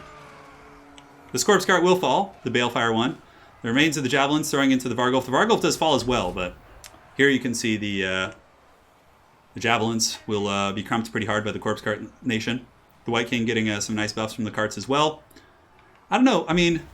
Okay, if Throg comes back and heals, there is a chance for the Chaco. Taco says GG, Corpse Carts OP. But I mean, honestly, with Throg coming back and not being chased off, there's still a chance. If Throg can heal up to his full cap here, Fireball coming in as well from the Shaman Sorcerer, who's still alive. Ooh, doing huge damage here against the Necromancer. But I still think this blob is going to be too much to handle, especially with the White King there. What do we have? Okay, we still have the Sternsmen too. Sternsmen are a pretty impactful unit here in this situation. Throg broke again, so Throg comes back and breaks. Classic Throg. He's the troll, trolls are trolls. And the Corpse Carts are holding firm. Dov coming in with the Sternsmen, who should make pretty quick work of these guys, especially led by a White King, the mightiest of their kind. And the Spears they're enraged. They have the full enrage, so they have the physical resist and the melee attack and all that good stuff. But yeah, against the might of 3 Corpse Carts and a White King, I don't know. Throg's back again, though, guys. The Troll King cometh. He's got 692. I mean, he could heal up to a pretty substantial amount. Flying Taco does, of course, have to engage. He has some Javelin ammunition, so he can throw some spears here. This is a true scrap for the ages. Hopefully Dov casts this on his own channel. I think it'd be pretty good. And it looks like an Invocation going down, perhaps? Or some sort of a spell. Von Hill's Dance Kebab being used on the Sternsman here. Oh, Fireball coming in. Fireball does hit the Necromancer. Javelins are throwing in as well. And Throg is just sitting back there healing. Man, I cannot believe this battle's still going. The Corpse Carts. Oh my god, this is the way to end a stream. I'm so glad we had a happy ending. Hopefully it's not lagging here. I don't know. I don't want to jinx it. White King coming into combat. So basically what's going to happen here is that Flying Taco is going to trickle in troops one at a time to keep attacking while letting Throg heal. So basically he's trying to buy as much time as he can for the Corpse Cart procession here. And Throg is up to almost 1,000 HP now, so he's been able to heal. But a lot of the Norskins are just, being routed off. Shattered here. These Marauders are going to get shattered pretty quick. Throg is, like I said, just buying time for his healing. And the Skinwolves are back too. I mean, I don't know. Maybe Norska could do something here. But the fear is very strong. The White King certainly can carry. The Throg is dependent on his anti-large to an extent, but, if he takes damage from the White King, he could go down. And the Sternsmen are, steady still. They're in okay shape. So we have Spears fighting. The White King probably is going to want to go after Throg. Oh, the White King comes in and clubs him. But does Dov have a zombie summon? Oh, nice. He's got a zombie summon waiting for the big attack to break off all these troops. That was a really good timing. These guys are wavering. These spears are broken. These Marauders are in combat here. Taco will have to send in something else. Oh my god, what an absolute scrap this is. So now Taco has to send in these guys. He basically has to constantly be attacking with something, and he's doing a really good job following the rules. Big kudos to Taco. Throg's coming in. As far as his HP goes, he's got about 1,100 now, so he's healing up. Werewolf's coming in to go after the Unholy Lodestone, which so many layering of just buffs here from the Corpse Carts. The Wolves are shaken, though. Leadership is going to become an issue here. Throg is forced back, getting rammed by this Corpse Cart. You can see it's bumping him right in the rear there. And Taco doesn't have too much left. He's going to have to, fight with stuff here. Looks like another Fireball. Ooh, Fireball's good here. It looks like it goes through, it hits, but it doesn't do too much. So the Skin Wolf Shatter, they've broken too many times. And now Throg is coming in. Desperation from Throg. He was at negative 17, 1200. I mean, there's too many, and the White King is just fully steroided by all these corpse cards. He is no mere, no mere Throg. So here you can see the Marauder Spearmen are, of course, fighting. They're trying to get kills wherever they can. Another Fireball coming in. Looks like a Scroll of Power may have been used there. Some sort of a scroll. It seems like that was on a really short cast. Throg coming in. He's somewhat stable on his leadership. He does go after the White King and makes contact, but the White King has plenty of healing left to do with corpse card support. And Throg's a little bit surrounded now. He's taking some damage, and leadership is going to become an issue. White King gets a huge blow on Throg right there. Throg trying his best. And Marauder Spears are coming in. The Shaman's coming in. This is the last stand of Throg, the Troll King. 5 leadership, 8 leadership. He's wavering. The White King is pushing through to Throg. Zombie summons are still active. That was definitely an early GG. It would appear. The Troll King. Here he goes. It is the duel. Is Throg going to be able to get this? I don't know. The White King is back up. 946 on Throg. White King gets a nice shank. Throg kicks him in the face in response. And I think that's going to be it. I think the White King will probably win this. I don't know. This is so stressful. The Sternsman being alive is a pretty big issue, too. Like, it'll take Throg a while to kill them. And that's army losses. And Dov Plays is going to be our closer. So Dov Plays, as our first challenger to end the stream, has been able to end Flying Taco's reign. Therefore, the winner of the stream is going to be Tank. So Tank, when you wake up in Russia, congratulations. You have won the stream. Dov Plays, though, perhaps winning the hearts of the people with the glorious Corpse Cart Gorse build. Man. That was a force of nature. Okay, a little bit of lag, I see. Oh, man. Oh, no, it lagged. Oh, no.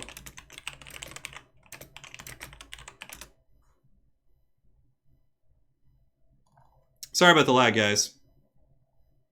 Yeah, it is what it is. You saw the ending? Okay, that's good. Man, I just saw that a ton of lag was happening there, so that's really unfortunate. Sorry about that, guys. So the winner of the stream is going to be Tank. We're going to call it a wrap for today. Sorry about the lag. Perhaps if Dob wants to send me the replay, I can cast that again. Yeah.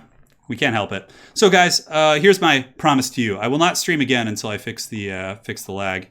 Definitely need to get that taken care of because it's pretty unacceptable for you guys to have to suffer through that. It was, and honestly, that was one of the best games. Hey, Pjork64, been watching your videos for every year. Keep up the great content. I figured now is a good time to make a contribution to help fix your internet. Yeah, Dov, you upload that, bro. And when you do it, link it to me and I'll send everyone over to that for my community section that we can.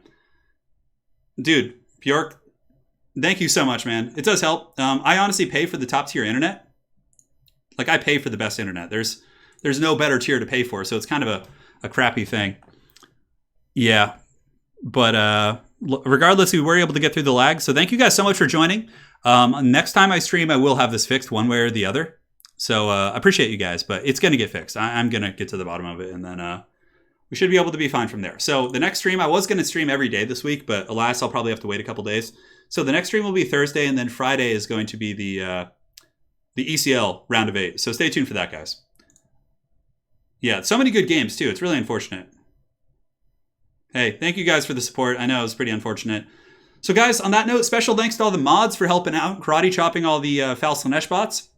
And guys, huge donations today. And I feel so bad because it was such a laggy stream. But thanks to Pjork64 for the fat 50, dude. Thank you so much. And yeah, if it comes to it, perhaps I have to switch internet providers. I might look and see what other options we have. Thank you to Stannis for the tenor. To Katek94, Dov Plays, the glorious ending. I'm so sorry, guys. Make sure to go to Dov Plays' channel and subscribe to check out that replay when he puts it up. Rando Howard for the 20. Thank you. Matthew Giannotti, thank you so much. Grim Soka, dude, you went rock hard today with 2 fat donations. $100 here. Joe Leonard with 100, and then Kasoka had another $100 one. So, man, that was a fat one. Thank you guys so much. Lucas Hebert, Schiss, Lich109, Sergeant Fenn, Grim Soka again, and Phil Quarfoot. Yeah, but you guys deserve better. So I'm gonna take care of it. I'll get it fixed. Thank you to all the players for your patience as well. I know it was super annoying having to wait. Usually it's much quicker, but couldn't do it without you guys. All right. Thank you guys so much for watching. Hopefully you enjoyed. Congratulations to Tank. He's going to be our champion for today. And we'll see you guys on the other side. Take care.